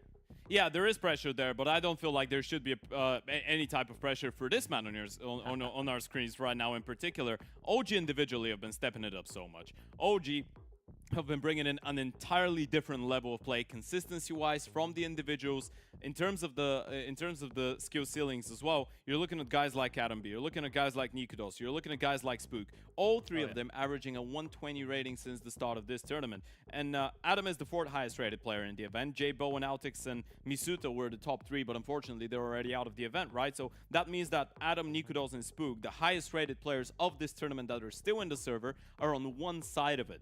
Who are going to be looking at from the side of Passion to potentially try and counter that? Who are the big stars from Passion UA that will have to step it up? Because as we just heard out of both Lambert and Munster, how the individuals show up to a game like this probably makes the biggest difference. 100%. It's got to get you hyped up. And we're going to be looking at names like Holzer. We're going to be looking at names like Vem that we just talked about with Munster, right? We're going to be looking at Grim because he's been having a really good performance today and in the entire tournament, really, for Passion UA. So the teams are getting huddled up, as you get to see right now onto the screen. They're getting that final last talk in, that final stretch to get ready into the server. And you can see it on their faces. This is serious. This is going to be really, really good. Absolutely. One final team hurdle before the start of the grand final, folks. OG have shown that not only they are one of the favorites for this entire event, but they are a family. And we can see that from the way that they behave, from the way that they move, the entire staff, all the coaches, not only Lambert, but Killazu as well. And on the other side, we've got those Passion boys that are going to be going into this game a little bit warmed up. And this is one of the things that we haven't mentioned so far, Atro. The fact that OG came in a little bit later, because obviously they had a spot in the grand final already. They didn't have to play that warming up series. And for Passion, that's what it showed up to be, right? This game against the Basement Boys, it wasn't a labored affair. Sure, they started with 1 map deficit, but then you're looking at maps 2 and 3, and you're looking at a pretty comfortable showing out of Passion that I feel like we hadn't really seen prior to that game against the Basement Boys. So I feel like this is probably the best face out of Passion that we're going to be seeing so far in the event. I feel like this is probably the best opportunity for them to finally play the type of Counter-Strike that we all know that these guys can do and that we all expect they should be able to put up in the server. Yeah, TC's having a final talk as well with the team. You get to see him being very smiley, very giddy, and the rest of the team needs to get ready as well. But the two people on our very front of the camera right now, Holzerk, we've been talking about him a little bit. He's been having a really good performance in that previous best of 3, right? Comes down to the opping battle. Talk to me a little bit about that one too. I feel like with Nikudos, we just don't have any reasons to, I guess, shy away from saying he's been one of the best players in the tournament. We already mentioned that. Right. I personally have no concerns when it comes down to his individual level. Hauserk is a completely different conversation. We started this event with a lot of lackluster performances out of Hauserk, a lot of moments when you'd see his emotions get the better of him, and a lot of situations where it felt like he wasn't necessarily playing with the utmost amount of confidence, not per se the fact that he looked, let's say, unconfident in his own ability, but the way that he was approaching a lot of the situations was maybe a little bit too shy, a little bit too reserved at times. We have had some maps in the most recent 2 series that Passion played here that gave us some signs that maybe he's trying to brush that one off. And this is something that you can't have if you're Passion, right? And this is something that Hauserk himself probably doesn't tolerate for himself, is the fact for him to feel like he's shy in the server. Hauserk is that type of an oper that I think there's no two ways about it. He's supposed to be the best oper in this entire tournament. And when you are supposed to be one of the best opers in this entire tournament, with Nikudos, with people like Regali as well, you're coming into a game like this knowing that you've had a really, I guess, big buffer leading up to this final, a buffer that Nikudos hasn't had, but Nikudos hasn't had those ups and lows. Nikudos has been playing consistently really well throughout this entire event, and Hauserk will have to try and step up and get Nico out of his comfort zone. Surprisingly, though, I feel like Holzerk's little buffer zone has actually helped the rest of his team kind of step up around him. We got to see Grim a lot of time help out. Nyx as well had a lot of great anchor moments to come through and kind of save the team. And not only him, JT, I felt like he individually had to step up alongside his teammates. And in a lot of these situations, we always remember the bad, but we have to remember the good as well. He was having a lot of impact, a lot of rounds, and I think the round swing was talking for him. So coming into this one, the rest of OG, they've had a lot of 9-3s, as we've said. It's not like they haven't faced adversity, but the question is going to be, have they faced enough of it to now go up against Passion UA? I feel like the big question, or the big conversation, topic of conversation when we're talking about Passion shouldn't be Hauserk, shouldn't be Fem. It should be Grim to some extent. He's been their most consistent player all tournament long. And this is finally an opportunity to see Grim step into a bit of a leader role maybe on this team, right? Maybe not necessarily when it comes down to the comms, not when it comes down to the IGLing, not even when it comes down to star positions, because he doesn't really have a lot of these, right? But we've seen him take a lot more initiative on some of the aggressive lurks. We've seen him step up with important multi-kills, with important clutches. Let's not forget, just a couple of days ago when Passion were playing against Zero Tenacity and even against Gen 1, he was one of the people to be clutching up left, right, and center to actually get them past those really difficult games. And I feel like, especially on Ancient, we all remember that 1 versus 3 clutch in overtime. Grim has been doing a whole lot of stuff to try and keep Passion UA in this event. And I feel like he will need to keep it up going into this grand final, because it is easy to say, and I feel like they're kind of a cop-out answer to give to the question, Fem or Hauser to be the stars. Obviously, they will have to perform, but what Grim has been providing for this team, it will have to be shown today in the server as well if they want to take down OG. 100% that will have to be the case. Everybody's getting ready out here for a grand final over at DraculaN. Again, our sponsors did make a bit of a showing out here onto the screen, so I'm going to shout them out real quick out here, Ted. We've got ourselves Veto, Groupe Société Générale, proving in a lot of the graphics out here for the, impact and a lot more stuff. Superbet as well. You can get to see the odds out there for this grand final, which is going to be amazing. If you guys are over the age of 18, you can check that out. And of course, be responsible with it. And now down to maybe one last question that we'll have time to before we actually get into the server out here, Ted. I want to hear your opinion about the IGLing front as well for these two guys. The head-to-head, that's going to be a big one too. You love Crizzen, right? Yeah, absolutely. I feel like Crizzen is one of the biggest talents of the future Tier 1 scene. Let's put it that way. Because obviously he hasn't had the opportunity to lead OG at too many Tier 1 events. You're probably looking at just the Major in Austin. That was his first massive event. And OG were not able to leave a mark per se, but they were able to prove that there is some potential with this lineup. I feel like one of the main issues that we've seen with the OG organization ever since it entered Counter-Strike to some extent has been the lack of commitment to some of the players that they're investing into, right? You're seeing a lot of roster changes every, let's say, half a year to 9 months. Crizzen has been here for a little bit more, a little bit over a year. And I feel like that long-term project that he's been committed to with Lambert, with Killers, who is the coaching staff as well, this is starting to pay some dividends. Now, obviously, a lot of the players, all of the players, have been changed across that those last 12 months around Crizzen. But I feel like there is a pretty clear idea onto what OG want to go for. They want to build a consistency. They want to build that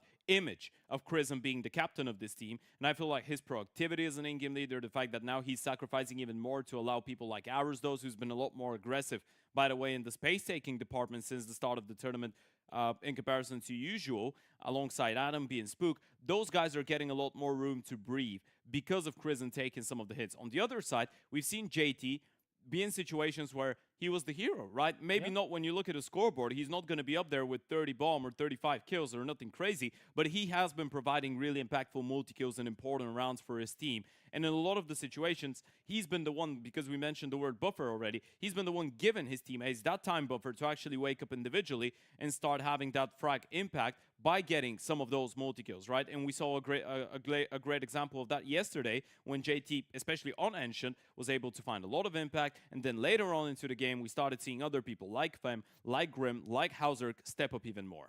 100%. We've seen their progression throughout the event, and I feel like this is the culmination of all that hard work, of all the tough moments, of all the pressure coming through. This grand final is going to be giving it to us all, and it is surely going to be a really, really fun event coming throughout here. I feel like the entire thing has been a really fun event.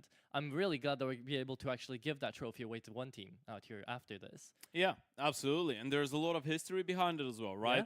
We're at the DraculaN. Our trophy is one of the spikes of Graf Dracula. It's a spike to try and hunt vampires. So whichever team wins the tournament, not only they're winning precious VRS points, not only they're winning a lion's share of that prize pool, but they are getting a weapon to defend themselves against vampires. Yeah, I mean, right now they're at the gates of the castle, right? They're trying to get out here towards Dracula's little abode here, and the winner of this could go even further, maybe even to Season 3 to figure out what they can get. Who knows? Right now, though, I also feel like OG and Passion are kind of enjoying the fact that they're actually going up against one another, because there were a lot of Cinderella stories coming into this event. And it's not like you're getting a Basement Boys Grand Final. They've actually, been kind of in the same Tier 2 area. Absolutely, but it's time to go, folks. It's been a long journey so far throughout the second season of DraculaN, but it all comes down to this. VRS forecast is there. This one means so damn much for both those teams. Passion UA taking on OG, map number 1. Let's get it underway. Ladies and gentlemen, it is Ancient down to map number 1. Train pick out here from Passion UA on the second, and we've got ourselves the decider on Nuke. it is bound to be plentiful of action coming down here at Dracula's Castle, as we mentioned. But we haven't even introduced ourselves. Atro and Ted on the mic, ready to take it on over the line out here, and it will be an OG hit towards A to start us off. Only a split down mid, though. Look at a read from Passion, by the way. They've already rotated 4 people in towards the scene. OG don't know it yet, but they're in for trouble. Oh, they will be in for a lot of trouble. That Glock Fade is coming in. Aros Dos looking on in for the first. He's going to come out, trades out his teammate. Krisen was only the scapegoat. It's up to Spook to get into the CT position. Timing doesn't let him find the frag.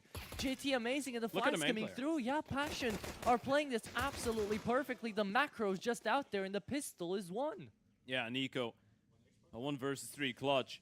And he'll need to make some bells ring. Glock in hand, Triple P comes in. Hauser to get a second of the round, and Passion UA starting things off with a converted pistol. Now, we had that conversation. Both those teams have had a lot of slow starts. Both those teams have been involved in a lot of comebacks. As we said, for OG, the numbers are just crazy. And in case you missed the pregame, I'm going to say those again.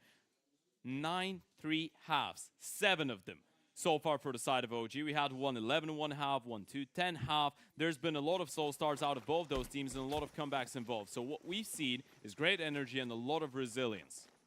And you can tell that the IGL is a bit more experienced coming down the line. They're not taking as many risks as maybe we've seen our other opposition out here on the DraculaN. Because I think neither out of Passion UA nor OG, once they've lost the pistol, have gone into a force buy. They've always just kept it down to the Glocks, kept it down to the USPs, try to play something smart, try to play together, get a little bit of damage out, but ultimately allow the conversion to go through. Yeah, there's been a lot of examples of OG not giving up at any point, and it's not only about the maps, it's about the rounds as well, right? OG are the best 4v5 conversion team since the start of the tournament. You're looking at 52.5% of the rounds in which they've lost the opening fight that they win.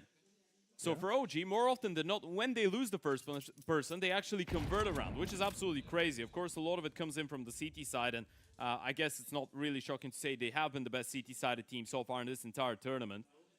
But this is something that Passion will have to really focus on, especially with some of the issues that Passion have shown when it comes down to converting man advantage situations. It feels like it's the perfect matchup for OG. Definitely feels so. A very interesting affair out here. Vem might be put to a test, not necessarily in a round like this, but more often than not, it looks like OG do like to go towards the same bomb site, and a really nice cleanup out there from Vem and Grim. They double up, they take them down. Yeah, the only issue is you are losing that M4 that was in Fem, right? JT was too far away with the MP9 to actually upgrade, so that's a bit of a money hit onto the financials of Passion UA, which OG are going to be pretty happy with considering they had nothing but the good old Glocks going into a round like this. Now we go into the first buy round, though. This is where things will start getting a little bit hotter. We're starting to get heated up. AKs all across the board. Krisen, the only one taking a bit of a hit to have that extra tad bit of utility with the Galil. And this time around, OG not peeking their heads too far into the lines of the enemies out here, but they will instead send out the lurker in the form of Krisen out here and leave the rest down towards B. It's always up for the first engage, and when you've got a FAMAS onto next to you, and we've got a bonus buy out here on the MP9 for JT, OG do realize they should have a step up. It's a 4-man stack on B. Is that another read? It's an amazing read if it is. They're not even being proactive. I mean, they're going to start pushing now. Hauserk has been shut down on the wallbang, and they were thinking about going for the push. Nyx kind of needs that fight. He spotted Nikodos on the boost, but the thing is, you take down Hauserk, it doesn't quite give away the fact that there's 3 more. You can hear them all move around as well, but you're slowly running out of utility. Grim's the only one that still has any, and he's on the other side of the map. They're still here, though. I don't think OG's going back. It would feel really risky. Krisen's still in towards elbow. Unless they read into the situation and they realize there's a stack, they're just going to keep powering forward. We should be expecting a flash play anytime soon. Adam B, oh, he's just straight up peeking it. The confidence out of Adam right now. Sees the last flash go through, and the spray transfer doesn't find any. Oh. JT and Vem double up into cave, and it's just Nikodos to find an entry into the site. OG right now might be left with a question mark. They could go back to A. Look at Krisen. Look at Grim. I mean, if Krisen doesn't get the kills from behind, are they going to be looking for that? Krisen's caught a bit of a timing. This is a really big fight, and Fem is able to find the kill. And now with 20 seconds on the clock, you've got no other choice. You need to go B. That is amazing. Out of Krisen there, and that is going to be JT. And Vem coming right back up together. Amazing for Vem. Yeah, getting a little bit of audio as well from the player boost. Vem starting things off with a big triple. That was one of the biggest conversations as well when it comes down to Passion UA. How quickly will they be able to actually integrate them into the mix? And you can see a little bit of frustration on the face of Chris, and he does realize that they just got outplayed. Started this one with 4 in towards the B-bomb side. Kvem turns around in the most opportune of moments to take care of the in-game leader of OG. They don't even get a bomb plant. Yeah, that's a really tough round to lose if you're OG, because that's all your opening rounds. Almost going down right now. Grim has heard the player shift in through the smoke out here. Vem wants to deny him. Adam not looking too healthy, and this MP9 out of Holzerk is actually really smart because he wants to get that kill bonus coming through for his AWP. Kvem needs to be careful. One player spotted. Thing is, he's alone, so every single time you rotate or you fall back, you're allowing a timing to be taken advantage of for the side of OG. Look at Grim go. Oh my god, he's being really aggressive. He's had the help of Holzer coming through, but Adam finds a twin headshot, and that is Vem, though, coming right back around. Yeah, saves the day once again. Really well synchronized. The double donut push, Kvem as well going back into an aggressive position and towards Red. They thought it'd push him away, but he takes that space with another double kill. And now it's all down to Nikodos and Spook. A bomb plan here would be perfect in a round like this. It would be cutting a couple of losses out here for OG, but at the end of the day, Nico, all by himself in a 1v4, just looking for headshots. Doesn't seem to have the time to plant that bomb. Should be a straight up 4th out here for Passion UA, yeah? It's pretty clean. This is one of the most convincing starts we've seen out of Passion. And in a grand final like this, by the way, for both the teams, it is incredibly important that you get your foot into the door really early on either one of the maps, right? We're talking about the map pick of OG, and this is a really well-timed tactical timeout coming out of Lambert. This is showing a good moment of recognition out of the coach. He knows he doesn't want to let Passion keep up the pace. Passion UA is the team that's going into this final with a little bit more fire, let's say, after a pretty nice win against the Basement Boys earlier on today. OG are the ones that will need a couple of rounds to fill the groove, right? To feel like they're into this. Obviously, there's no panic stations just yet, but if you ask Lambert, he would probably tell you that he wants his boys to get a couple rounds ASAP. Yeah, it's always tough to put down a running horse already if you are the side of OG, and the best way to do it would be to find at least 2 consecutive rounds being put up for yourselves. But right now, you are still going to be fighting a Nyx that's on an MP9. You are still going to be going into a full buy. There are silver linings to look out here for round number 5, and OG need to tug onto every single one of them. What's the goal here? Because the previous buy round, you just went into 4 people on the B-bomb side. There was a perfect read coming out of Passion. A bit more of a default this time around. Mid-utility coming in. Failed insta-smokes out of Passion. You see one of them in towards Elbow. Another one that was close in towards Donut. Not really sure what the design was there. Still, losing Kvem. He was trying to get aggressive in towards main. That is a man advantage for OG, a situation that they will need to convert. Good block in towards Banana. Still, minute and 50 seconds to work with. And Passion are pushing A once again. You're going to get a whole lot of information. Question is, how quickly can you get some of those extra players in towards B? And for how long can Nyx and Hauser delay? Remember out here, the flank is coming through, and Passion UA not too shabby at 4v5s themselves. Holzerk will take a peek on in. A bit of a gander with that AWP. Staying in the Molotov is going to be able to find one and gets a little bit of damage off to Adam B as well. That should be enough out here from the side of Passion UA to try to retake with. Yeah, especially with the kill coming out of Nyx in towards K. Bomb's going to get planted, but this is 3 versus 3 retake with the double flank coming out of Banana. And as of right now, no one's looking. No one is looking. Back turn. Spook is going to fall. Adam low HP and is just out of DOS. Left in a 1v2 in towards Ram that he is going to lose. That is going to be JT and squad coming up to 5 in a row now. Yeah, you're gonna notice DC's been hyped up towards the back of the players there. Clapping, applauding, screaming, shouting, and of course he's gonna be happy with what he's seen. Kvem gets denied on that early aggression. Lovely stuff out of Hauser, even though he goes down, but it was all about staying proactive in this round if you're Passion. And OG, I don't want to be the one to say it, but so far they've been getting outplayed around the map with timings, with Passion being aware of what they're doing. It's been a really difficult one to get into, even though you did get a bomb plan, and technically you were just 1 versus 2 away from picking up your first in the previous. Still didn't feel that close. Sure, but again, if you really want to look at the glass half full out here, OG, they are on the T side, they're on their own map pick, and they've had a really slow start. So they've fought a couple of 9-3s up until now, right? Why can't they do another one? Yeah, absolutely. It's just the fact that you know those guys have immense resilience in the tank. So if you're Passion, as much as OG are the ones that need to be worried about getting into the game, if you're Passion, you want to make sure you don't let them do that. Because we know so far throughout the tournament. Most of the games have been pretty momentum-based. We've seen massive streaks out of either sides in Passion. This round, again, three-man setup. Really creative boost towards the back of the smoke and towards the ramp.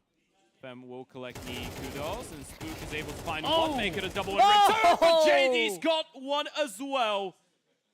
Is the captain out of all people again to shut him down, and that's the bomb drop in towards the B-bomb side. 50 seconds on the clock. Krisen is just running back to collect it, but all of those steps must have been heard, should have been heard by Grim. Surely right now, even GT can hear him move around. He's picked up the bomb, but we'll throw a smoke down towards ramp right now.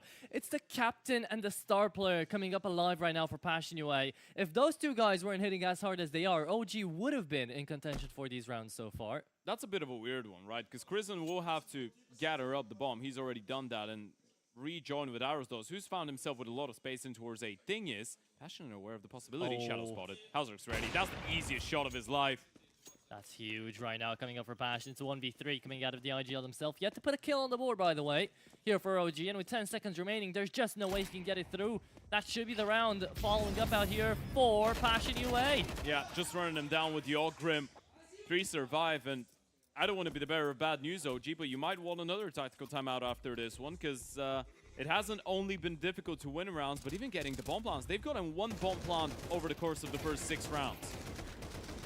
That was huge out of JT to be able to find those two, and it's just Holzerk on smart positioning. Indeed, OG JT is 9-0. Yeah. When was the last time you've seen JT start 9-0? And it's not only him either. Hauserk's on 5 kills, Grim the same, Kvem is 10-4. On the other side, Krisen yet to register his first, Nikudal's on 1-6. You've got 3 kills for both Arrowsdos and Adam B, 4 for Spook, but even his double kill didn't amount to a lot in the previous round. It's like Nyx doesn't even need to play the game for now because the rest of his team have definitely shown up. And it's crazy to think about as well because Vem didn't have the greatest of maps against the Basement Boys. I feel like he's just getting fired up more and more with every single game. And obviously it depends on the map because you're looking at the Dust 2 against the Basement Boys. And sure, Kvem wasn't really able to step it up as much, but I don't really feel like he needed to, right? Because everyone else was just playing so well. And right now he was saving up his energy. He was powering up. And now, well, that's what a powered up Vem can do. JT finally bleeding for the first time, takes down with him, and it's a beautiful flash indeed coming out from Holzerk. Vem still taking the fight, needs a little bit of extra support, and the second flash will go down there. It is absolutely beautiful out of Passion UA. The way they play together, calling this one out. It's Holzerk down on middle, spotting both of them in, and it's just Arrowsdos and Adam B looking for damage, really. Look at the flashes. I mean, not a single fight is happening here on the side of Passion unless it's under their own needs and circumstances. Hauserk, a big double kill, but it's all about the teamwork and the communication when it comes down to that mid-fight, right? And if you're OG, you're not even playing things badly. There's just an abundance of flashes coming in from the other side. Nikudos even recognizing there was such heavy presence in towards middle. Tried to find a gap in towards A, but Grim still able to win the fight. Clean shots as well here coming through from Holzerk, and you can already see it, yeah. On towards the side of Krisen out here.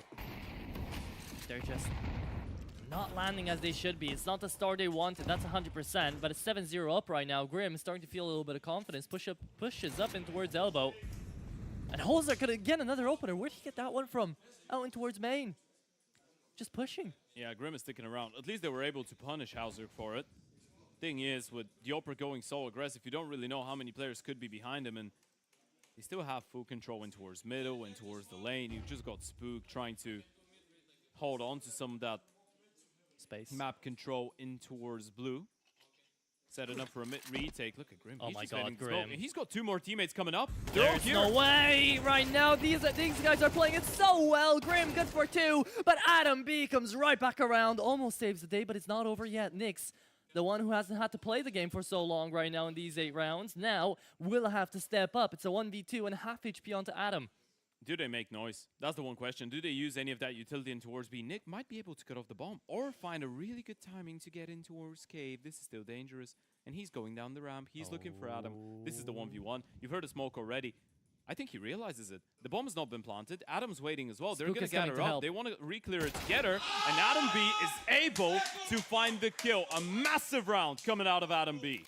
And the most needed round right now, the tournament for OG, really, to start getting their cogs turning. Took a while. Absolutely. I mean, you can't really afford to start a to start your map pick in a grand final with a 0-8 deficit, can't you? 1-7 still keeps you in this. On paper, you have an opportunity to try and get 4 or 5 rounds out of the T side, and that would be a really good recovery. Yeah. 7-1 right now. And finally, as things are looking a bit competitive, you have to start remembering that Passion UA did win 7 rounds in a row, so their cash is going to be looking absolutely fine for the remainder of this first half, really, if they play it well. Yeah, a lot of clean rounds, as you pointed out. Yeah. That's the key part of it all.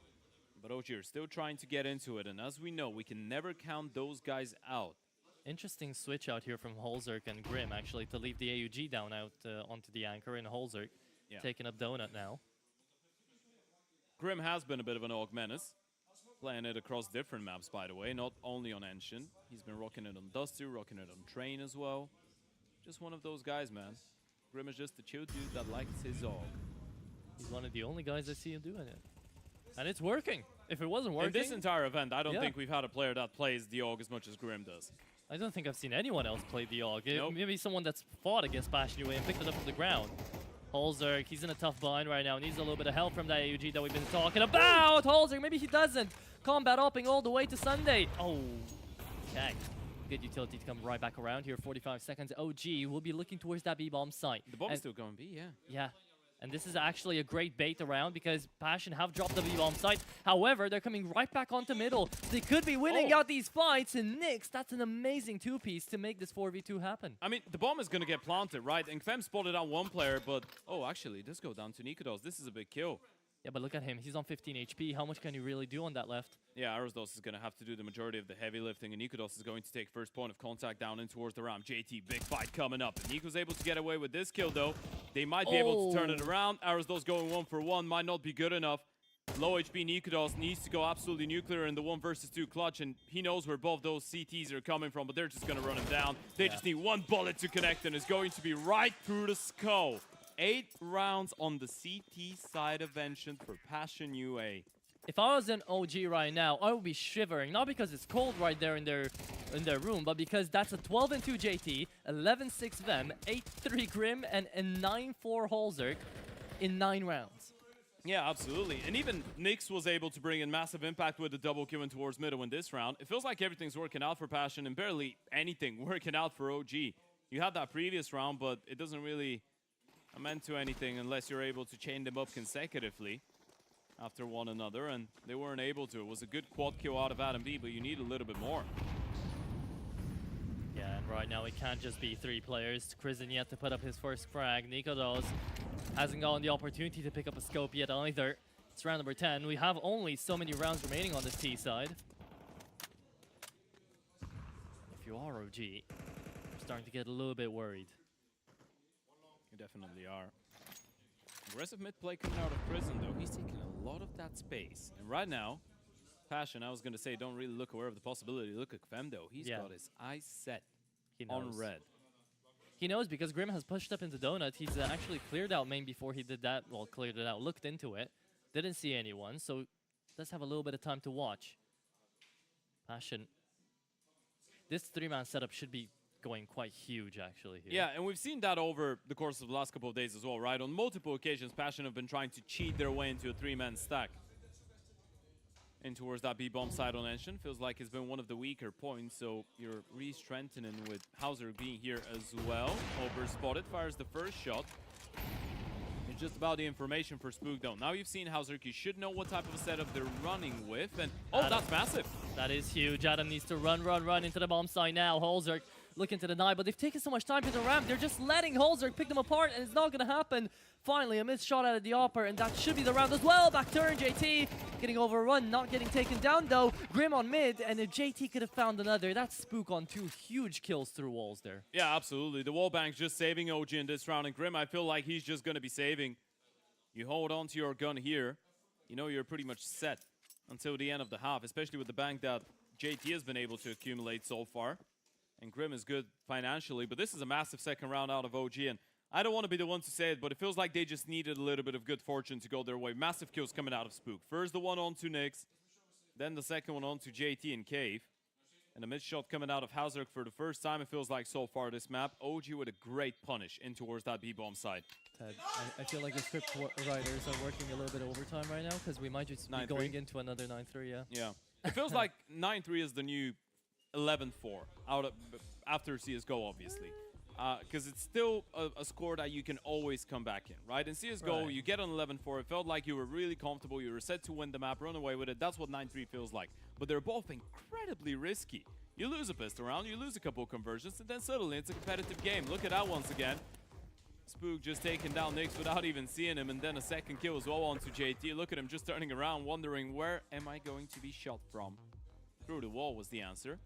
Tactical timeout coming out of TC as well. He wants to make sure him and his boys get at least 9 rounds out of that first half. As we pointed out, you've been playing such good Counter-Strike, and he probably feels like they deserve a comfortable lead. Yeah, Passionate right now need to stay pumped up. They've lost a couple of rounds here and there, a lot of them due to the back of Adam B, managing to find that quad, but now it's Spook to find 2 through walls. And you can't really fault anyone for a round like that, right? If you're Passionate Way, it happens, it's unlucky. You just have to reposition play next. And it's the penultimate round of the first half out here. It feels like it went by in a flash with how many rounds Passionate Way have been winning. Ooh. Player spotted in towards Cave, and I feel like Passion realized that OG wanted to retake middle, but denied with the late nade, and going in towards A once again. But that's the Lions Den. Hauser is still deep in towards CT, lying in wait. I don't know if that Lion's going to be close enough to his den to actually do too much about it. Sure, an AWP could connect 1 or 2, but at that point, the bomb site's already taken. OG, that's what they're banking on. But look at Grim coming right back around. He's found the timing. And OG are taking so much time to just set up. Yeah, Hauser's rotated away though, and now he's gonna get smoked off and mollied off. Grim is the only one that can do anything about those T's crossing onto the bomb side, and the flash is looking absolutely pristine. Grim couldn't see a thing, and neither can Hauser. This is much more like it coming out of OG, and again, it's Adam B. Yeah, someone checking PC, just shooting through smokes right there, killing everybody. 3v5. I doubt it's approachable out here if you are Passionate Way, but with how much cash I thought they would have had, maybe they could have gone for it, but now they have no cash. You know what's the crazy thing about OG, by the way? Because as we said, they have a lot of tactical depth. They have a lot of depth in the way that they can use a lot of their rifles in different ways, because you've got people like Arrowsdos, who's been playing a lot more aggressively, by the way, in comparison to previous events, right? I feel like this is the first time I've seen Arrowsdos with 23.4% attempted entries ever. Because he's always been a lurky player. He's always been a supportive element. And you've got Adam B as well taking a lot of initiative. You've got Spook. You've got Krisen as an in-game leader. And Nikodos as an aggressive hybrid oper. The interesting thing is Adam B, out of all people, even though he's not necessarily the quote-unquote entry, at least number-wise, so far at this event, he has an above 70% success when it comes down to opening fights. He's been so damn efficient whenever they've decided to use him for that. Yeah, he has been looking really, really damn good, but for now, Very sharp. still, the player to watch out for is Adam B, brought to you out there by Better de Groupsysters General. It is still Adam. He's finding the openings out here for the team, and especially into the bomb sites that you need him to do that. I feel like it's the same old, and I'm not just saying that because they're brothers and twins, but both Adam B and Susper, just such sharp riflers, man. Yeah, man. It feels like they can make anything happen. Those types of players, you don't really see often. Sweden produces some goddamn talent out here for CS. It's always the Nordics. I compare them maybe to what Compic was a couple of years ago. Let's talk about Spook, though. It really is spooky. In towards that B bomb site. And the refract comes in towards middle. But this feels like 4 on the T side for OG. It feels like job well done on that recovery. And Grim's going to give that 1v4 a go. Doesn't really have a choice, does he? He pulled off a 1v3 before. Now he's upping the ante. 1 more to go. Oh! Finds Nikodos. Wants to make it happen. 90 HP left on Arrowsdos. Don't give him a chance. He pulled one through. He might just do another. Spook is the one to take the first contact out here. Good flash on the timing out there. The nade doesn't hit Grim. He's on the defuse kit, but he's getting overrun by utility. Really hates the position he's in, and right now OG trying to play together. Might just peek him at the same time. Sees the bomb. Think it's planted for Cave. There's no one in there, though. Coming out long. He's already running out of time. Grim has to go. Go, go, go. There's the peak, and the timing just doesn't go his way. Grim to be taken down, and an 8-4 split here for OG. Much needed out of OG. This is the reason that you see Krisen starting to scream and get a little bit louder here towards the end of the first half. Getting those 4 out of the last 5 rounds, this is a game changer, a savior. You remember how convincing the start was for Passion. It felt like this map could have been over after the end of the first half. Now, though, OG are right back at it. good thing that this is a halftime. I do not want to forget about how just Spook takes down 3 heads in towards ramp. That was an insane play coming out of Spook individually. Those are the individuals that you want to be seeing out of OG as well, right? I mean, they've got so much firepower, and it just doesn't feel right seeing them get absolutely dominated around the map. Guys like Spook, like Adam, like Arrows, there's just so much rifling power on that OG lineup. But onto the second half, we need to see Nikodos as well come up, right? He's going to have a chance for that AWP. Holzerk a little bit less. And we did know that Holzerk was keeping a really keen eye over that middle. So maybe a little bit more to play with here if you are OG. Yeah, been a bit of a tough start for Krizen as well. IGL won 1 kill at the end of that first half. CT side is where you need him the most though. In towards cave, in towards middle. He's usually the quote-unquote annoying guy on the CT sides of OG on Engine. He's the one that's going to be getting up close and personal, playing up in your face Counter-Strike. On the other side though, you look at the other IGL and he's having the time of his life. Yeah, he slowed it down a little bit, right? The majority of those kills came in quite early, but still, Spook, Adam B, and Arrows have done enough for OG to get themselves an opportunity on that CT side. Nikodos and Krizen will have to step it up with their key positions on the defense now. Indeed, they will have to. And you know what's a crazy thing, by the way? I realized earlier on today, OG as an organization has never won a LAN tournament. Ever, ever? Ever, ever. No in small LANs, nothing? Nope. No way, This they've could been be their around for number one. years. Yep. Makes it even crazier, doesn't it? That's insane. I've got it written down. I can show you on the laptop as well. I believe you, man, but that just sounds crazy, right? Sounds Yeah, insane. that could be their number one. And it's absolutely mental when you think about the amount of tournaments. Obviously, they've won some CCTs and some online stuff, some qualifiers. Right. But when we're talking LAN, there isn't a single trophy that OG have been able to get since entering Counter-Strike. Well, I mean, no first place trophies. Surely second, third places stuff for the big events that they've attended. I see a I mean, summit you don't there. get a trophy for a second place. Yeah, you get medals. They have medals, but that's the players. Damn.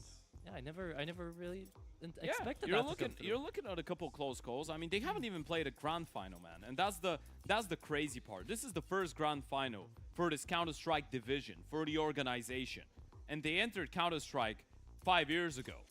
Yeah. Yeah, they made the semifinals of CS Summit 5, which was one of the first events that they played, by the way, in Counter-Strike OG. And you're talking OG back then. It had nothing to do with the lineup that we're looking at right now. Back then, OG had Issa, Mantu, Valde, Alexi B, MBK. That was the very first iteration.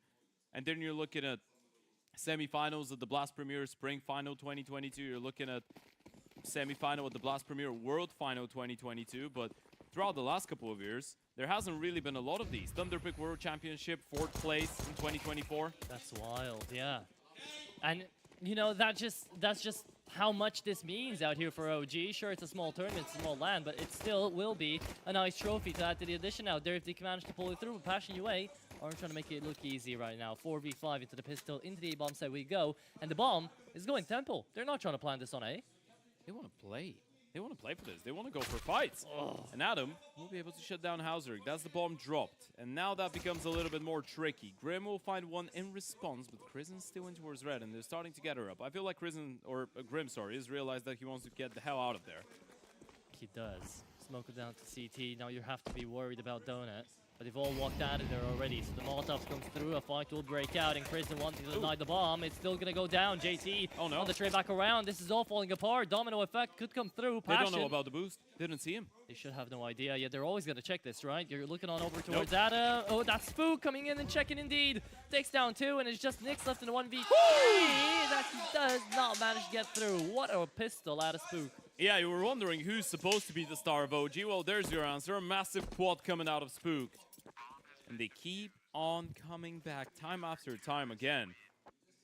It just feels like it's impossible to put those guys down. What a moment for Spook to step it up. And now you're starting to see a little bit of a smile, a bit of a smirk on the face of Krizen. Been a while. I mean, him individually, still nothing's changed around him and Nikodos, but it is at least rounds in the boards that you're definitely able to get off the back of your really outperforming players. That is crazy out of Spook. Yeah, a little bit of disappointment on Grim's face as well. He was on the boost, probably felt like he should have won that fight against Spook. Force by still coming in though. 2 Galils, a couple pistols, a little bit of utility as well for Passion. Looking like a B play. Although, you could still fight for middle. You've got that rifle boosted up, and Fem is just jumping over the smoke to try and get a little bit of something. Spam away here if you're Nyx, but OG should have already realized this might be a battle for B. You still have this two-man setup in towards middle that can also scale up if need be. Spook is just waiting. This could get really tricky, because Spook can't get out of dodge, right? It's all about the support that should be provided by Nikodos, but if they clear jungle, then it might become a bit of a problem. There goes Spook. Arrowsdaw's able to fight back as well, and Nikodos yet to make his move, but they don't seem to realize. Passion away. Re-navigating themselves back in towards the B-bomb side. Actually, they want that mid-fight. Late flash comes in. Niko's able to get one. Spray transfer doesn't connect. Thankfully, Krizen's there for the rescue. 3 HP there for Nikodos. He's definitely tanking his. Oh, what? Now he was getting out, JT. What is that? 2 out of JT. Imagine he finds the third. That is no way to make an anti-eco round there for OG. Whew! Yeah, I mean, thank God that was a force buy, right? Thank God that was a full investment. If that was just a couple light pistols and they were bringing the AKs out, you'd be kicking and screaming if you're OG. Nikodos on 3 HP there, JT, by the way. Yeah, that's what's insane. going on with JT? He's having a game. He's game of all 16 and time. 6. Yeah, I thought he was just going to have a couple nice rounds at the start and then just slow it down, but he's looking so damn sharp. Pistols now come out. And if you look on the other side, we talked about Grim's AUG, right, being a bit of a weird pick. Arrowsdaw is on MP5. Gotta respect it. Yeah. He's gonna get tested. And towards that A-bomb side, pistols come in. Not too much utility. Nade is a slam dunk out of Arrowsdaw, and so is the spray on the MP5. Give it a bit of a slap. And then slap the Passion UA players with it. Nikodos with the final one. It's a pretty clean one. Spook the only one to go down, but the rifle will get recovered by Arrowsdaw, and with the amount of money he was able to farm with the MP5, they're not really gonna be feeling too hard done by it. It's a one-round game. It is a one-round game. However, we still don't get to see Nikodos on an AWP, man. I've been waiting for this. And they do have the cash, but Krizen is on the MP9. We'll stay on that bonus. Might be looking for something a little bit more aggressive. This is something that OG have a strong affinity towards, right? Especially when they start winning rounds and they're playing on the front foot. Get up close and personal. Try and be as oppressive as possible. And that could come to backfire, though. We do know that Passion UA, especially up against Vason boys, they kind of figured that out and started playing a bit slower Counter-Strike, waiting for their opponents to take the first move, the first step.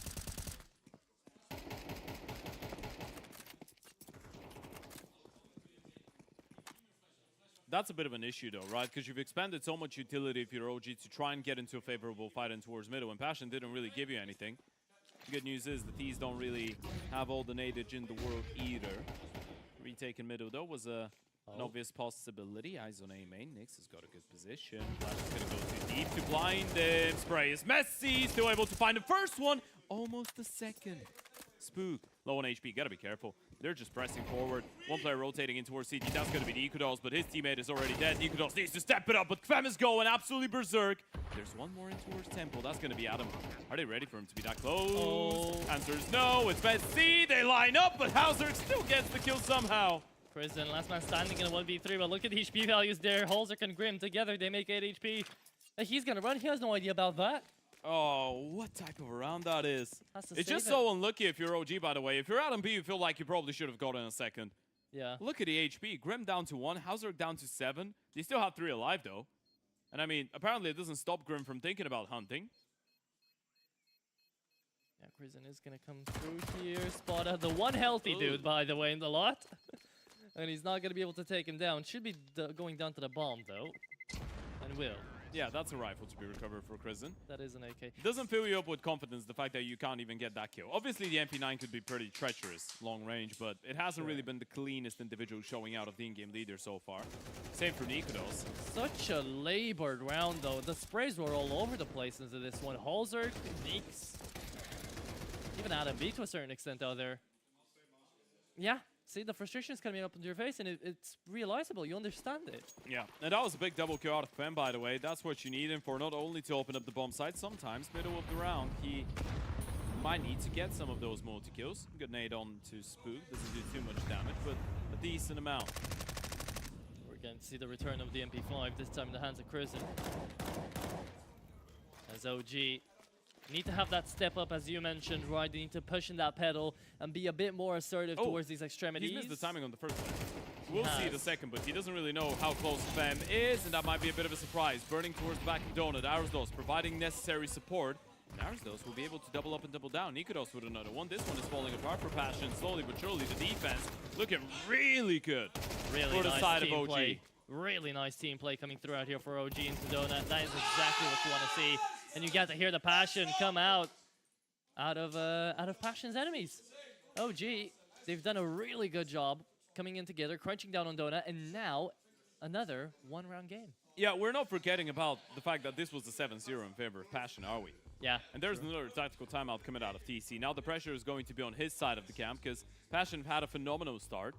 But OG have been able to crawl their way right back at it, and this is what you're expecting out of a grand final. Even though Nikodos and Krisen are yet to wake up, Spook, Adam B, and Arsdos have been providing so much impact towards the last couple of rounds.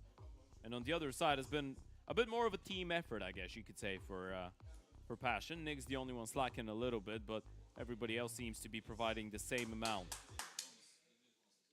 of kills. Indeed they are. But as we've gotten used to JT's calls this time, they will be not as risky as we're perhaps used to out here into the Tier 2 scene. They'll be going in for the half investment with the hero Galil. If I've learned something over the course of the last couple of days, that is that those rounds are pretty dangerous. Even though you don't have a single flash, even though you have just 2 smokes and a Molotov that you're bringing to the table, you've got that hero rifle and Nyx and a couple of Deagos, Tech 9. You can still make something out of it. Yeah, smoke goes down. Grim's the first one to peek. Oh, the timing out here for Chris, and it happens to the best of us right now. Just needs to win the fight, and will be able to take out one. Nikodos helps out, but he's not to half HP. It's not that safe out here for OG. Eyes on Fem. He's got a lot of space to take in towards the A-bomb side. It all depends on how quickly he can scale up and what type of a position he can get himself into. They've kind of over-rotated. Thing is, Fem might not really want to risk it before his teammates get a little bit closer, but they are sticking in towards that position in tempo. That is interesting. OG should know this kind of a timing exists. By now, really, Vem could have been all the way pushed up into Temple into CT They to can be go looking back. for Spook. Spook's left middle. He's too worried about the A-bomb side right now. He's just playing a timing game, and even though he might spot them out, that's a big kill. He's dropped the bomb now. Rifle picked up. Hauser needs to win that individual fight just for an opportunity to get to the A-bomb side, but Spook denies him. He's looking so good on the movement, man. Spook's all over the place, and it's really hard to land a bullet onto him right now. That's exactly what you want out of your player. And that's the way that Krisen needs to feel after managing to find a 7-0 retake. Absolutely. Spook on 20 kills. Just look at that. They run down Krisen, the response comes in. Really quick reactions out of OG right now on the CT side. The level of cohesion has been incredibly impressive. It's really easy to identify 2 teams that have pretty decent comps into a game like this. Yeah. Everyone seems to be on the same page. Everyone's trying to give themselves chances no matter the round. And Nikodos still holding on to that AK, by the way. 4 of them on the defense. Yet to see him on an open. So the usual script so far here for OG. They've had a tough start, but now they're coming right back into the game. And this second half definitely should be favoring them. It's CT side Ancient. They should be thinking about the A-push potentially, by the way. Fem's walked all the way in towards Reading. He hasn't seen anyone. In towards Jungle, in towards Donut. The fact that they've left Donut could mean there is a little bit of a strengthening going on in towards A, but Fem is still going. Yeah, I mean, Spook was watching for him, but it's all down to a timing, isn't it, really? Vem has found the find of the round here, maybe, potentially. Takes down Spook, knows that they're the second. Oh my god! Finds Nikodos as well. He is just clean. They know the A player's alive. Do they want to go back? Arsdos is alive. He should be looking for him. They do, but Arsdos is taking up a lot of space in towards middle himself. Could find the timing to the rotate. Could still find Holzerk. Would He at should be least ready, though, something. right? Yeah, there you go. Arsdos takes Holzerk down. That's the AWP fallen, and now you're looking in for Vem to come right back around on 25 HP. He could still fall here, by the way. Yeah, you can save. I mean, you can consider it. Maybe not anymore. Fem does go down. They're still going to give it a go. Krisen finds one more, make it a double. He was just waiting for the right opportunity to step up, wasn't he? And Grim already tagged down, already spotted. Flash coming in, doesn't chase too much. First skill connected, but it's OG to get into the leadership position. 3v4 retake coming through out there in such an inopportune moment, as you were saying, right? There was a moment where you could have thought about the save, even coming into that round. But still, OG, they're feeling the momentum, they're feeling the pressure. They know that this is all out. And what a double kill out of Prison, man. That is exactly what saves them. And you can see the reaction out of Fem. He knows. He won them the round, and then one more kill would have booked it. Yeah. One more kill could have secured it. That 1v1 in towards middle. Yeah, but Arrows manages to win it. There you go. Sweet Rice is pretty deadly, man. Definitely is. Maximum loss bonus for Passion UA with the bomb plant as well. You're just going for the investments. That miss coming out of Nikodos. Thankfully not going to get punished for it. Hope shot doesn't connect. Grim is right now on 15 HP. He's getting taken down by the utilities only right now into a round like this. And it's such an important round as well for Passion because they're not going to have that much cash jumping on into the next round. Could be OG. Arrowsdos has been phenomenal as well, by the way. We're not talking about him at all, but the impact he's been bringing in. Yeah. 16 and 12, a lot of those kills coming in important moments. A lot of impactful multi-kills as well out of the Portuguese. Also has something to prove after his stint on NIP in the first half of the year. Wasn't necessarily the most impressive and successful. Double donut setup out here for OG. They're worried about a potential A push. That is going to be Kvem. Onto that lurk. Again, trying to open up this space for Passion UA. They've done this before. I feel like I'm a big fan of that arc of Kvem as an aggressive lurker, by the way. Just trying to find space and gaps. I mean, right now, with how well he's shooting, it makes a lot of sense, but Nikodos was ready on the angle, takes him down, and this calls out the fight here for Passion. They know where the AWP is, so they know that he can just peek on in. Adam, wanting to take the fight. Actually, the smoke is perfect for him, just too far forwards a little bit. Adam allowed to get out with a free one, and now Prison, shoulder to shoulder with the enemy, takes Grim out. And this is just not going the way of Passion UA at all. At least you get a bomb plant, but a 2 versus 4 should be a little bit too much. Look at how low they are, and Hauser's even going to get taken down through the smoke. JT has had a phenomenal game so far, but this one should be a little bit too much to deal with. Even if you get 1 kill, it will be success, but they're not going to let you, and you're starting to hear that screaming even more now. They're getting louder and louder with every single other round that they win. It's 11-9 right now, and again, we're reminding all of you folks, that was a 7-0 start for Passion in the first half. 7-0 start, 8-4 split, 11-9 now up here for OG. If you just give snapshots to somebody that wasn't watching the game, they'd be wondering if this is all photoshopped right now. OG are making an incredible run back. And TC's used up all of his tackle time as now. It's the last chance he has to get his team morale back into the game, to get their heads back into the game, and to figure out a way that they can stop this momentum. That's why we were saying that OG is just they're the immortals of this tournament so far. They are the true vampires of DraculaN. You can never take them down. Never take them out. They just keep getting back up, man. Absolutely. The amount of comebacks we've seen out of them, the amount of first halves they've lost, but still have been able to win the maps. I mean, you're starting with the game against AM. That was a 4-8 first half that they lost to Nuke. Still able to win it on the CT side. Then you're looking at Ecstatic. A 3-9 comeback, almost successful towards the end. There was one of those maps against the Sinners, against the Basement Boys. On Enshin had a 3-9 T-side start, and again, we're able to win at 16-13 on the CT side. They're just impossible to put down. Right now, that's definitely what it feels like. Opening up towards middle out here. Passion UA might be met with a little bit of resistance. That's Nikodos taking first contact, running away. Grenade onto Grim. Does manage to dink them down to 2, but this is a lot of space Passioneer taken. Spook knows all about it. Will smoke them off. Looking for the fight. Vem good for the first. But look onto the other side of the map right now. It's a shoulder-to-shoulder engage for Arrowsdos and Nyx, as Vem is coming right back around and through CT. Krisen took too much time. Flashed him by his own teammate. And Nikodos needs to find something here. Needs a connection, and that will be Krisen. Taking down the big fish and the second Krisen. Those are the 2 pieces that he's bringing in with impact for the team. JT has got to do it all by himself. 1v3. Can he do his best Grim impression right now in a round like this to save it for Passion UA? 50 seconds. At least he's got time to work with, and he might be able to get his hands on the bomb as well. Smoke will secure that. It's all about how OG want to approach this situation, right? Nikodos is the one that needs to get a little bit more active, because of right now, there's nothing that Krisen could do to deny that rotation, and Nikodos is already in towards that B-bomb side. JT, how do you want to play this? Staying in towards A, staying true to his ways, and Krisen's leaving as well. Yeah, this is all in the eyes of the beholder right now if you are OG, because you've got no information. JT could have rotated back to B, At the same time, though, he could have played it really slow, so that's why Crizin is hanging around here for the audio queue, half HP. Might not take the fight here even, might just wait for Nikodos to come in through CT. Here's the bomb go down. And Nikodos taking his sweet time. Okay, not anymore. That would have been a little bit too risky, but if you're Crizin, you're coming to Nikodos, he could be coming towards you. You could be having a 1v1, and that flash is just going to give it away. That's giving him an opportunity. JT, you've got a 1v1 in Crizin. Will try and come in from CT, but that angle could be so difficult to clear out. There goes the flash, ready for the Oper. Rifle coming up, goes in towards Tempo, and he's still isolating those. 5-speed comes in, Nico does not miss the shot on the Op. A really nice attempt coming out of JT, but it's 12 rounds OG. That is absolutely insane. The way that OG just played these retakes, the CT side is undefeated. They've only lost a single round out here, Ted. They're absolutely impossible to tame, man. You're looking at the streak out of OG. A 0-7 deficit to a 12-9 lead. And now you've got 3 opportunities to close in regulation. This must frustrate Passion so bad, right? Because they've been in this spot before. They've dropped leads before as well. They've brought it back into overtimes, but it just wasn't enough.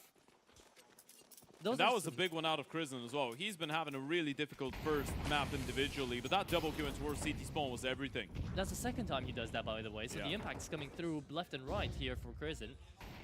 Needs one more round out here, OG, and they'll have 3 chances to close out their own map pick.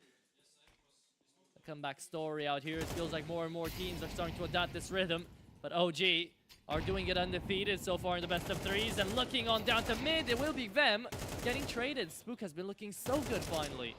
Yeah. And Vem is the only one, it feels like, that's trying to open up something for Passion UA, create opportunities. He can't do it all alone. He needs a little bit of support. Niku does, taking a little bit of a chance, actually sticking around there for the fight. Thankfully, he doesn't get punished, but Spook keeps on getting kills through smokes. Could be another out here. He doesn't fully reload, so no one gets to hear him. Oper's still here. Yeah, Nikodos hits those. One.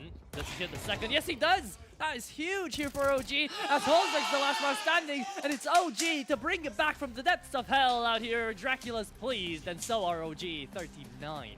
The first map already going in favor of OG, and in true OG fashion, it's another comeback. A 0-7 start on Ancient, brought back by Heroics, brought back by Adam B, Spook, Arrowsdolls, and towards the end with Nikodos and Chris and Charmin, and this is why they're the most difficult team to take down. This is why they're the only team that is yet to lose a series in this entire event. And that resilience is a scary factor, I'll have to say. Coming through OG, not dropping more than a single round on CT side in the second half.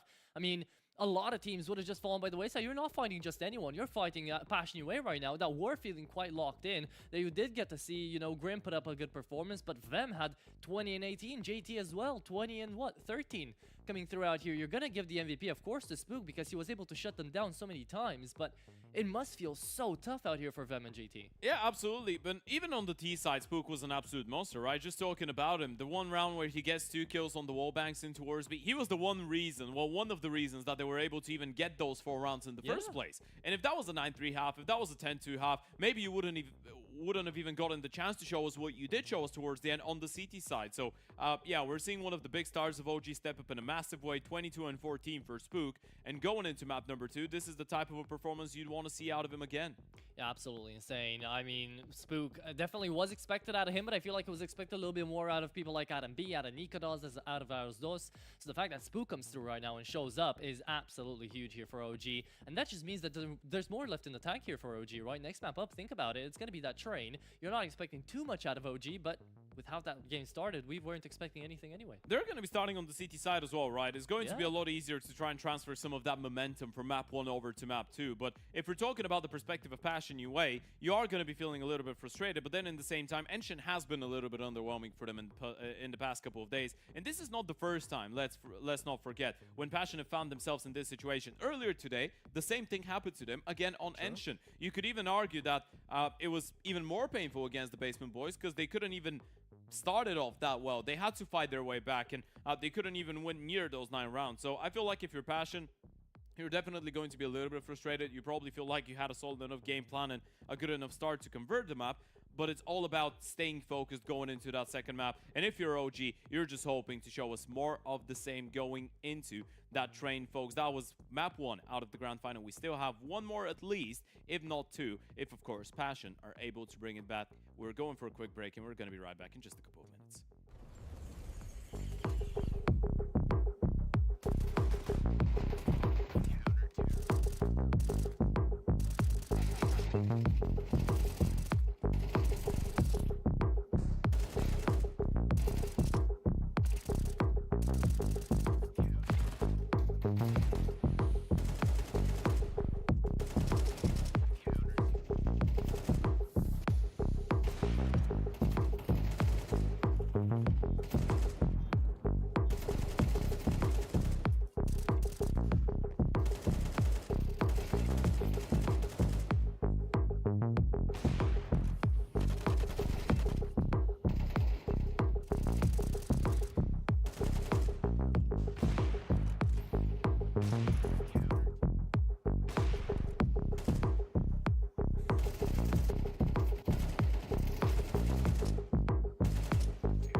Then watch me do it again.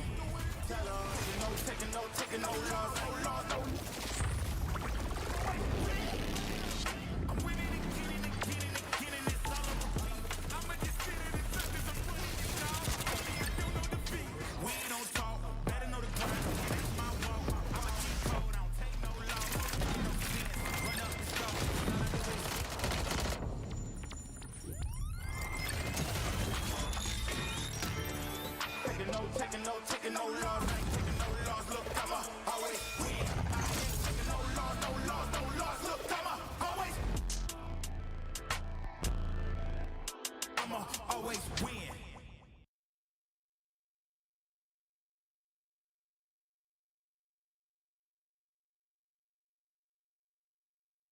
Accidentare gravă pentru Radu DraculaN. Urmează o recuperare grea după operație. Ultima victorie? Mai poate reveni anul ăsta. Victorie. Va mai fi titular? A serious injury. Victorie? Ce este o victorie? Ceva ce ieri părea imposibil. Victorie? He's a machine! Forța Radu, nu te lăsa! Luptă! Luptă! Victorie? Părea imposibil. Victoriile se construiesc în vestiar și pe terenul de antrenament. Pere de Locker Room, din inima sportului. Care e victoria ta de azi? Welcome back to Game Builders, your favorite game dev podcast. Today, we're going to be looking at a brand new title by Jake.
A 7-0 lead for the side of Passion UA on map 1 was not enough to tame and put down the fire within the hearts of OG Esports as they bring it back once again. The best team when it comes down to comeback stories so far in DraculaN Season 2 is one map away from lifting that beautiful trophy right beside us. That's got a lot of history behind it as well. Passion UA, on the other hand, had a good start, couldn't quite close it out. Game's not finished though. We're going into their map pick of train. I will say, I passed by Moonster right as we were walking, and he did say, I'm not letting you guys go home early.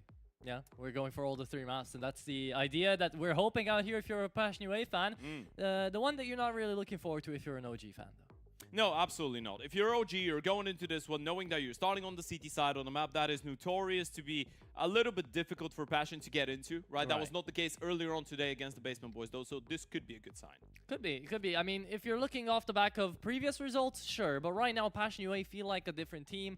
They feel like right now they're kind of locked in up against OG, and that's the same case to be made as well for Spook and the other lads coming throughout here for the OG camp, right? So you can't really look back on any history. Right now, this is a grand final that I don't think either of these two teams have played ever before. No, absolutely not. I mean, OG have not, that's for sure, because we just stated that this is the first LAN grand final that they've ever played in the history of the organization, right?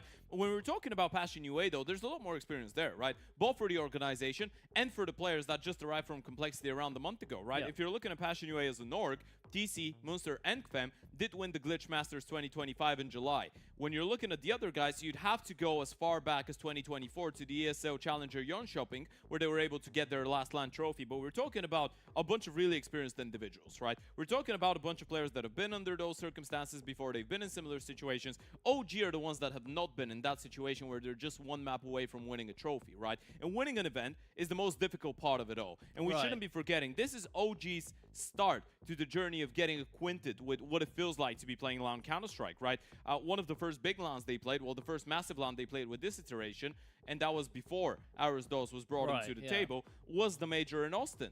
and then they played Star Ladder. That didn't go necessarily great for them. So far, DraculaN has been insane though, but I want to see how they will be able to deal with the situation the moment that this starts feeling a little bit real. The moment that it starts feeling like you're really that 1 round or 2 rounds away from lifting the trophy, this is where the pressure really kicks in. It is when it kicks in, but you get to see them all huddle up. We got to see that just right now onto the screen. They're all talking, Lambert giving a final speech before we get onto the server. You need to get that morale up. You need to get that hyped up momentum up out here for OG, because you did just manage to win map number 1. You are going to have a CT side of map number 2. This should all be things that you get to consider. Now moving on into Passion UA not really being expected to come back into this one. I mean, Superbet gave them a 3.95 odds. That's something you don't get to see for a grand final. It's a good sign though that we did see that confidence coming out of the coaching staff of Passion. As you pointed out, you just walked past Moonstar. I did the same, and he told me the same thing. He was like, you guys should get ready for a longer grand final, because we're not ready to give up. And this is the level of never die mentality that you want to see out of Passion going into this. And as we pointed out, they've had to play so many 3-mappers so far in the event, right? Every single series they've won in the last 3 has been a 3-mapper, pretty much ever since they lost to the Basement Boys. So they're not getting easy wins. It's not like we should be acting like they are the team to be getting 2-0s all around the place, and the fact that they lost 1 map is a big thing. It is a bigger thing considering we're in a grand final this time around, but they have been showing good resilience when it comes down to I guess coming back and dealing with adversity when they're 1 map down. Yeah, I guess if you want to make a good comparison out here for Passion, you could say FlyQuest, right? They were giving hard takes all along for the fans out there in every single best of 3. I guess they are now doing it too, just in a grand final this time around. Can't talk about FlyQuest into the current scene anymore right now, but to talk about the teams, right, you're getting to see a lot of duels coming through out here right now. The Nikodos versus Holzer conversation kind of went down the drain for that map, right? That was a nation that didn't get to go the distance onto the scope. But onto the rifling core out here for Spook, Adam B, and Autos Dos, they definitely went up against Vem, JT, surprisingly, and Grim. I say Grim a little bit less than JT and Vem. But right now, you'll have to replicate that onto Train. How do you feel about Train as a rifling map now coming through? I feel like it gives you a lot of possibilities, right? That's why it's one of the maps on which you see a lot of Biancers have really high statistics, because it's a lot easier to get involved with aggression on the CT side of Train nowadays. You're receiving a lot more support coming out of Pop. It's a lot more often that we see a double man starting towards the B-bomb side with one guy pushing up upper and the other one being down lower. Usually, it wasn't the case back in CSGO. Now in CS2, it feels like the map's a lot more opened up for CT side aggression. We're seeing a lot of proactiveness. This is what we're looking forward to seeing from the side of OG as well. Those pages out of Crizzen better have some pretty nice aggro rounds in there. I mean, surely they will, especially when you have Autos Dos on the team, right? You brought this back and back coming through out here into the map, but it should be a theoretical good map out here for Autos Dos to just be able to walk out onto that T side. But for now, we'll get to talk about that when we get there. For now, CT side here for OG should be meaning that we could be getting to see quite a good game plan out of Nikodos, right? Especially him is usually the Z player, usually the connector player coming through for the AWP. I mean, I wouldn't say game plan per se individually for him. It's more of the team game plan, but we need a big performance out of Nikodos, right? Because map number 1 wasn't necessarily the best for him individually, right? He was able to wake up with a couple really impactful multi-kills towards the end, but generally speaking, he needed around 12, 13, 14 rounds to get activated, and you can't really afford that on a map like this that is notoriously really tough to play against Passion, right? But yeah, we are expecting this one to have fireworks all over it, folks. Map number 2 potentially could be the final map of DraculaN Season 2. That is if OG are able to reach 13 or 16, depending on whether the game goes into overtime first. Pistol rounds ready to go. Passion on the T side. In towards that A-bomb side they go, and Crizzen has already been gooshed up. And there's the aggressive nature that we were expecting out of OG. Instead, coming up for Passion here. Really quick mid-round. Coming through in towards main. It's going to be Holzerk with that opening frag. Crizzen, remember, down to 4 HP, Bomb and drop. he can't really take the fight. Bomb is dropped, sure, but it's going to get picked right on up. And in from Pop Dog, Spook is going to take a lot of damage himself. It's headshots only season right now for Passion, and sure, Spook is trying to get out of there, but it's Passion with a really demanding pistol round out of OG. Yeah, straight up, not wasting any time, right? Cutting to the chase, out A they go. A couple nice gooshes early on to, I guess, lower up the confidence of some of those OG individuals as they're trying to go for individual fights later on. A big double kill coming out of Hauserk as well. This is what you need if you're Passion.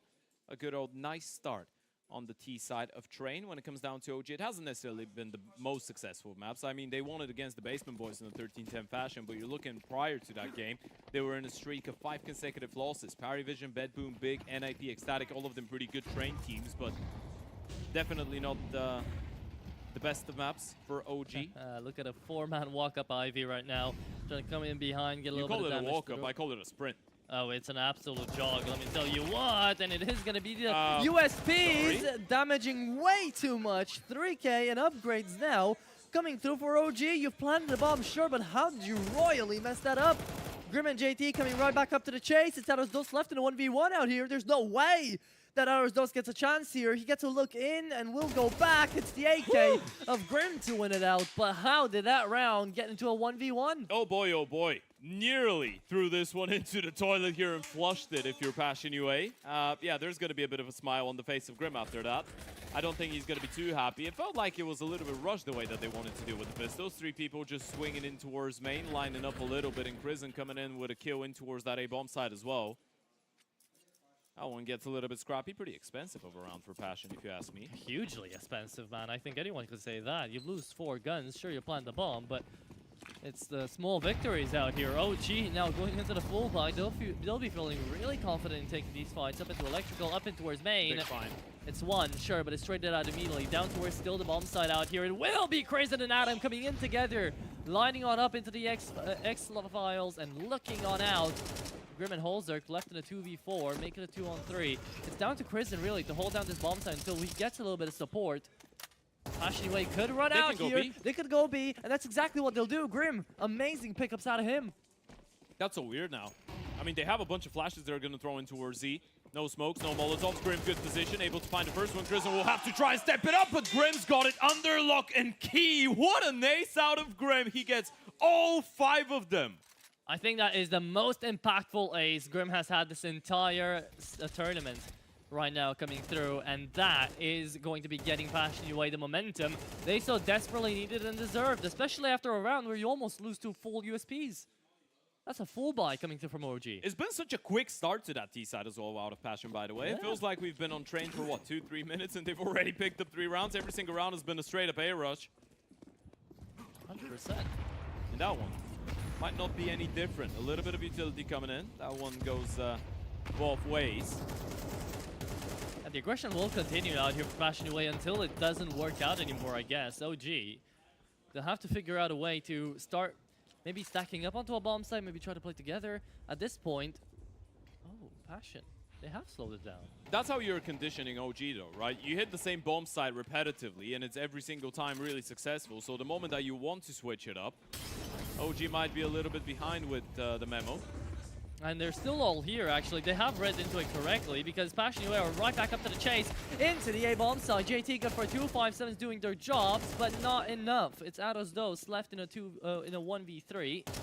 And he does get spotted out. Nyx takes care of him. A quick round again out of Passion, but again, a little bit costly. Let me tell you what, Grim's looking like he's in the zone. Oh yeah, 9-0. He's so snappy with his aim, and this is something that a lot of people forget. Grim was, and we brought up that point a couple days ago, he was supposed to be the successor of Elige on Liquid a couple of years ago, right? Yeah. To fit into some of those star positions. And there's been obviously issues with the fact that he's not quite the same leader type of a player as Elige, but in terms of pure mechanics, Grim is quite sick. And this is something that a lot of people tend to forget. When he's in the zone, he can be pretty dangerous. I mean, before Vem was around, Grim was kind of the main player to look out for in multi-frag departments, right? And quick clutch conversions coming through. So yeah, definitely expect a lot out of Grim. Big nade. Adam's trying to be aggressive and ahead of the curve, able to get the first one. Refrag needs to come in from Bob. He actually burns into the Molotov of Fem, and the refrags are perfect out of Passion. It's really good spacing. Down to a 2v2 we go, though. Hausrick and Grim taking on Aros and Crimson this time around. And again, they can reroute in towards that B-bomb side, but Aros might be ahead of the play. Could be a double fake as well coming through out here for Passion UA. They make a lot of steps out here and towards B. They've got a little bit of util to work with as well. They should be expecting Aros out of Zed here. Ooh, needed and a kill. Grim, again, huge on the pickup. That is going to be his 11th consecutive kill without a death. He has to go Looking on down as well. Crimson will have to change it if he wants to win the clutch, but look at how aggressive Grim is on that post plan. Crimson, you're never seeing that one coming, He's got a especially if you full catch belt. a bit of a timing. He's thinking about it, by the way, and he's caught a bit of a timing himself. Hausrick's not looking. There goes the first one. He seems to realize what's going on. Crimson looking for Grim. I think he spotted him out. Seen him definitely. Nate comes out, and it's going to be a slam dunk. Does a whole lot of damage over to Grim. Actually, not that much. 85 HP. Look at Grim. He's just running him down. He's making it with so much confidence. Grim does not flinch, and it's another triple. He's 12-0. He's untouchable right now, man. A maniac completely here. Grim just keeps the spray going into a 1v1. How many people do you see going for sort of plays like that? Sure, he's aggressive. Sure, it goes down to a 1v1. But Crimson had so much utility, and he just keeps the spam up. Connects the last bullet and connects the 5th round here for Passion UA. That's like the 3rd or 4th round. OG lose in a really close scenario. They should not be losing rounds like this.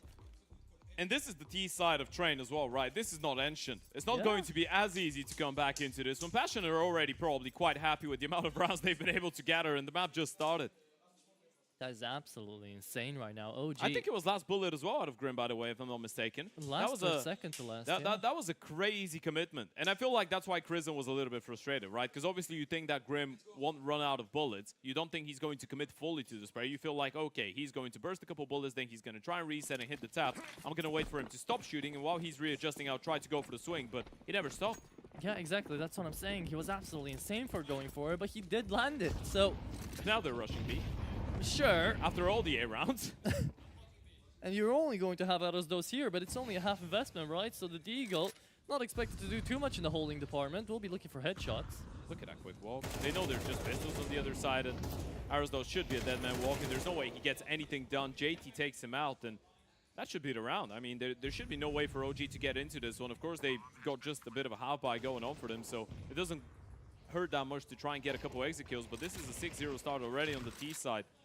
Yeah, this is absolutely insane and beautiful positioning out of everyone on a Passion UA. They just hold up their positions right now. They go immediately into them. The bomb gets planted. Everything's looking absolutely pink here for Passion UA on the start of this trade. Yeah, Grim's already on 3 multi-kill rounds as well. Oh! Sorry. Yeah, that's not even. There you go. Still 12 KD. Sure. Vem here to try to avenge his fallen perfect brethren. Yeah, doesn't want to let them get their hands on the AK. That's the main goal here for Fem. And Spoo will try and get that kill. Able to do so. Does he get the AK upgrade? Yes, he does. Good kill. Good pickup out here for Spook, sure. But that is on an individual level right now. OG just need that one round to break away from it. And remember, right, it started off 7-0 on Ancient. It's not like it's unthinkable for OG to start a little bit of a pickup here. But the problem is, they're not going to have that CT side to work with. No, this is your CT side, right? Exactly. You need a better start here. You need to try and put Passion UA down, but they've just been playing such basic Counter-Strike. Yeah, so if you don't start doing something here, the 9-3 might not be easy to deal with onto the T side. Decided against it. I think they were thinking about exploding onto the A-bomb side once again, but you spot out that early U2. They still are! Down a little bit, and Grim's picked up another double! One with the Molotov, another one with the AK. This man is absolutely unstoppable. I mean, we didn't think he'd go for that peak. He didn't think he'd go for that peak. Lines up 2, takes him out. Entry into the side. Grim, what? Are we sure that's Grim playing? We need to check his PC, man. That's aimbot. He's 15-1. He's styling on them. Let him play 1v10. What the hell? That's the single most impressive start to a map we've had all tournament long, and Grim chooses the grand final for it. He's already on 4 multi-kill rounds, man. That's a beauty. He's looking for more. Wants another ace. He's already pulled one through. Might as well have the second.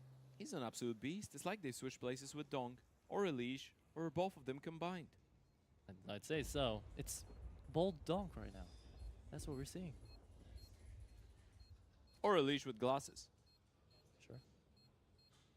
Either way, he's been insane. Absolutely unstoppable. Yeah, he's been a beast. And they're hunting for these guns. They know they have to. And that was another A-pop, by the way. Grim might as well get that one on to Arizos as well. There goes number 4, looking for another ace. Grim, there's no way Nikos is going to let you do that. He needs to hold on to the ult, but he won't be able to. And this is a massive one to take away. It's not like there isn't enough money, but it might be right about the correct time for another tactical timeout coming out of Lambert. As you're 0-7. Sure. Again. Back-to-back maps, but again, as we said, the context is a little bit different. This is the map pick of Passion, and this is the T side of Train. And this is Grim's map.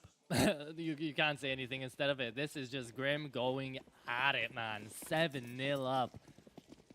And if you're Lambert, you can't even say anything, right? OG are playing good defaults. They're playing their rounds. They're waiting for the enemy to make the first move. It's just too explosive. If you're Lambert, might as well, the best option might as well be just try and go and unplug something on Grim's end, right?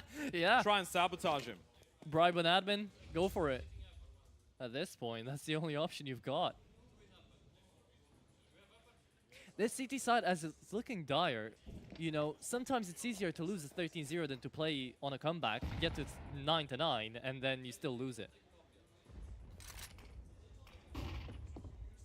That's such an improvement on the T sides. I mean, it's easy to say when Grim is 16-1, right? But earlier today, Passion had a 9-3 T side against the Basement Boys, and now they're looking at least a 7-5. And it's difficult to imagine they won't be able to pick up at least one more, or a couple. They should convert this one as we're watching it, really. Nikolas is on a hero AWP because he's had the cash saved up, but right now, another entry to the bomb side. JT's also helping out Grim a lot. He's finding a lot of these entries right behind him. Spook, great headshot onto Nyx. Looks for the second, finds it onto Grim. Okay, Spook, that's one way to shut down the heaviest hitter onto the server, but Holzerk still left alive too. He's made it doable, though. They've got a couple pistols. Nikolas on that hero up as well. You've got money for the next, so might as well give it a go. Be going in for it, trading out the grenades. They're sending it all out. Aros Dos is going to pick up the AWP right there. It's a double op retake coming through out here for OG, trying to shoot these guys down. Vem knows about one, has no idea about Nikolas though. No defuse kit. Oh, running out of bullets. One tap. Tapping away. Glock in hand. What? Doesn't jumping. What is going on this game? That's Passion. insane. They're just winning the rounds. I mean, at this point, it doesn't really matter that they've got a half buy and they're still getting the kills, right? All that matters is getting those rounds over the board. We're just stacking them up. Racks on racks. Bans over bans right now for Grim and JT, man. Unfortunately for OG, they can't go band for band with Passion. No. They're too far behind. See, that's the thing. That's why Lambert is going to be calling out this tag pause right now to try to at least make a dent in towards this T side because it's looking flawless. And you never want to see a T side even get more than 6 rounds. I don't know about you, Atro, but I'm already feeling the air on Nuke. This one feels like it's going all the way. And I know we're just 8 rounds into that first map, but this is 8 T side rounds on train. And it might be even more. That's the crazy part. You have a little bit of a bad habit in jinxing a lot of really good runs out here for a couple of teams. You never know when OG might come back. At this point, I don't feel like it's my fault, though, because it's just happening in every single game. Yeah, well, every Maybe single I'm game we're enforcing watching. it. Maybe I'm yeah. helping a little bit. Maybe you're praying for it. Still, though, right now, a bit of a tech timeout. It's unfortunate, but we're going to be focusing on down to our game.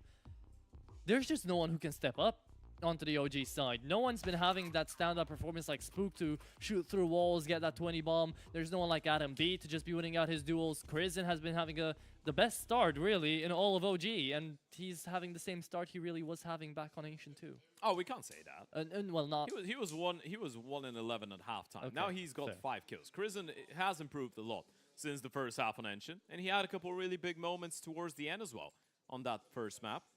So he is bringing in some of that fire, but unfortunately, they still can't pick up a round. Now, I don't want to be pessimistic. OG could still try and get 3 or 4 out of this first half and then have a really good T side themselves, but it has to start here and now. That's what I'm saying. They're going to be forced to get these rounds. Holzer could have found the timing there, actually, on towards Crizin. Spook up to Olaf and Passion away, making a lot of noise in towards this Brown Hole's take. OG should know about this. They've got Atos Dos ready on the scene, with Nikolas right behind him to help him out. And Adam B on the quick rotation as well if need be out of hell. This should be a B round. They've gathered up with all 5 there. Thing is, OG are a little bit ahead of the curve. Nikolas already starting in towards upper with that open. He's got Aros Dos for support, and you can see on the minimap, Crisen's coming in as well. This is a fantastic read out of Crisen. It's good, but it's still going to come down to the duels. He was just going to pick up a little bit of utility. Okay. Well, he's still there. He can still come out with a rotate quick enough. Nikolas waiting for the opportunity. He's the only man here. Grim again on the opening. Yeah, another opening duel going his way. Bomb is going to get planted. JT here to hold down on Zed. And Crizin spamming away. JT makes no noise. Could just push through this. Could find so many kills. The grenade goes through. JT's completely safe. He gets out with at least one there. Nyx goes back into heaven. Do they want to play this retake? That's the question. I mean, at this point, you don't really have a They'll choice, have right? to. You need to go for every single round that you can, and JT will just mold him down. Hazard finds another. There goes Kvem as well. They're just getting completely annihilated. In a grand final, a 9-0 start. Oh! Wait, Kristen, had he had an A4, maybe a bit more damage done. Nice 2K, nice attempt. But yeah, as I was saying, you know, in a grand final, a 9-0 start after a 7-0 start on Ancient, Passion UA are not playing around. It's absolutely wild. JT's 3-1 in opening fights. Grim is 2-0. Hauser's 1-0.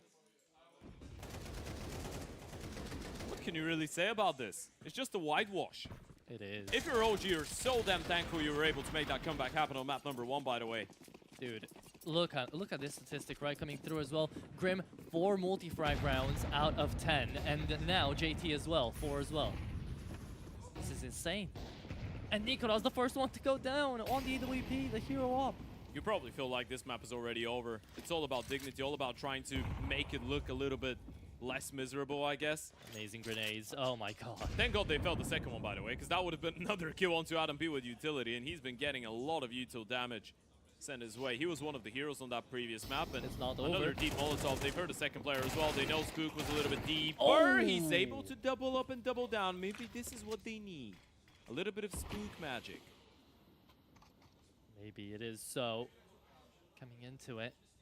2v3. But you've got Grim and Holzerk left alive. The 2 scariest. Well, notoriously scariest out here for the team. Holzerk just trying it. Just going for it, man. At this point, you're 9-0 up. Why not?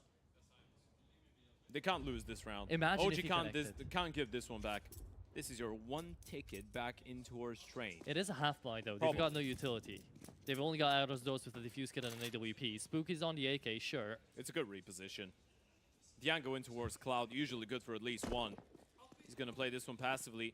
Get the information, let them onto the bomb site. That is massive. No! Grim doing the damage. Look at how low the both of them are. There's a grenade on Holzerk. Is the Grim Reaper, and he's hungry. He wants more. He wants all of them, and they won't get him. A slam dunk with the HE. 10-0 up. They can't lose a round. Sheesh, man. This is plot armor. This is already bullying on train out of Passion UA. I mean, they picked into it for a reason. It shouldn't be allowed on streaming platforms. Yeah? It's just ugly. This is surely against TOS. 10-0. And now OG on to the last full buy that they're going to get out of the CT side. It feels like even 2 is going to be nothing. Another A-rush. 1 HP. Picking up the pace, finally going down actually to an 8 of Hauser, but the refrags are still coming in some form or another. And maybe it's Nyx's time to shine. No, it's just Grim on Nyx's PC right now, coming right back again to the play. Looking on in, is gonna fall. JT left to the bomb site. 2v3 once again. Can Passion UA do it flawlessly into this half? It's up to JT. He's found multi-frags before. Left into 1v2. Short connects onto Ados Dos. He is gonna be flanked around here. Krisen moving on in. He's going to play it slow. Give so much space to JT. He's made the cross. There is something to work with here if you're JT. You've got plenty of time. You're low on HP though, and Krisen going on top of red. That should be a position powerful enough to secure the round. It's a really difficult angle to clear out, especially that late into the round. JT at the same time though, he's just waiting. 50 seconds. Time is of the essence, and it's on his side. OG. The more time he takes, the more they will start considering different avenues, right? You Exactly. see Nikolas moving in towards A main. This is Krisen just saying, play for yourself. Just make sure that you're in a spot where even if I get found out, he can't catch a timing to get both of us killed. Because Krisen is playing on the timing right now. There's not a world in which JT clears him. There you go. First round on the board, and you know why? It's because Grim was killed by his own teammate. That's the only way to win it. You need to kill Grim, and Holzerk's gonna do it for you. Absolutely. Either way, massive. he was on 8 HP. Yeah, good utility out of the bat there for OG. I mean, at this point, you can get whatever you can, right, if you're OG. But even 2 rounds on the CT side doesn't really change your fate too much, it feels like. It shouldn't. It really shouldn't right now. Remember, Train is very CT-sided. And right now, we're down to the last round of the first half. The buy still a decent one out here for OG, even if they lose a couple of guns into it. Grim, this is a nice little boost for anybody that wants to go up the train, but this time around, it's going to be the Olaf angle here for Spook. And this is a little bit slower. Probably the first round where Passion UA are allowing themselves to control the map a bit more. Tried to force the issue with another A rush in the previous. That's a good spam out of Krisen. Hauser going down without seeing a man. Spook. He might be able to find an opening frag himself down on the main. Doesn't need to see anyone either. Oh! Or he will go down without seeing anyone. Grim! How is he connected? He's lined up here for Nyx. Not gonna Spotted kill 2 of anyone. Knows about 2 of them. Knows about the last one now. Krisen as well, spamming through. He's been the savior of this round. Has managed to find 2 frags in through the smokes. Once Grim as well. But it's the 2 scariest players right now. Grim and JT and low HP onto Ados. They do. They're sending it to hell right there. Grim down to half. JT even lower. They know they've got Arizos trapped, right? They don't seem to realize he could be in towards the left-hand side, though. But he's too scared to make They're a not going play. to care. They're not going to care. They're going after Chris, and they already knew about him. Grim wants to take him down, finds No the headshot, way. knows about the last one. Is going to look back, picks up the bomb. No, doesn't. Walks over right by it. Incendiary right on top. And Grim sees the last bullet, connects and kills. 11-1. Passion UA. This is the most one-sided train I have seen ever. That might be one of the most impressive showings out of a single individual on the T side of train I've ever seen. Probably one of the best halves in Grim's career. He's 23-4. In 12 rounds. In 12 rounds, Ted. He's almost found 2 kills every single round. I mean, you can give it to him. It's just going to be something like 1-8, 1-9 something. He is getting 2 rounds 2 kills a round. Yeah. I'm just losing my mind over that. That's a sensational performance out of Grim. Look at the face. Look at the smile. It's the fact is not even just him. JT is 13-8. He's had his moments. He's had his impact. It's crazy. This is all killing, by the way, in 12 rounds. I don't think I've seen the bomb explode more than once. It's just been via eliminations. Yeah. And even the rounds where the bomb did explode, it was because OG were running away. They've got 33 kills. The entire team of OG has got 33 kills combined. Grim has got 23 alone. And the only round OG won was when Holzer killed Grim. Yep. Apparently, he's that powerful that you need your own team, that you need his own teammates to take care of him. That's insane. 6 multi-kill rounds. So half of the rounds so far, he's been able to get at least 2 kills. Including an ace, including a couple triples, 1 4K. What a performance. Insane. That's one for the records. It's not done yet, though. Could still go above and beyond. I will tell you, because I casted the game that had the highest kills in a single regulation match. All right, that Poi. was out of Poi, yeah, on CCT. But that was down to Anubis. Yeah, I feel like at this point, you just need OG to start winning rounds to give Grim the time to catch up. Because he's on track. If they give him the rounds, I feel like he can beat the record. But Sure. do they get enough?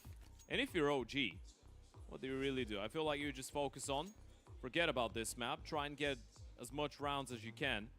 Try and get a little bit of momentum as well going into the third map, because it feels like at this point it's inevitable that we are going to be watching Nuke between those two.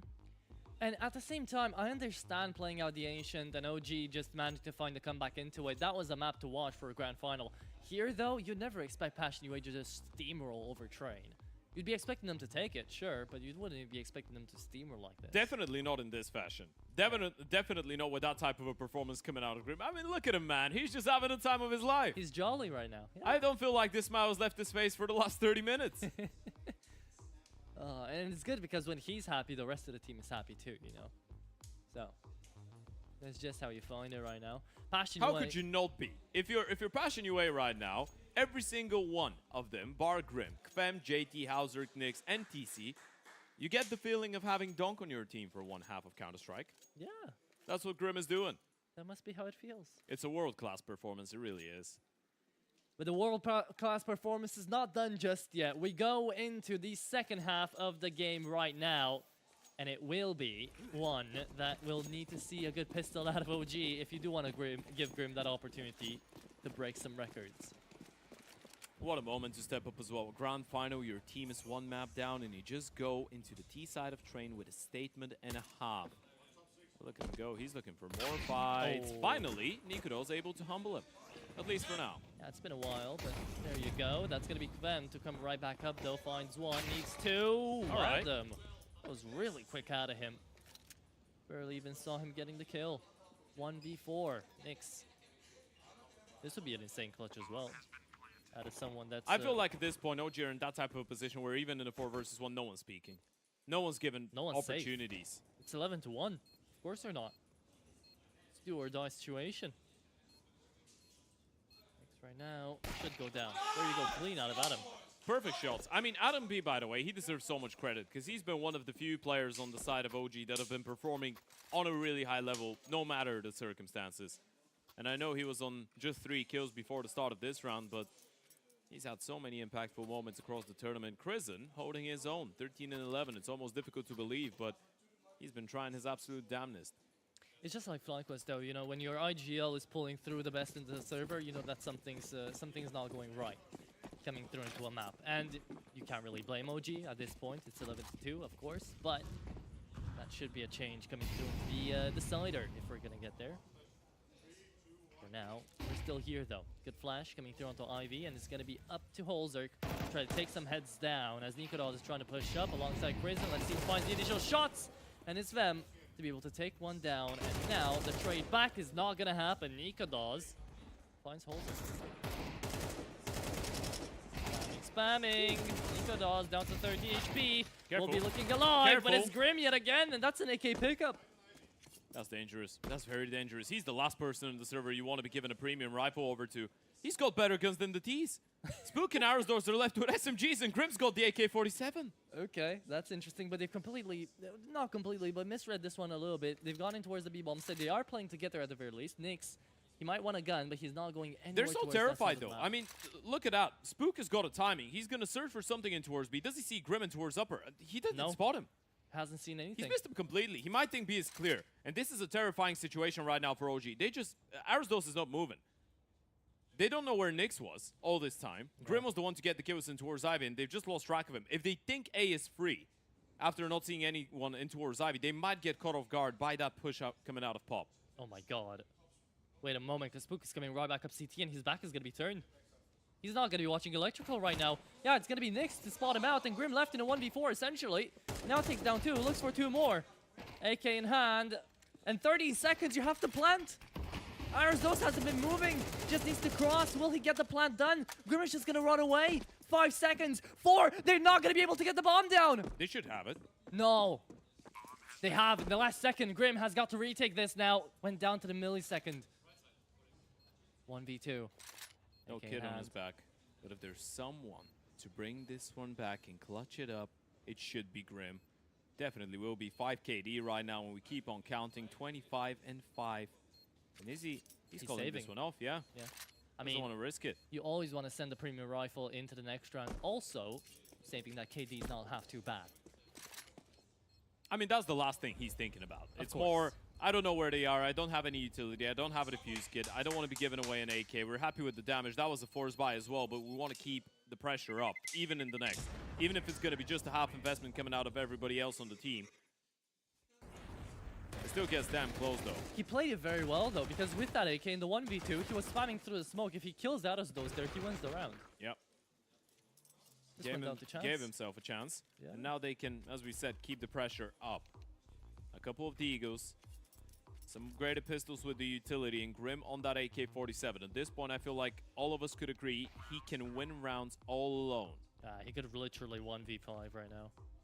He's on 5 KD, man. In the second half of the Round game. 15, he's on 5 KD. And it's not a 5-1 5 KD, it's a 25 and 5. Damn. That's wild. I think that might be the best map in Grim's career. If he keeps it going, might If as he well keeps end it up going, being the yeah. best map in his career. Definitely could be his highest rating in a map. Yep. Bit of a technical timeout coming through right now. So Nikodaz. if we're looking at LAN showings from Grim, his best map was 20 and 3 against Furia. Excuse us, Grim. Okay, that And that was earlier on this year, by the way. That was in 2025 again. Yeah, that's a little bit crazy. And then the number 2 highest rated map for Grim on LAN ever was actually in this tournament. It was against the Basement Boys on Train earlier on today. Yeah, that was today. Yeah, a 2.16. He was on 20 and 11. Grim is on fire, man. Yeah. Registered his Insane year. second best map on LAN in his career today in this tournament. Might go again. Crazy But to this think. time registered a number 1. Crazy to think that Grim's best career performance is not going to be on Liquid, but it might just be on Passion Way. Out here, at least on an individual level. I mean, it's on complexity. Sure. Yeah. Still, he same didn't core. he didn't have a lot of them on Liquid, to be fair. Yeah, but that was the expectations, you know, when Grim was back then. To be able to pull through performances like that, the young gun. I guess it wasn't his job. Back then, no. Yeah. A bit of a technical pause. Feel like everything's been sorted out. Another shout out to all the admins and production. They've been pretty swift. Yeah, really with good dealing work with so everything far. so far. Yeah. The teams were saying it too. Back we had a little bit of a feedback forum out there, and they were saying that it was really good. Man, DraculaN's sick. I'm sorry for all of you guys at home that can't get tickets and actually watch Yeah. live, because it's been a really fun event. But at least you're here with us, and we appreciate you. Yeah, everything starts a little online, you know. Maybe DraculaN number 6 or 7 or 8 is gonna be having some arenas. You know.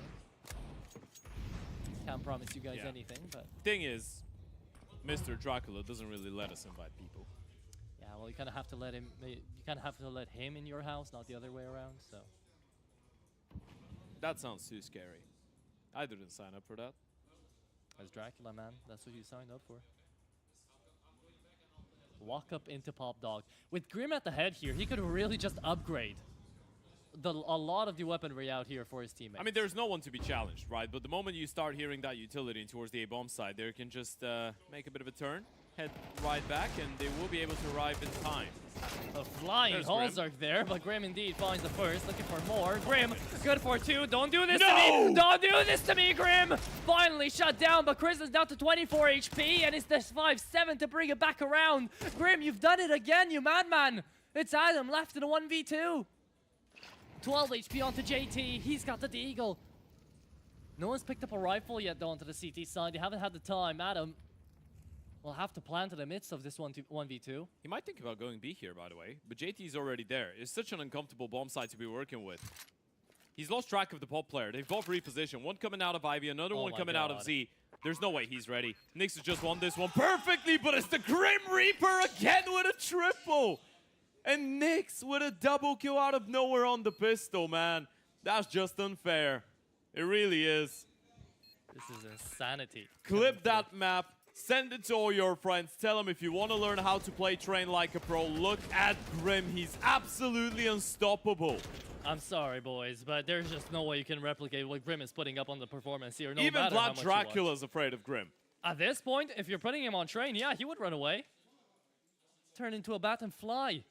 And Grim would just shoot him down. Most likely. 12-3 right now. Passion away, 9 chances to close. OG felt helpless throughout this entirety of the map. What a recovery. Now that's a real grand final. This one is going to a third. Passion UA might have had that 7-0 start on map 1, and OG might have shown us that they can come back under any circumstances, but I don't think they were ready for Grim. Not in that final form. It does feel like he's hit his final form, isn't it? 12-3 right now, and it's going to be a B hit here for OG. We'll finally get to see some executions come out of the T side. JT here to hold. The multi-frag needs to be huge. Nyx on the back of Cloud as well. Held JT out. Nyx good for 2, and it feels like this is how it's going to end. It's just Spook and Krisen left on down, and it might be Grim with the first, with the last saying 2. Down to Spook. They're going to give it to Grim.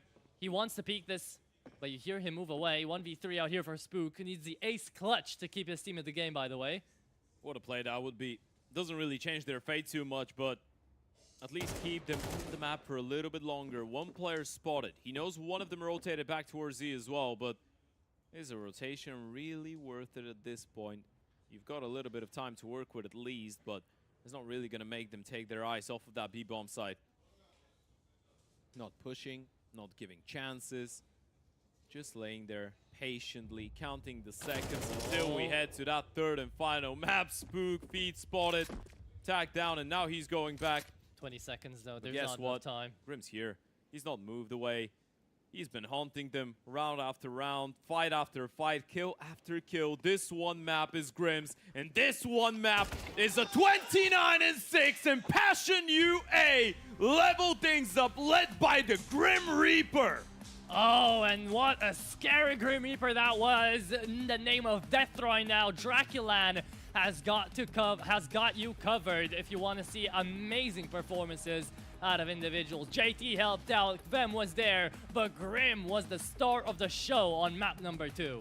That's absolutely insane, man. It's absolutely crazy. The amount of impact, 8 multi-kills, 3 1vx situations converted for Grim. That was a sensational performance. It really was. He's on 162 ADR over the entire map. Every single round, he was inflicting 160 damage at least. Yeah, that is absolutely... Well, on average. 259 game impact rating coming out of Grim. You can't even say anything to that. JC had 145, and usually that's amazing. But yeah, Grim above and beyond. Expectations met and over-delivered on map number 2 out here to get a 13-3 victory over OG right now into map number 2. The grand final will culminate on a best-of-3 decider map pick out here, though. Yeah, absolutely. And it feels like this is the type of game that we all deserve for following this tournament throughout the last couple of days. OG finally getting tested, finally put in a situation where those slow starts end up costing them, and they cost them quite a lot. Oh, and indeed, it costs quite a goddamn much. That is going to be a hell of a way to look away from Train if you're OG and into Nuke to try to prepare for what is to come here from the Passion UA side as well. It will really come down to the wire, and it's going to come down to the coin toss too, because Passion UA, this is a map they haven't played that much, they haven't had that many wins on, but recently in this LAN, they have actually managed to come right back around into. Yeah, and it's one of the best maps for OG, right? So what you should be looking at right now if you're OG is just pretend Train didn't exist. Just forget about all the fights, forget about all the moments when Grim was laughing on the other side of a 1v1 after headshotting 3 or 4 out of your players. If Grim and lets think you about the forget fact about that Nuke has been a really solid map. They were able to take down Ecstatic on it a couple days ago. They beat AM on it. They beat Hot2, Big, and AAB. They're on a streak of 5 consecutive Nuke wins, but it might be really, really difficult to shake yourselves off after that type of a performance on Train. I mean, it's not like Grim wasn't performing well on map number 1 as well. He's continuing this on over to map number 2, and it kind of feels like he's just going to be itching to get back into the server. So if Grim puts up half the performance he did here, then this Nuke is still going to be a very, very scary one, but your guys are going to have to let it on in, and to do that, we'll have a 5 to 10 minute cooldown into a break to come right back into this grand final and see how it ends.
do it again. Tell her, taking no loss, no loss, no. I'm winning again, and it's all a repeat. I'ma just sit in the circus, I'm winning it, dog. Baby, I don't know defeat. We don't talk, better know the grind. That's my walk. I'ma keep cold, I don't take no loss. No sense, run up the score.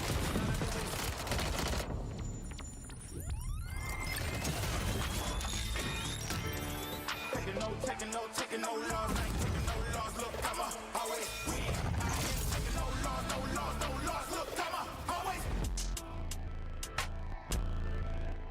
I'ma always win.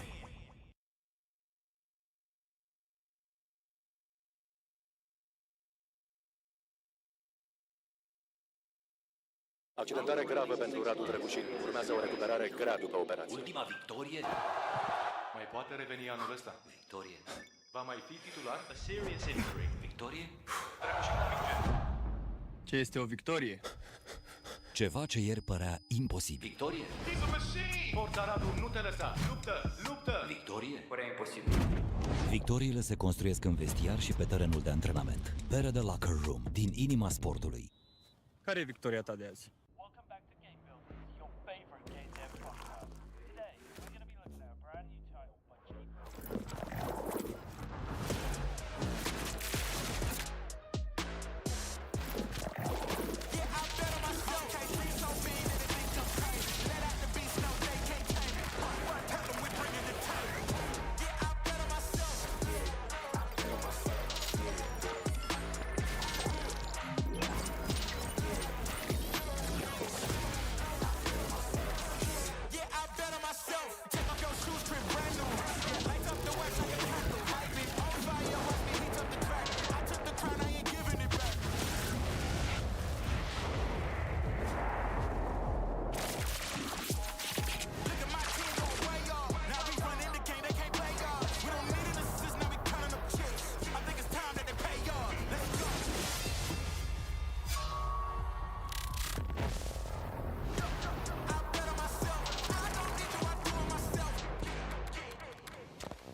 The call of the night is upon us. The last map of this best of 3 grand final will come to an end, and we will crown one champion out here in Dracula's castle. Yeah, absolutely. It's been a show-stopping grand final, man. We've had it all. We had a comeback on map number 1. Yeah. OG started it off really slow, but were able to regain conscience and close it out on Ancient in the end. And then map 2, I think we can just describe it by saying one name and one name only. The and Grim that is Reaper. Grim. Yeah, he was absolutely killing it. Every single thing that was thrown his way, no matter the buy, no matter the round, no matter the chance or the choice that he had, just went at it and absolutely demolished and brought back the odds out here for Passion UA, as that was a 13-3 mapper when Grim, in 16 or 17 rounds, finished off in a 29-6 affair on that KD, which is That was the best map of insane. his entire career, by the way. I just checked. He's on 3.20 rating. That's the best map of his entire career by far. Is the best map is probably one of the best maps ever played in Counter-Strike, what we just seen out here from Grim on LAN. And honestly, it's absolutely crazy that it happened right in front of our very eyes, right, isn't it? I think Grim, what he did on map 2, obviously can't be replicated on Nuke, or at least that's what logic tells me. But from here on out, I would like to shift the conversation towards OG. We're going into a Nuke. It's usually a really comfortable map for those guys. Now we will see if OG can really regather themselves and if they really are the impossible team to take down. Because this is the most adversity that they've had to face off against so far in this entire tournament. At the same time, if you do want to actually talk about OG in an objective matter, Passion Way coming into this one have managed to win most of their best of threes and reverse sweeps coming throughout here. And the hardest ones to actually win have been done through that. I'm just looking at it, by the way, and I want to point it out. Grim had, and I will say that a couple of times just to make sure that all of you guys hear me out and realize what's going on. He had a plus 24.95% swing. 24.95% swing. I repeat, this is not training. This is not a drill. This is not a drill. Yeah. This is reality. 24.95% swing. That is outrageous. That is unheard of. That is literally limit testing. How much can the swing go up right now in a single map out of a single individual? That is a beauty to watch in the map too. But again, he'll need to remake it happen. He'll need to put it back into existence out here into map number 3. Yeah, we should be shifting the conversation towards OG here. OG have been one of the best playing teams, one of the only underdog so far. Well, not underdog, sorry, the only favorite in this entire tournament since the start of the event that has not disappointed. The only favorite that has been able to win all the games they were expected to, even if there was some tough opposition on the other side. It feels like they've never they never lost hope at any point in time. And now going into Nuke, Nuke is a much more comfortable map for OG in comparison to Train, right? You could say that on Train, maybe the game plan wasn't there, maybe there was a whole lot of different aspects of it. In reality, Grim dropping that type of a performance breaks the spirit of a team. But now you're moving into a map that you've won 5 times in a row, that the last 2 times you've lost, the last 3 times actually you've lost, was in overtime, right? OG in the last 3 months have not lost Train, or Nuke, sorry, without picking up at least 11 rounds. So this is not a map that OG lose. This is not a map that OG get dominated on. This is one of their best maps.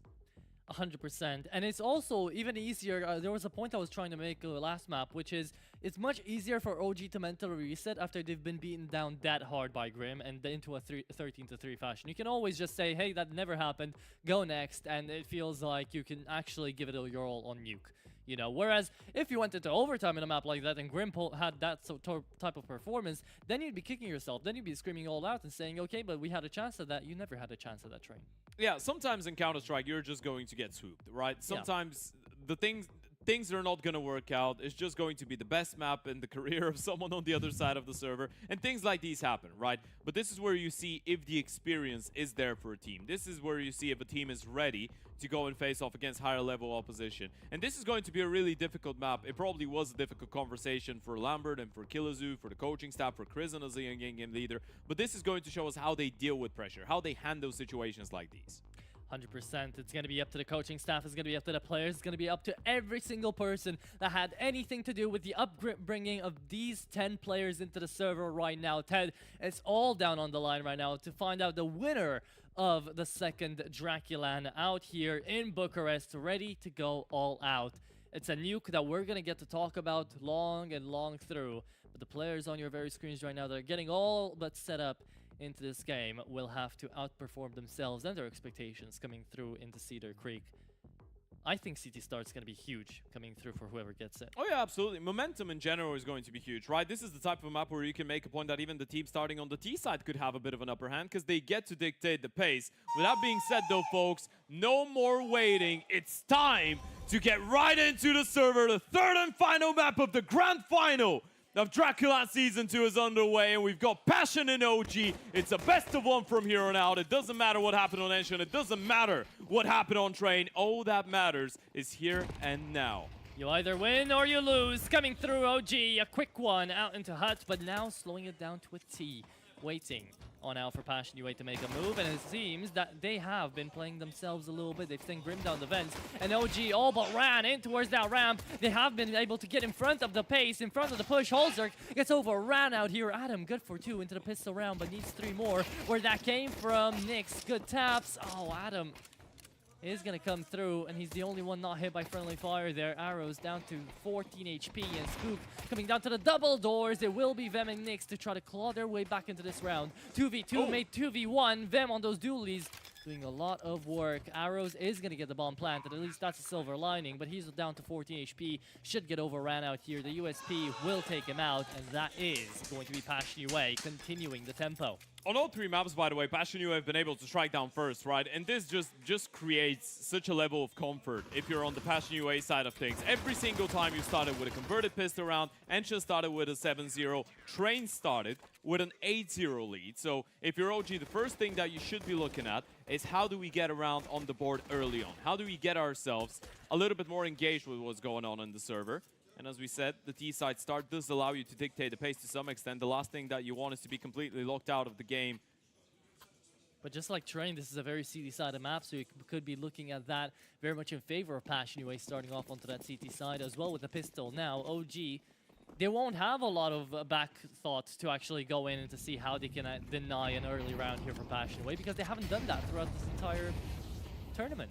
A lot of utility in towards that A-bomb side early on. Pretty much all that they had. Just 2 more smokes on their disposal. Kvem is able to find the first kill in towards the ramp. Another grenade that's going to do a little bit of damage. Decides to go back for more, and Spook is there for the punish. It's not too bad, but there was another kill happening in the meantime. That was Nyx getting a kill in towards A. Spook down to the bomb side here, ready to defend against the retake. Holzerk only good for 1. Nyx comes through with the MP9. Good damage onto Spook, but left in a 1v1 is the Grim Reaper himself, looking to try to make it up again. Spook is on 5 HP, so he's not really going to be going in for the insta-plant coming through into this one. He has laid out the smoke. Grim can just wait it out. Waiting in for the opportunity. Spots him out. Tries to look for headshots. That's not how you need to play this. Looking on in. Spots him running. And Grim takes him out. There is the movement. There's the rotations. There's Passion UA. Good for 2 now. There was a pixel. There was an opportunity for Spook, and I think he knows it. Yeah. There was an opportunity, a moment when Grim was looking away, and he had that one bullet on a headshot angle as well on the low HP. Good stuff coming out of Nyx as well. Decent refrags out of OG all in all going down towards the B-bomb side, but the force buy still doesn't pay dividends. You don't even get a bomb plant, but they are going again regardless. You want to keep that financial pressure going. This is a big chance, a big risk that they're taking, but it makes a whole lot of sense. You got 4 kills in the previous. Man, the CT side is living up to the name. The passion exuding out of these 5 lads is absolutely brilliant to see. And Holzerk moving in towards outside. Tries to line them up, but only good for 1. Grenade will deal a good bit of damage, but it's still Spook good for 2. This man, he's been trying to be the difference maker out here for OG. And right now, that is one hell of a way to start it. But yeah, that is going to be Nyx to fall them on the trade back. You've lost already a lot. It's a 2v3 now. The only thing you have going on for you right now is they don't really know where Grim is, right? And Kvem needs to make sure he's quiet as he's moving around the lobby. The bomb is headed towards him, but he's going back in towards that ramp position, and we might have a bit of a showdown. Look at Chris. Any moment now. Krisen's already in towards heaven. Grim is closing out the distance, out towards outside, and in towards Mini. Where does he want to go, though? At this point, even if Passion UA wait enough, they will be hearing the bomb going on over to the A-bomb side. Grim is going to have a really good flank around, and Kvem is going to just have a 1v1 up against Grism that might be winning out the game. Yeah. And maybe to see who gets the round. Seen him. Pixel spotted, headshot connected, but only through 2 walls, so he's down to 89. Yeah, doesn't really tag him down. They've got a comfortable post plan, and Grim is the one with the defuse kit. Needs to win that first fight. Able to do so. Nice reaction. Doesn't take too much damage for it. Now this one is much more doable, and Kvem still with a pretty tough task to try and deal with Krisen. Needs to go for the peek and win it as well. Dink lands. Kill, not quite. Grim needs another big clutch. Spotting the player towards the back of the bomb side. Now he knows where both of them are. Trying running down. Spook playing for his life, and he's played that one to perfection. There's the response out of OG. Beauty round out here from Spook. Finds the first 2, then the last. That is how you put up impact here for OG. That is the earliest round OG have been picking up out here in towards a nuke on this map, on this tournament so far. Very well done, Passion UA, to start things off, and they will, of course, have to reinvest fully into this one. But that gives so much hope for the side of OG on this T side. Yeah, absolutely. An early round here on the offense. Look at what that has done to the economy of Passion UA as well. 1 scout, 2 SMGs, a 5-7 of Desert Eagle. This is a great opportunity for OG to even get 3 rounds to begin with. It could be them out here onto the round, plays aggressively in front of any util. So he is only going to be able to go in for 1-for-1. JT is not going to be able to help out at all. We'll have to wait out the Molotov, and OG already into the bomb site. Grim, he could be an anchor role here. He could have a lot of impact with that MP9 off the back of Nyx's peak here. He will be the bait. Grim just needs to trade it back. Triple grenades onto Grim and to Nyx. That is amazing out of OG, and the team play is going to be winning them the round. Yeah, this should be a save coming out of JT. You get that SMG, you can play, I guess, for a couple exit frags, but you want to have something going into the next round. This is the best start that we've seen out of OG all series long, and this is the best moment for it as well. Another massive double kill out of Spook, 8-2. He was one of the beasts on map 1. And as of right now, it feels like they've been able to redeem themselves pretty nicely, get into this one fully focused. Every single one of them contributing to getting a couple of kills across the first 4 rounds.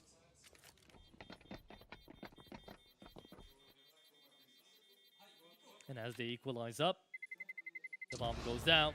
It's 2-2. And that's an amazing round here for OG. Not only because they, of course, managed to win it, but because they save away 4 important rifles coming into this one. It is going to be a little short into hours dose, but Crizin is going to be getting himself an upgrade, and that will be the first tackle timeout to come through immediately out here from TC.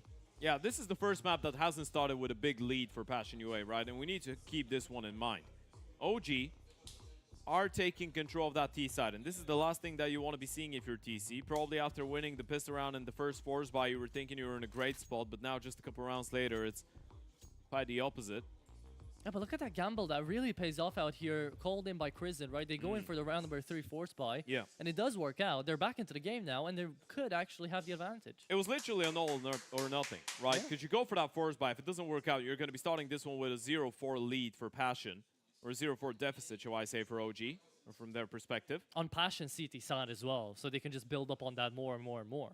Yeah, and now you're in that same position that Passion found themselves in, on the T side of a pretty CT-sided map where you have financial control, where you have the momentum going on your side. You could run away with a lot of rounds. Well, could is a big word, an important factor into this one, because you never know how the rounds are going to go. We've seen USP rounds actually be able to be converted out here for Passion before. Good utility. That's the second consecutive round in which Grim goes down to either a double nade or a triple nade. Perfectly done by OG. Yeah, their Utah has been hitting all best of 3 long, actually. Passion UA have had a bit of an issue when it comes to that. We haven't seen a lot of counter util coming out of them. In a round like this, of course, you can't expect that. They had nothing to begin with, but just in general, OG have been looking much, much better. Flash to come through. Nikodas wants to farm them up with that Mac-10, and he'll be able to get out with 1. But that still should be a quick round out here for OG. Entrance to the bomb site, 1 into heaven, that is going to be them. And JT with the Mac-10 just spamming away on main.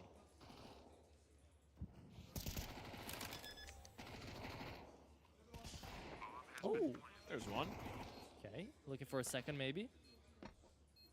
Might be a bit too much, but never say never. Them has done these before. It's up to JT to come bustling out of that smoke to help him out. It's all about timing. There it is. Adam B now fully checked into the bomb site. OG clear it up. And 3-2. The round goes on. OG's mentality is just so strong. For such a young team with such little experience when it comes down to LAN tournaments, even the way that they're going into that third and final map, all of them shouting, all of them trying to hype each other up, so impressive to see.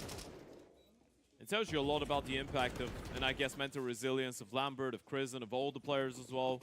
The experience that Nikodas is bringing to the table too. He's the only one that really has been in those situations before on LAN. The others obviously have played some bigger games. Ourselves did play a semi-final in Cologne last summer, but speaking of the Wolf, there he goes. Opening kill, Nyx out of the round. And that was a minute 40 kill. Nikodas gonna be looking with the rest of OG onto an entry towards this ramp. It's up to them again to hold this angle.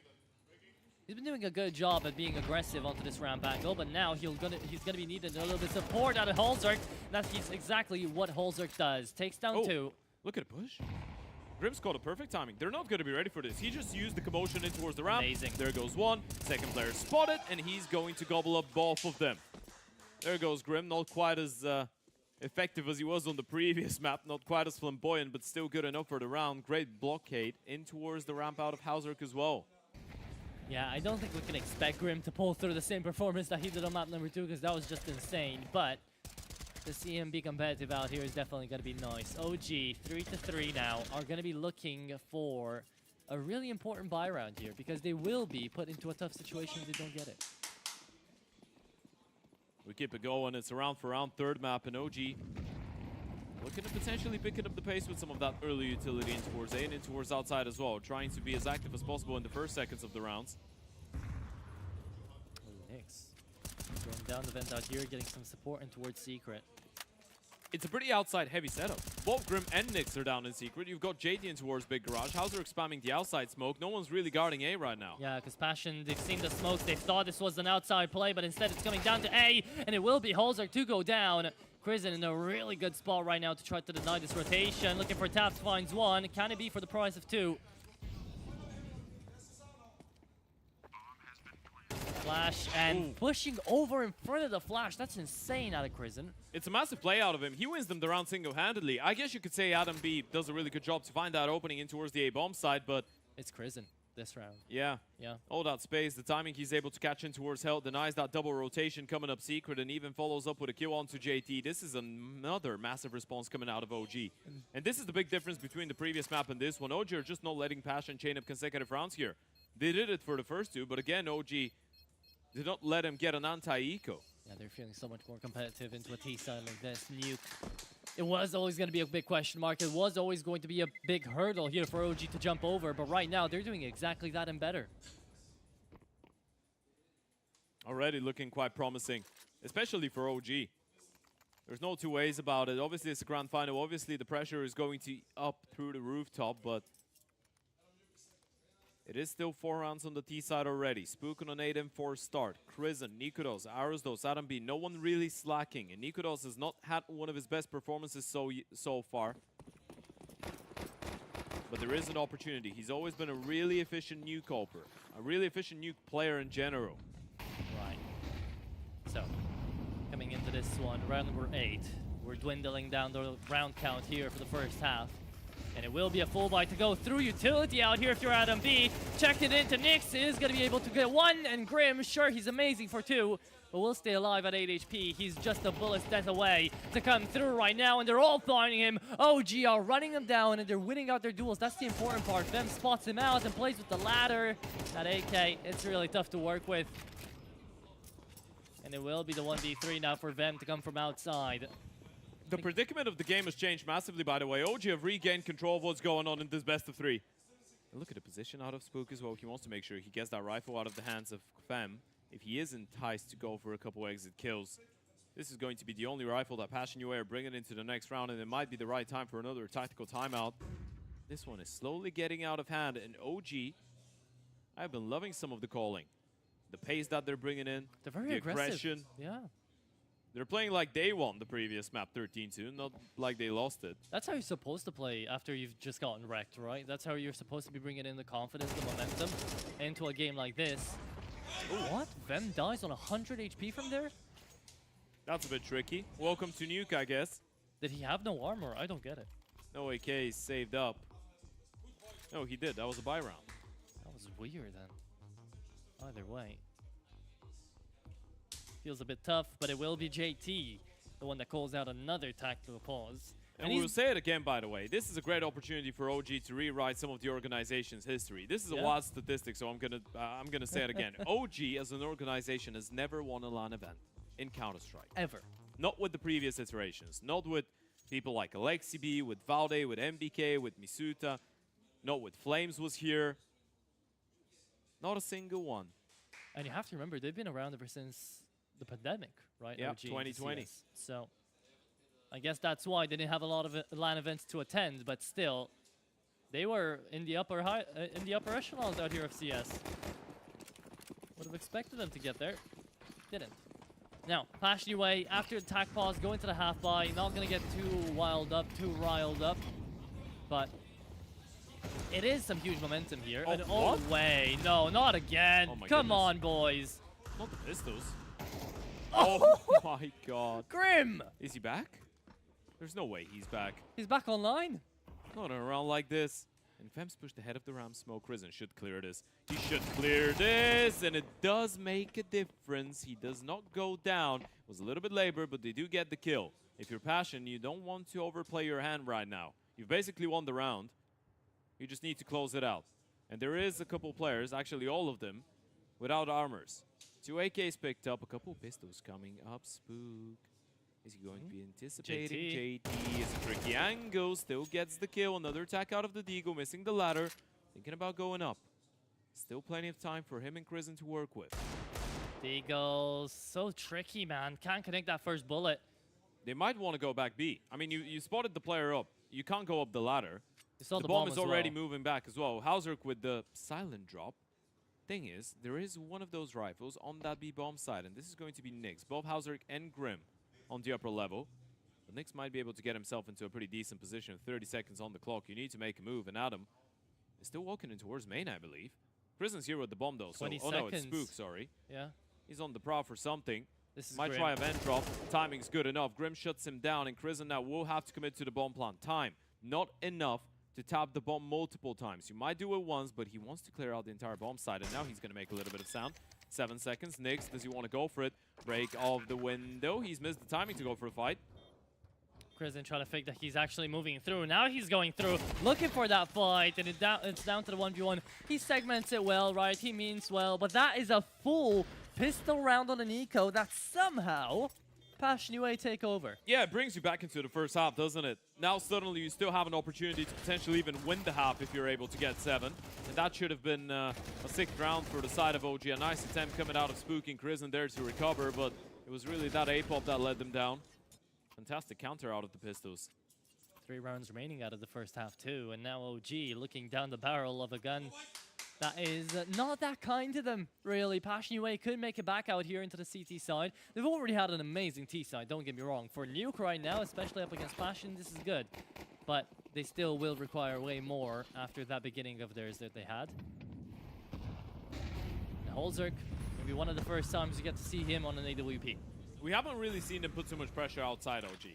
Ever since that one round where Krisen was able to get in towards Hell, there's been some smokes, but more often than not really using them, targeting either the A-bomb side or the ramp. Kvem should be aware of the possibility.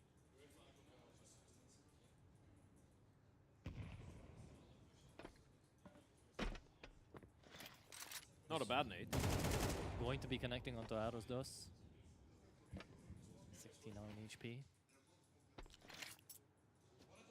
If he had a molly here to work with, Vem could have lingered around a little bit more. They've double push secret again, by the way. They've confirmed the outside is clear. If Spook goes down, they will know all of them are in towards that lobby position. That's why you see them expand some of the utility. That's a big kill coming out of Grim. Now you know they're coming somewhere out of lobby. There's nowhere else where they could be. Hauser quivered on the first shot, but JT yet to play his hand. There goes one, making a double. The IGL going absolutely nuclear, and Nyx and Grim will shut them down. 5 rounds on that CT side.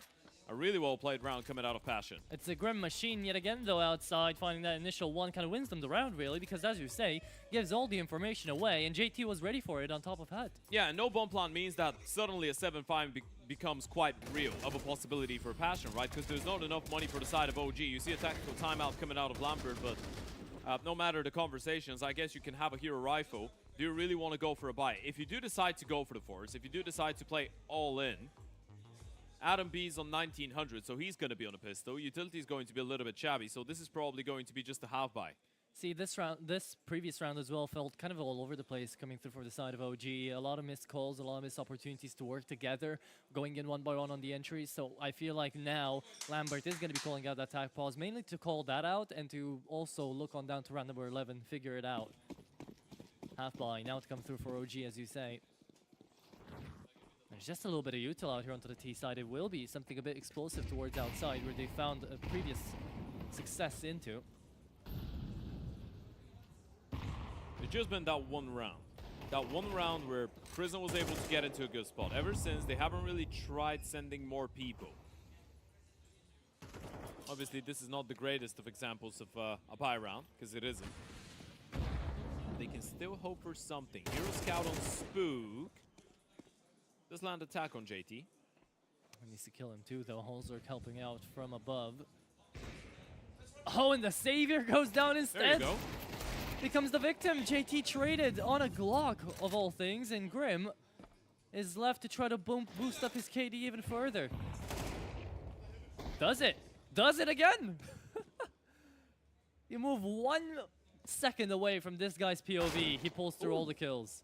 Good Lovely headshot. shot out of Aros. This is a pretty expensive round. I mean, they don't really mind as long as they win it, but it's not impossible. We've seen some crazy clutches out of Arizdos. There was that 1 versus 3 on Ensign against the Basement Boys a couple days ago. Does he have another one? AK picked up, no armor again. That was just an eco round coming out of OG. So if Arizdos is able to make something happen, that would be absolutely unheard of. Grim, low on HP as well. Needs to be careful with the timing. Spots him out, and there goes Clem. That was the cue. They were just waiting. They time it to perfection. It's 6 rounds on the board. Passion looking for 7 out of that CT side. All of this started by the eco round that they win in towards A. All of it. And now they might get a 7-5. We talked about this at the beginning of the pre-show as well for this grand final too, but Vem, he needed to have a bit of a performance, right? It shouldn't have been Grim all this time to be putting up all those huge numbers, even though it's amazing, and we could be expecting it out of Grim. Vem has been a little bit quiet. On this map, maybe we're going to see him on the double up this time around. First time they bring it over, and as we said, OG have not really been exploring outside too much. Looks like they want to change it this time around. See it outside once again, but it's Chris to take first contact in those smokes. OG. They need an opener somewhere to finally work with something. Oh, and it's Grim again, a one tap out of him to take out Nikodos. And still outside is a problem. JT looking forward, had the advantage. Krisen denied. What is that? Krisen, good for 2. Adam comes right back around, takes down the Reaper. 2v3 now for Passion UA. That's tricky. And Hauserk's pushing as well. Adam's ready. He's reading into it. He's expecting the peak, but Hauserk's a little bit quicker. Down to the 2 versus 2 we go, but the bomb still dropped in towards outside, and Hauserk has gotten that information. One more player spotted. He decides to try and go up. That's such a risky maneuver out of Hauserk. Them left in 1v2 now, has the opportunity to go massive. And can segment these 1v1s as well. It's just that right now, it is going to be Krisen going up the ladder. Might make a little bit of noise on the jump here. Them is not going to be able to hear it. This will be OG playing a very slow late round. You just want to stay close to one another, right? You just want to make sure you have the opportunity to refrag the moment that Kvem gives away his position. You don't really know where he is. You don't really know what gun he's got. They haven't spotted that secondary op. Do they want to go up heaven in towards A or down the B bomb site through Ram? Feels like B is the call, and Kvem is going to be up close in towards the vent. So a quick rotation available to him. Might want to switch to a rifle for this one, though. On plan, and Vem still playing with the scope out now. Trying to retake with the Deagle in hand first up. Let's see. Looking for a headshot. Opens up the door. Molly down to Ninja. Waits for someone to peek out first. OG never going to give him the opportunity. Krisen just holding down the angle, waiting down the line. The Ram player coming in, and that's Krisen making it 6-0. A big triple kill coming out of Krisen. They needed this one, right? This is going to, I guess, erase some of the sour taste in your mouth because of the eco round that you lose. You level things up. 6 rounds on the T side of Nuke. That's an offer you'd take. And that kill from Krisen. This one, too. Absolutely insane plays out of Krisen this round to be making it happen. Grim doesn't even understand. And there's the energy being brought in coming out of OG. They know what type of a position they're in going into that second half now. And Passion are the one that will have to hustle a little bit harder if they want to get it over the line on the T side. It's not like both teams have not been playing good T side Counter-Strike so far, but OG have a great opportunity. You win that pistol round, you get the momentum going on the CT side, you build up a little bit of money, you give that op to Nikodos, and suddenly you'll find yourselves in a good position. Nico yet to show the best out of himself. He's definitely going to get an opportunity to do so on the defense. It's Grim again to come up big time here for Passion UA. 14-6. KD to be remembered by, but still, Spook is right on his tail. He's been the standout player coming through out here from OG, and he's had a little bit more support from his IGL.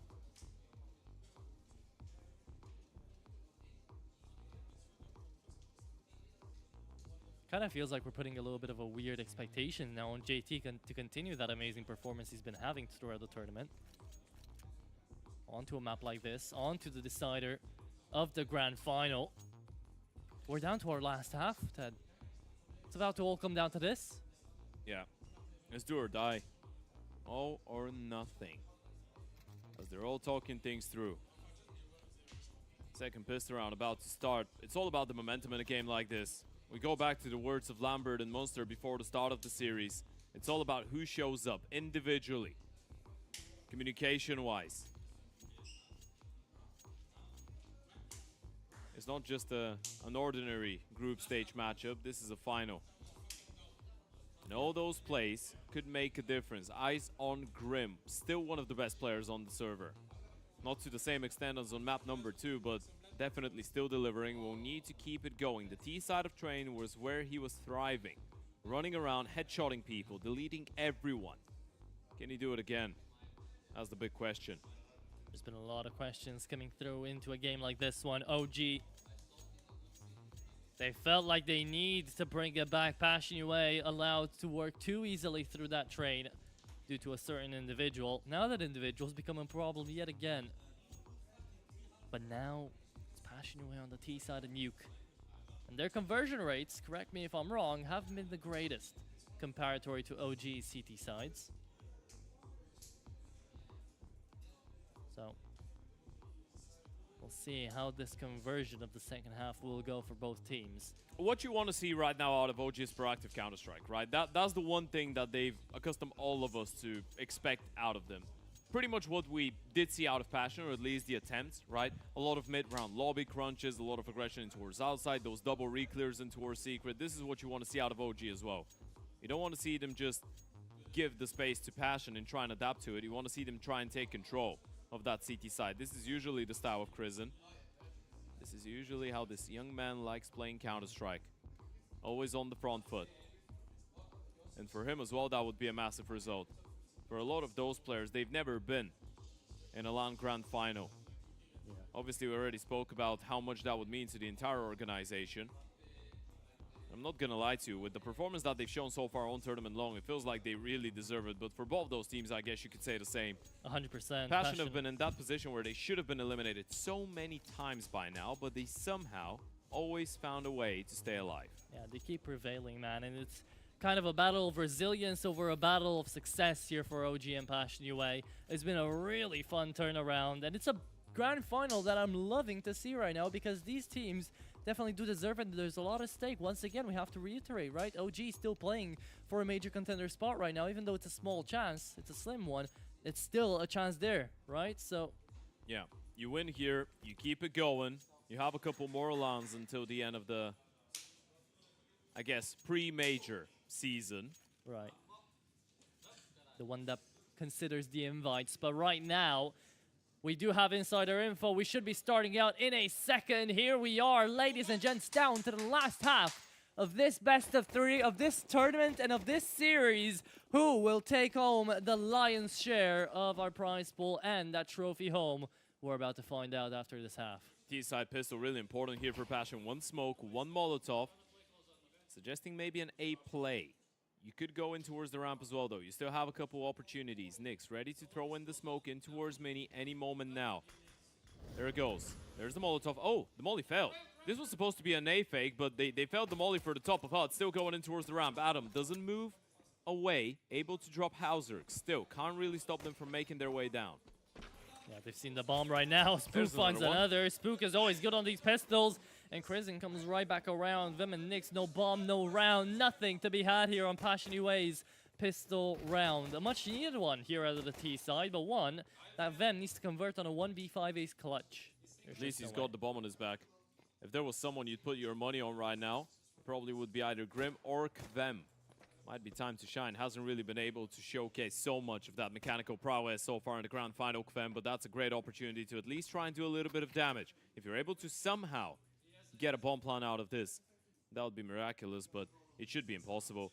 Another slight jiggle out of Crizzen. Information confirmed. They still know Kvem is in towards single, and there's 2 players right on top of him. There should be no way he's even able to get a singular kill out of this situation. Tapping away, able to drop Crizzen, but the moment that he gets into that fight, there's the double swing, and Adam B will make sure the pistol round goes in favor of OG. There you go. Advantage here for the boys in blue. Coming through Passion UA. They're going to be left down to not even a force buy here. They won't have Mac 10s. They won't have Galils. No, nothing of the sort. Bomb plan didn't go down. Yeah, and this is a great opportunity right now for OG, right? Strengthen up your positions. Make sure that all the individuals have the money going on for them. Don't lose anything in a round like this. You're going to be feeling great going into the first gun round. And As we can see, we've been singing the praises of Grim Spook, not really letting go either. 14 and 8 so far on that third and final map. Them outside has been successful on those Deagle headshots before. This time around, though, won't happen. No defuse get onto the CT side, so OG trying to play heads-up counter-strike won't be letting them get into the bomb sites too easily. Yeah, it's going to be up to Nikodos, really. I mean, you're favoring your chances, right? You know they don't really have a massive investment going into this one. So, yeah, as you pointed out, the goal is let's not really let them get close to a bomb site. Make sure that we don't lose any of the rifles either. The less you have to reinvest going into the next round, the better. Utility on this CT side is not looking amazing later down into the round, so Passion UA could overwhelm in towards the B-bomb site, but them has been spotted out on the move in towards Secret, and now it's just that to add and to deny them all. Good for 2, spams up the third, gets support, and that will be OG, making it out clean out of the anti-eco. Yeah, and Adam B on the CT side is a different beast, man. Throughout the last couple of months, he's been one of the highest rated CT side players in the entire world when you're looking at the top 50 filter. Hasn't really dropped outside of the top 20 when it comes down to CT side rating. He's been so damn good. We already talked about his success when it comes down to finding an opening kill both on the T and the CT side. Multi-kills as well have not been far in between. First buy round for Passion though. This is where you need to get your foot in the door here on that T side if you want to stay on Nuke. If you want to stay close, put the pressure. There you go. Chris definitely putting in that pressure. 2 more spotted. Sees them all outside and will be making the call. Doesn't need any support though. Kristen takes another. Nikodos comes in from the heavens, goes down to the hills and finds yet another kill. It's down to Nyx and Grim in the 2v5. And really, this time around, you're not expecting too much. Arrows has not been spotted in towards Rafters, or at least spotted late. Nyx needs to open up this entire bomb site by himself until Grim somehow manages to help him out. Yeah, and there goes the double swing out of heaven. Nothing he could have done about it. Grim, all alone, able to get the first one, but does receive a lot of damage in exchange. 14 HP. And he's been unbelievable so far today, but this one should be past him as well. The jingle comes in. There goes the swing. Nikodos able to find a headshot, and OG pick up the first buy round of the second half. This is 3 rounds now, the difference. 4 away are OG. And the last and final tactical timeout coming out of TC. I mean, that is a massive round coming out from OG. So TC realizes it and needs to rein in his boys for what might be one big final push towards the finish line here on DraculaN. There's been so many comebacks, so many impossible situations converted by both of those teams in the server so far, all tournament long. But this one might beat them all. Passion finding themselves in a really tough predicament where you need to go for a half buy. You're going to have a couple upgraded pistols, a little bit of utility, but OG are in the zone with a great opportunity to get a 10-6 lead, only against a bunch of Tech 9s and one singular Desert Eagle in the hands of Hauser. The big problem is, though, you have to do it on T-side Nuke. That is the overwhelming problem here coming through for Passion UA. They have only smokes in an HE and not a single flash, so there's going to be some type of shenanigans happening in towards outside, supposedly. I mean, shenanigans might be what get you the win at the end of the day now, if you're down this late into the game. They've seen it all. They've seen the multi-frags, they've seen the opportunities, the plays, the positions. Now, just down to the players to do what they do best. Click those heads. There's the default smokes as well.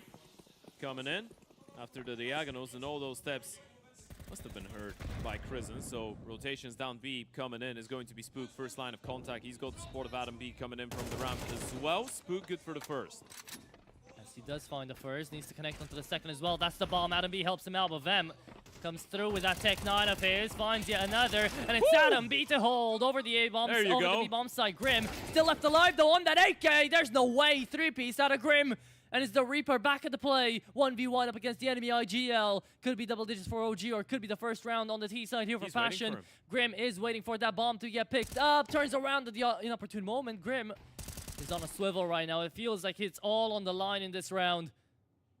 Krisen won't open those doors. He can walk away. Is he leaving the bomb site? Krisen might be ahead of the play. He's already in the vent. He's going up. Is he going up? Yes, he is. Oh my god. Krisen's Brace so smart. yourselves. This is a 300 IQ play. Krisen's already on A. He's waiting for Grim. He's going to be towards the back of the bomb site. Grim's never seeing that one coming. Krisen's outplayed him, surely. You're never clearing the back of the bomb site. He was thinking about it. Drop comes in, trying to go for the bomb. One Krisen! It's not a 300, it's a 3000 IQ clutch. And it had to be that coming out of Crimson because Grim goes absolutely nuclear in a Tech 9 round here for Passion UA. You can't forget about that. That was just Tech 9s running down onto the B bomb site, finding every single frag there for Grim. It's such a confident play out of Crimson, by the way. The moment that the door gets closed, he spams a little bit. He's already on the move.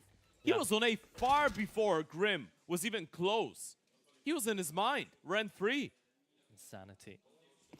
This entire game has been absolutely one to die for. And Crimson just stepping up the ante. 10-6, full buy now comes through from the Passion UA side, but they will be in really deep trouble if they lose this one away. Could be OG taken too. Yeah, this one clutch out of Crimson.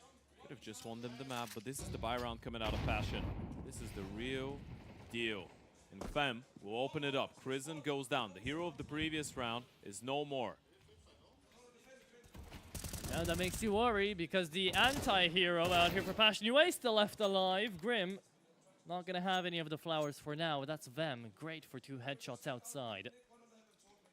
Opens up that part of the map, but leaves OG to try to work this one out together. Arizos. There's one, not quite a second. Good spacing. Get the refrag, but remember, Fem is still really low on HP, and Adam, he's gonna try and beat the Molotov. No one's looking. No one was ready for it. He might get a double. He might get all 3 of them. Adam B! Where did that one come from? Another clutch, another time to be looking alive, and another impossible situation here for OG to be bringing it back. This is brutal. This is madness. This is OG looking for their first LAN win. No one was ready for it. No one even saw it coming. They just molly heaven, and look at that. They didn't realize he was out. And of course you're gonna get hyped up. Of course you're gonna get happy if you're Crimson. Oh, Adam's just enjoying life. 19 and 10, top of the server right now. This is insane. What a grand final has been given to us now. Passion UA with the only chance they have. No more attack pauses coming out of TC. This is do or die out of Passion UA. Yeah, that's Smokes it. outside. All or nothing. You go for the rifles, not a lot of utility. You need a clean conversion. And Crimson spotted out, doesn't want to get into the fight for now. Nikodos could be spamming in through the smokes, yet the rush down in towards Secret should be heard. It's up to Spook to deny this, and he's had big rounds himself. 17 and 11 could pull through another. Doesn't get to hear anything just yet. He's scared about Ven. There's no one watching him. Needs some support. OG blow open. The smoke out there. Spook does manage to find one. Adam is already on the scenes though. Already on the B-bomb side, playing in the middle of nowhere. Needs to try and isolate the fight. There goes the first. What? Headshot connects. It's so quick. But the refrag is even quicker. Arrows those. Big fight on 2 nicks. That one's in towards the ramp. Fem and JT need a clutch. Nikodos, he is on the angle though. Vem doesn't know what hit him, and that is gonna be 12 on the board for OG. We can hear them from all the way out here. This is them making one final push towards that ending. And there's no more tactical timeouts. There's no more hope, it feels like, for Passion. You can't kill the momentum. It's absolutely untamable. They've not dropped around on that CT side.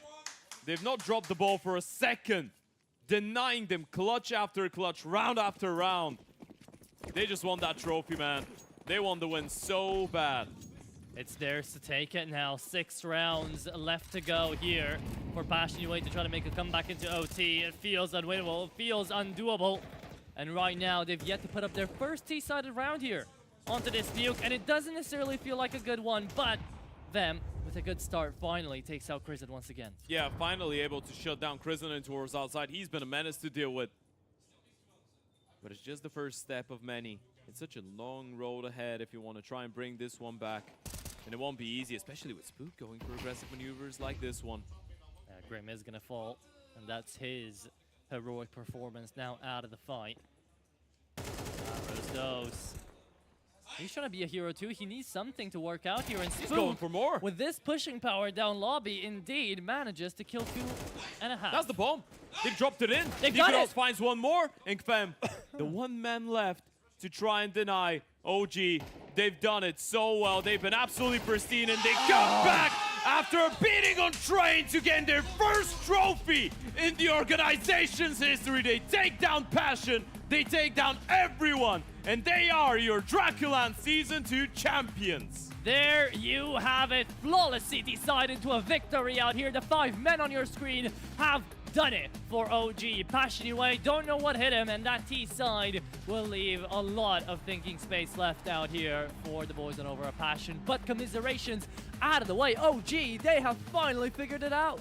Yeah, absolutely, man. And it was a heroic run as well for the side of Passion UA. There's no two ways about it. There were so many moments when you thought they had given it all. There were so many moments when you thought that they were going to go out of the event, not even reach the grand final. They were able to recollect themselves. But this is OG's day. This is OG's tournament, and they will be the only ones going out of Dracula's Castle alive. The first LAN event that OG wins since entering Counter-Strike 5 years ago, almost 6 years ago. And they'll be taking their home prize as well. That trophy is going to be going the stake in their hands that they have just driven through Passion UA's hearts. Yeah, it's a massive performance out of OG. For such a young squad, for a team that's still trying to fight out for a spot at the major, this is the first step, right? It's still not set in stone. It's still going to be difficult. They still need a couple of results and other events to go their way. They need to keep it going. They're going to be traveling to Riga for another LAN event in just a couple of days, and then potentially even to Philadelphia.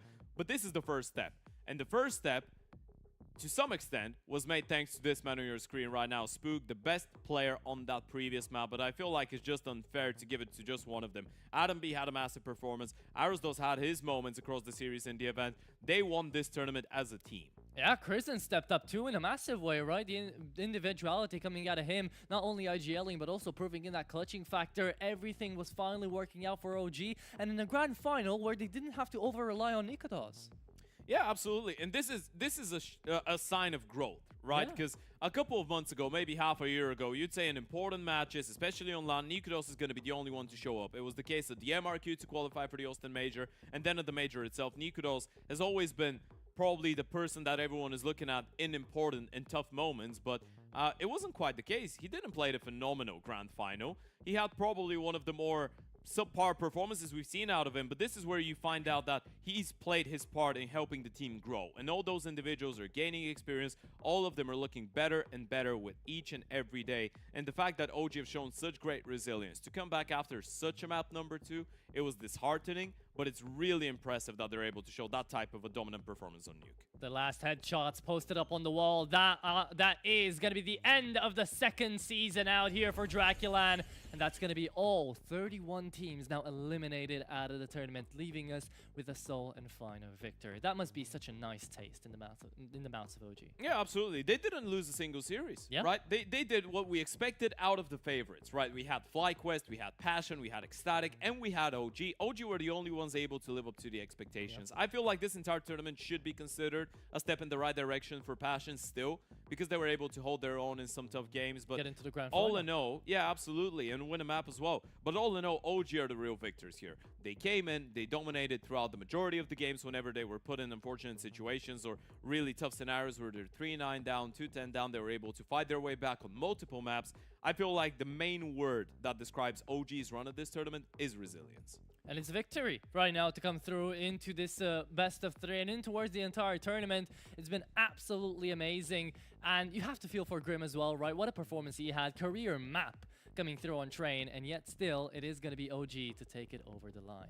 Absolutely. It was an inspiring performance coming out of the entire coaching staff, out of the players, the way that they were able to bounce back after map 2. It was all in all an impressive run out of OG, and it was a massive step in the right direction for the organization. With that being said, though, we have a returning guest to the studio this time around as a champion, Lambert, coach of OG.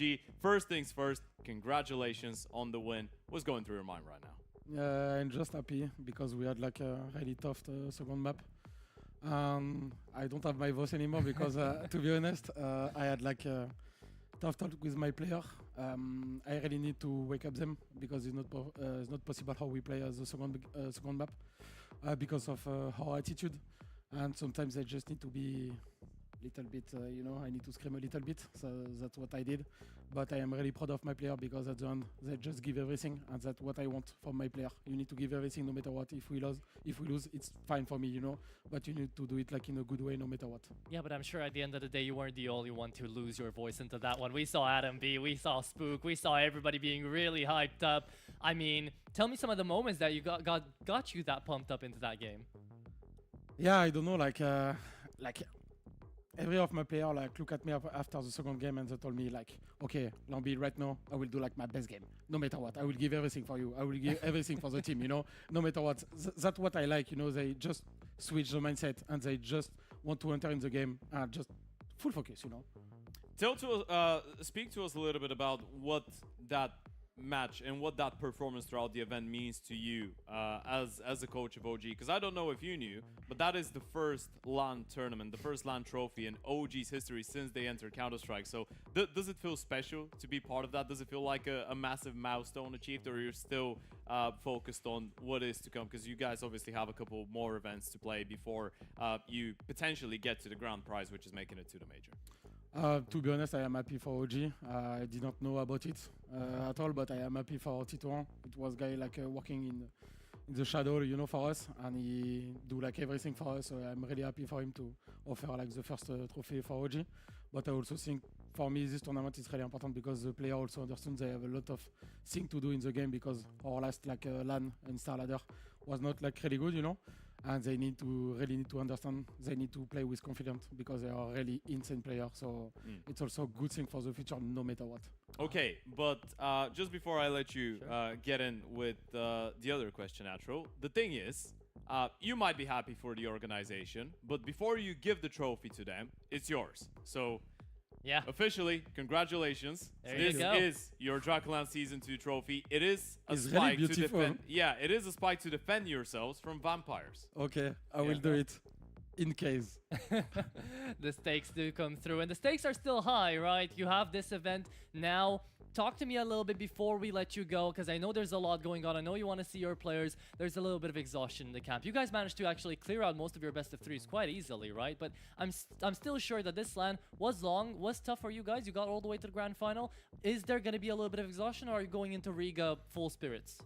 To be honest, I will say to my player, we need to capitalize about like you know this LAN. We need to play with confidence. We will go to Riga. We also maybe will face against Passion. So to be honest, we need to go to Riga with like confident. Of course, we are exhausted, but I think after like Riga and maybe after also Philadelphia, we can like still have like some days. So no matter what, they need to give everything, and I will give everything for my player no matter what. Okay, and lastly, because obviously you have something to celebrate and you need to get ready for more tournaments. Open mic, whatever you want to say to everyone supporting you, the team, OG as an organization after the win. Yeah, you've won it.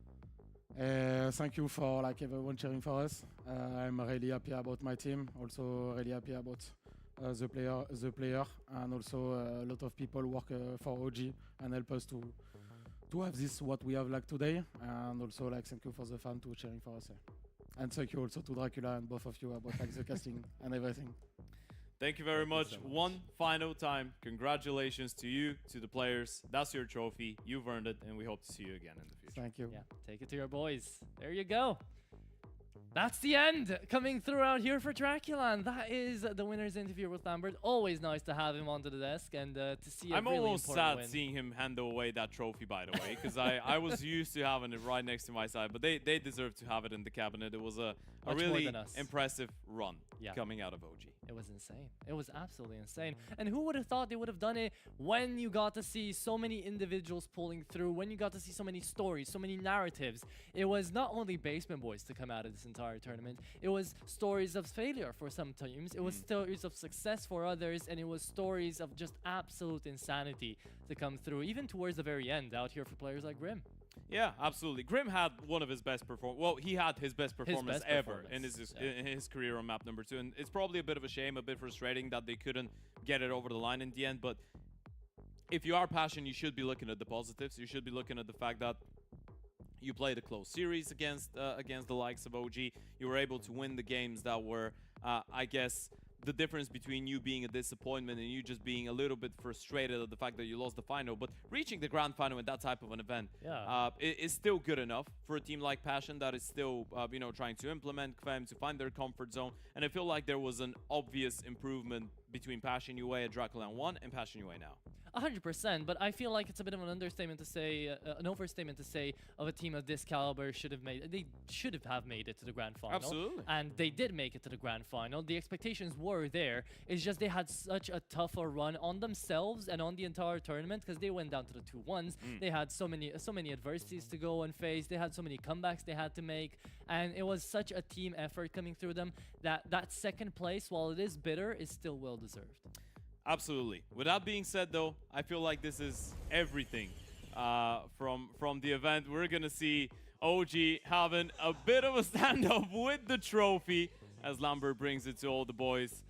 A deserved moment of happiness for OG as they are your DraculaN Season 2 champions. All the players happy with it, and of course they deserve to be. This is a massive step for that type of a young team, and as we said, the battle continues for them. They can't really relax for too long because they need to keep playing if they want to try and get into the major in the last second, but it definitely is a sign of improvement for this young team. I mean, hopefully for a young team like this is going to be one of many trophies to come, right? This should just be one good way to start off not only online events, but now LAN events too here for the organization. Yeah, absolutely. And for someone like Arosdos as well, this is this probably has a really sweet taste considering the fact that he himself spent the first couple of months of the year on NIP. Things didn't quite work out. He was removed from the lineup, landed a place on OG, and now I feel like it's fair to say that OG have been playing some even more impressive Counter-Strike than the team that replaced them at times, right? Even though NIP are technically in a better spot VRS-wise, OG are catching up. And OG with this young project, with the commitment that they've shown in towards Chris and in towards Lambert and Killazu to be the core of the team, and now with the new players, is finally looking like an exciting young team. Maybe not a team that will be able to fight and battle it out at tier 1 events anytime soon, because obviously they have a lot of young players, but a team that you could imagine in a couple of months, maybe a year, reach that level and be competitive and be a dangerous dark horse. I mean, at this point, you can't even call them a dark horse. They're coming into contention. They're coming into fight for titles, and they will be looking to start off with the small lands, going into the bigger and bigger and bigger until you get to look back and, you know, future major contenders at some point, not necessarily this year, but maybe in the next year, if this keeps up out here for OG, could be looking back and saying, hey, at least our first trophy was down in Bucharest, was down at DraculaN. Absolutely. And we've got Season 3 as well coming up in November, folks. So if you were thinking that we're going to be gone for a while, well, we won't be, but we still are going to hear a little bit coming out of Passion UA's camp. We have Graham down the sidelines with the players. Yeah, hi guys, I'm here with JT, obviously second place at DraculaN. Got some good news for you at least. Over at the EPL, Legacy just lost, M80 just lost, Energy just lost. That puts you in a pretty good position, I think, for your goal of achieving Stage 2 invite to the Major. Obviously a good run for you here. Overall, is it a positive experience? I'd say definitely positive, but there's also a lot of negative things that we have to look back on and fix. We had a lot of shaky games, especially on Ancient and also against Basement Boys that we shouldn't have had. I think we just need to look at why we're struggling so much with our consistency and figuring out exactly why we're losing so many just rounds that we shouldn't be losing. Yeah, I mean, I've been with you for a lot of that, obviously, so I'm used to that. Next up for you, you're going to Riga. Maybe get some revenge against OG. OG are going with you as well. Yeah, still trying to follow your goal of reaching Stage 2, maybe Stage 3 if we're very lucky. You know, what else have you got coming up? I'm not sure what we have coming up after that, but Riga, like, the goal is to win. Like, we're coming to these lands to win the events. I'm trying not to think too much about Stage 2, Stage 3, Stage 1, whatever, that kind of stuff. I think the main focus is just actually trying to win one of these lands, because these, I think just it'll be a good experience just to win one of these Tier 3 lands and get some confidence going into whatever events we have next. Exactly, exactly. And any final thoughts on the event, how it's been? Have you enjoyed your time here? We attended both the DraculaNs, and I mean, both times been a pretty good event. I think that they put up a pretty solid event for what it is, and I think we enjoyed being here. Are you going to be back for DraculaN 3? I don't know when that is, so maybe we'll have to see. All right, back to the studio for you guys.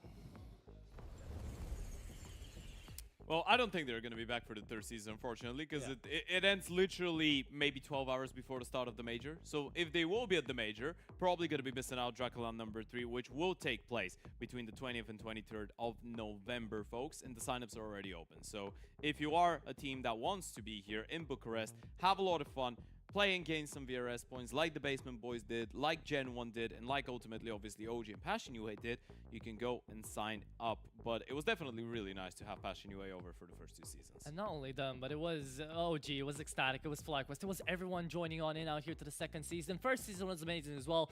Feel like we've upped the quality for the second, and I feel like we're gonna keep upping it for the third as well. I hope everyone has truly enjoyed their time away out here to Dracula's Castle. But DraculaN is not gone fully. It will be taking a break, but it will be back, and will be even better and even further going in towards these tournaments to be giving you guys all the entertainment value that has come through out of this. I feel like it's been absolutely amazing. I have to give a huge shout out to the production behind the screens that have done all of this and made it possible, to the event planners that have been figuring everything out, to my co-casters out here who have been doing an amazing job. Thank you so much. And I mean, the players, the teams, everyone that took part in what feels like such an old school LAN, but such a nice experience, giving us an opportunity to take part of it, is something truly magical. Yeah, absolutely. It's been a great couple of days, folks. We thank you everyone, every single one of you, for being part of this journey alongside us.